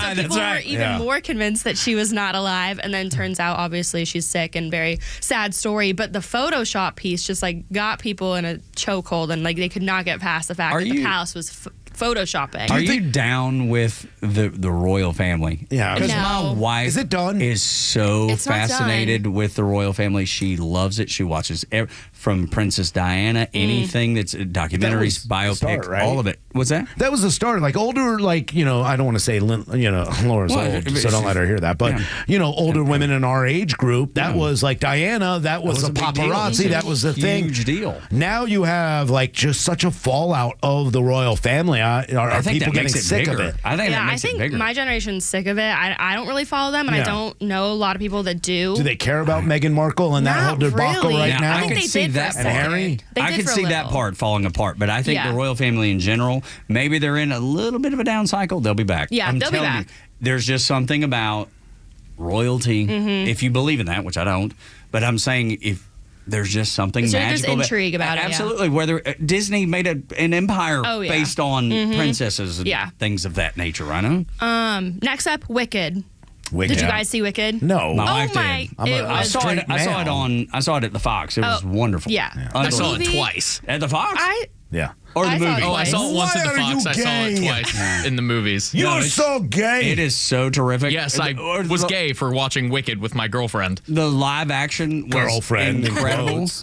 I don't know about the movie. My wife tells me it's fantastic. I What did saw you it think? twice too, Okay. Joe. Mhm. I saw it twice. It was amazing. It was life changing. I cried both times. Oh wow! Now that's a step that I didn't How see. coming. life changing? What do you mean? That was dramatic. It wasn't life changing, Oh, it was dramatic. Okay. But as I was watching it, I was just feeling very emotional and uplifted. I don't know. It's just a very well done movie. For a what? beautiful Like, what story. are you going to get out of this? 2 Okay. hours, You're gonna 2.5 go do magic hours now? of bliss. I don't No, yeah, no. I mean, the Become reason a you go to any Wiccan? movie, Yeah. right? I mean, Yeah. I probably felt the same way with Top Gun Maverick. When it there came you out. go. Exactly. I am going to boycott because I know girlfriend Erin wants to see this movie. Go with and her. She's more than welcome to go with any of her girlfriends to go see this I'll movie. go sign with up. her. I'll go. I'd sign up to go. 'Cause I'm not saying I would go see It's it. really, really Yeah. good. And not Y'all only did gay. the movie like really pop off this year, but it was like the press tour that they did. Ariana and Cynthia for the movie. There was this one interview in particular where Cynthia said that the interviewer said that the public was holding space for the lyrics of Defying Gravity, and Cynthia had this really visceral reaction to the term holding space, and it became this viral meme of like holding space. So now everyone, if you're hearing that anywhere, holding space for anything is in reference to this Wicked interview. I don't know what that means. I have no idea. Exactly. That's kind of the meme. Is like nobody really knew what it means, but Cynthia had such a reaction to it that it just became this like very confusing. Everyone's Who's in on Cynthia the joke. again? The star of Wicked. Yeah. So that sounds dumb to me. I thought Again, is Ariana like- Grande in it? Yes. Yeah, she's The other she's star. kinda cute. she's Glinda, Yes. right? Glinda, yes. Yeah, there we go. Yeah. So and Elphaba is Is Cynthia, yes. There you go. Look up the video if you haven't seen it. You'll get it once you see it. I don't think I'm looking I don't want to that see up. Wicked. I definitely want to go see the movie at some point, or Yeah. I'll watch it on. You when can it buy it now at home too. Yeah, or you, like rent it. Yeah, I think on Max or something like Okay. that. Okay, I have a couple more for you. So, Pop Girls. in 2024. Like the year of 2024 was for the pop girls. The Brat Summer stuff. Brat Summer What's is pop one. Yes. girls mean? So like pop stars who Pop are stars, women. yeah. Like there were tons of women pop stars that really just like created their career this year, I would say. There's Sabrina Carpenter, Olivia Rodrigo, Chappell Roan, Charlie XCX, who is Brat Summer, Brat Summer Tate thing. McRae, and obviously Taylor Swift. But they all had this huge year of music, and in terms of music, it really was like a pop girl year. Really? Yes. I don't know why.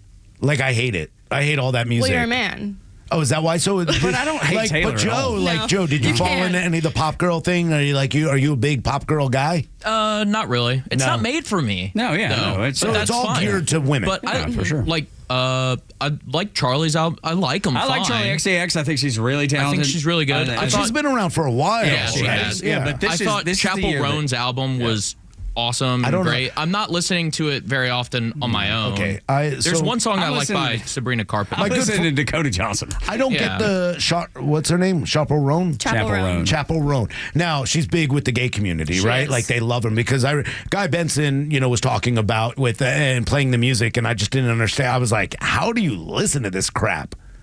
To me, it's just crap. It's niche music, but for whatever reason they but had. it isn't though. That's the thing because it blew up That's so true. big. That's true. Totally mainstream. Yeah. that may have started out. Yeah. And you say niche funny.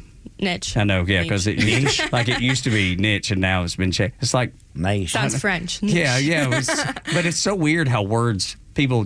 It's like people who own Teslas. They call them Teslas. They put the emphasis in different places to try to sound cool to prove that they actually own one. Yes, or something. Yeah. Okay, I have 3 more for you that I'll run through. So Gypsy Rose.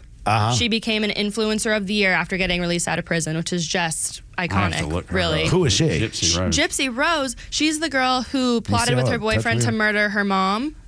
Because her mom had the disease that made her think that the daughter was actually sick. Yeah. They ended up murdering the mom. She went to jail for 15 years. She got out of jail this year, and now she's a celebrity. Okay. It's kind of wild, which brings me to my next point, which is the Menendez brothers resurgence. That was Documentaries, huge. A TikTok. I remember when that actually, when it happened. Me too. And the court case.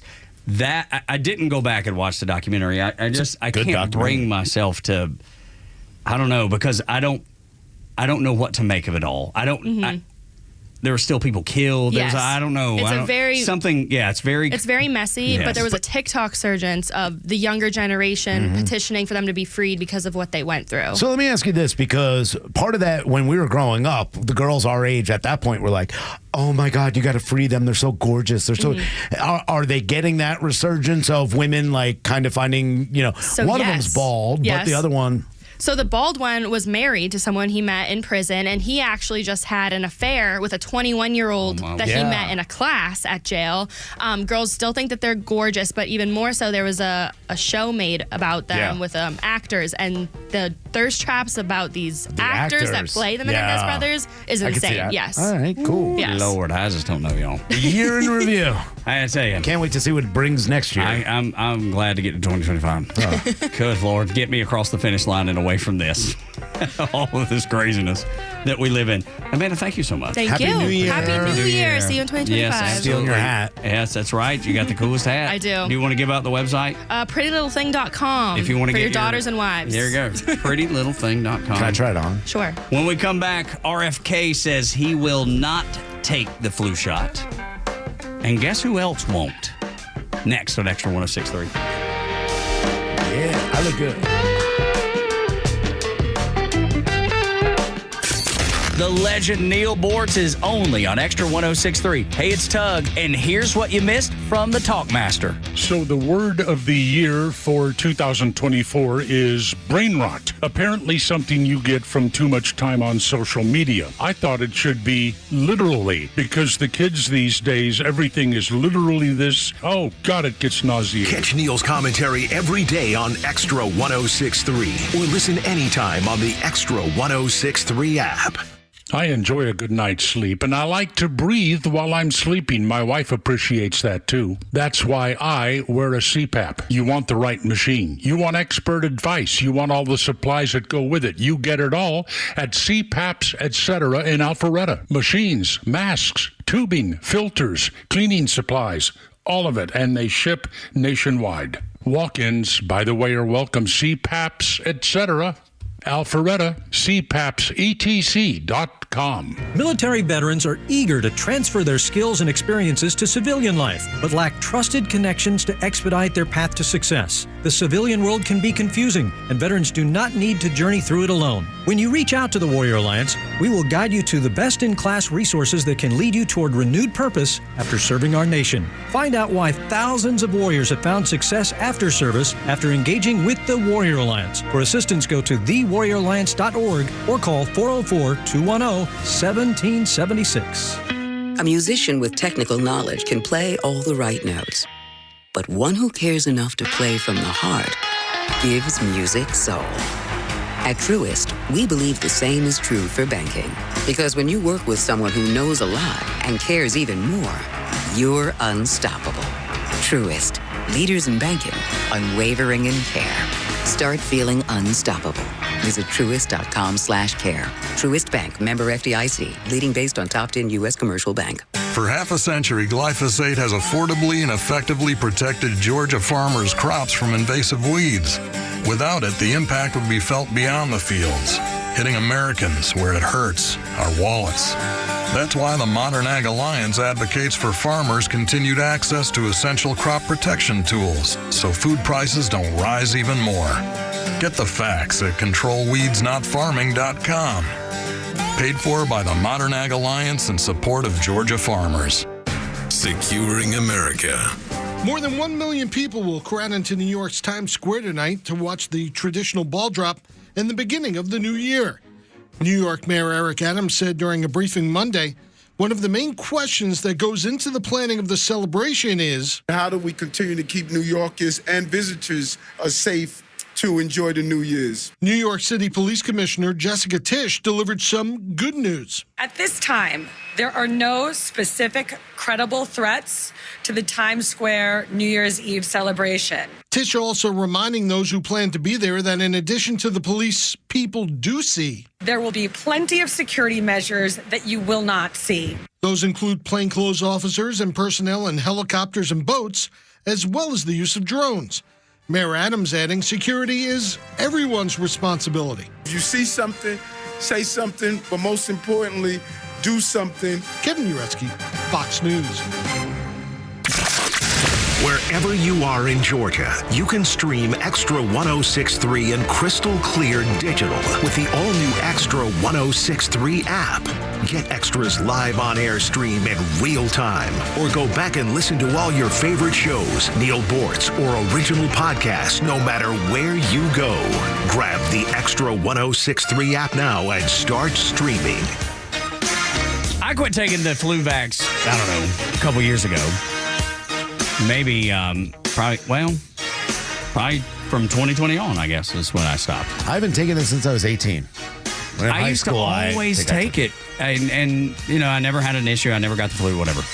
Now I have this maybe irrational fear, or maybe not. This fear that there's going to be some sort of blend, you know, the one that the Kelseys or whomever else promotes. You know, 1 shot and 2. Yeah, exactly. All that. I want no part of it. And I'm like, 2 at 1. No, thank you. I've just backed away from it. RFK Jr. said he won't ever take the flu vax. In a million years, I would not take the flu shot. And I'll tell you why, because this is what Cochrane and BMJ have found. People who take the flu shot are protected against that strain of flu. They're 4.4 times more likely to get a non-flu infection. And you might find, and a lot of people do, that they get the flu shot and then they get sick. They're usually not getting the flu. They're getting something that is indistinguishable from the flu, because the flu shot gives you something called pathogenic priming. It injures your immune system so that you're more likely to get a non-flu viral upper respiratory infection. In fact, the Pentagon published a story, and you can cite this, it's by Wolfe, W-O-L-F-E, in January of this year, in which they said that the flu shot not only primes you for flu, but it primes you for coronavirus. They had a placebo group and they had a vaccine group because they wanted for military readiness to see if the flu shot was prophylactic against coronavirus. What they found is actually the people who got the flu shot were 36% more likely to get coronavirus. And that's not a alone study. We found 6 other major studies that say the same thing. If you get the flu shot, you're more likely to get coronavirus. Look, all you have to do, Alan, and this is what Cochrane said, is look what's happened to longevity in the elderly since we started mandating the flu shot for elderly people. Those are the people who, their life expectancy has dramatically gone down. Yeah. And he continues on, understandably. If you wonder why there is a lack of trust in the public health square, it all starts with COVID. It all starts with the lies of where it came from, where it came out of, and then the lie that if you take this vax, you won't get it and you won't pass it on. Complete BS. And now I fail to struggle to believe in any of it. Yeah, that was part of the flu because, you used to hear all the time. And throughout my high school career there, I was forced to get the flu vaccine. And my parents didn't. Oh, well, I mean. You're forced to do it? Well, by my family. And they wanted me to. And I didn't want to take it because every time I did, I felt like I got the flu. And so many other people were like, I keep getting sick after I get the flu shot thinking it was the flu. And you heard about the dead virus and all those kind of things that, kind of contribute to that. The minute I got the flu every single year, all the time, as soon as I stopped taking the vaccine, I stopped getting sick. And that was one of the things that I said, okay, cool. And that started at 18 when I had that decision to make for myself. I was out of school. I said, I'm not going to take this vaccine ever again. Never have, never got sick. Same thing with, the vaccine when they, it was very similar to the COVID, which is why a lot of people, and I understood why a lot of people didn't want to take it because you continue to get sick from these. And when the flu was introduced or you get the flu shot, it does lower your immune system. They tell you that. That's exactly right, man. Count me out. Look, for the stuff that works and it's worked and we've studied it and researched it for years and years, the polio vaccine. Yep. Okay. Good. Measles, mumps, rubella, even chicken pox. I mean, goodness. Sure. The ones that we have confidence in and we have reliable research that shows they work, I'm in favor of all of them. Mm-hmm. It's the ones that you tell me that work that might or might not that I'm not on board. Like you were joking earlier, Rhino, about the bird flu. Yeah. People out in California are freaking out. Well, look because at CNN right now. Yeah. And all those. I'm sure I hadn't seen it, but I believe you that it's there.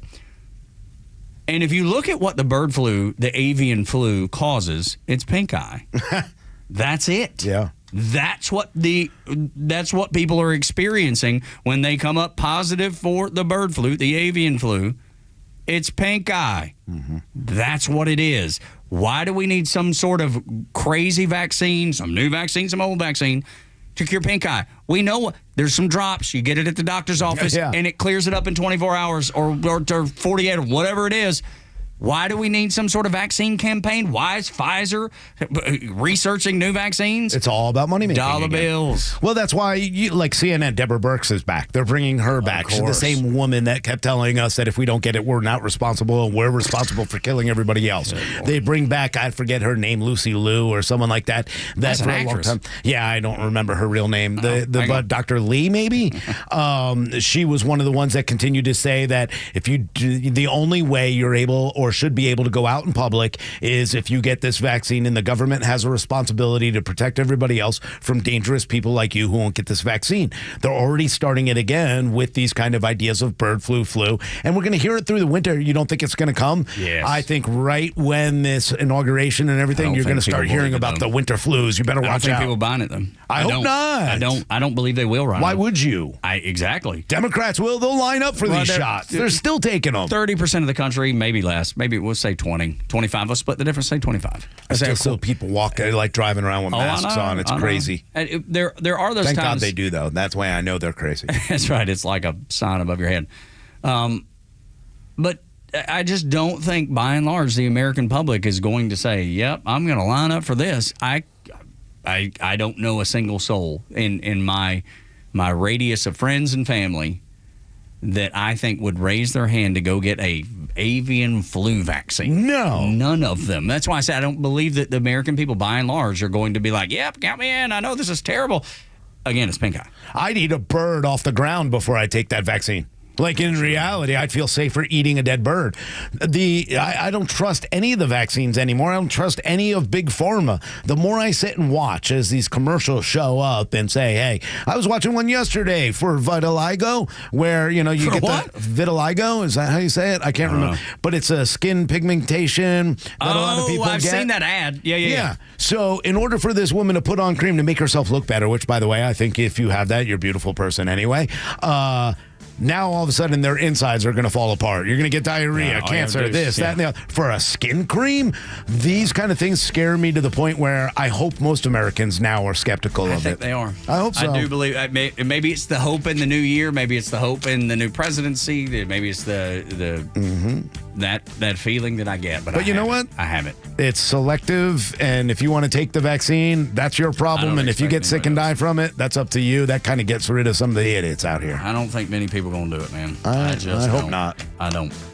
But we shall see. It is yet to be seen. The future is ahead of us. I still can't listen to him talk, though, man. It drives me nuts. I feel it. RFK? Yeah, like it hurts listening to him. Doesn't bother me. No? I enjoy it, man, because I think I love him. The thing that the wisdom outweighs any sounds like it hurts. It does kind of. I agree with that. Anyway, that'll do it for us. Happy New Year. Happy New Year. Be safe, whatever you do tonight. For Rhino and Board Op, Goey Virgin River, and Los, who will be back with us on Thursday. My name is Doug. Y'all come back now, you hear?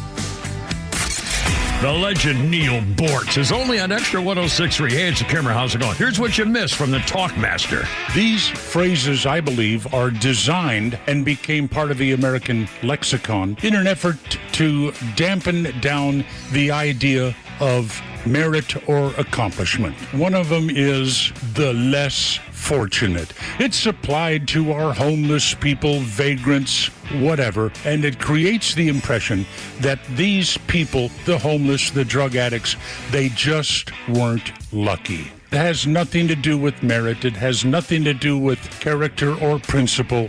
It's all about luck. If you can pay your rent, make your car payments, feed your children, you're just lucky. If you can't, well, you're just less lucky. The less fortunate. Catch Neil's commentary every day on Extra 106.3 or listen anytime on the Extra 106.3 app.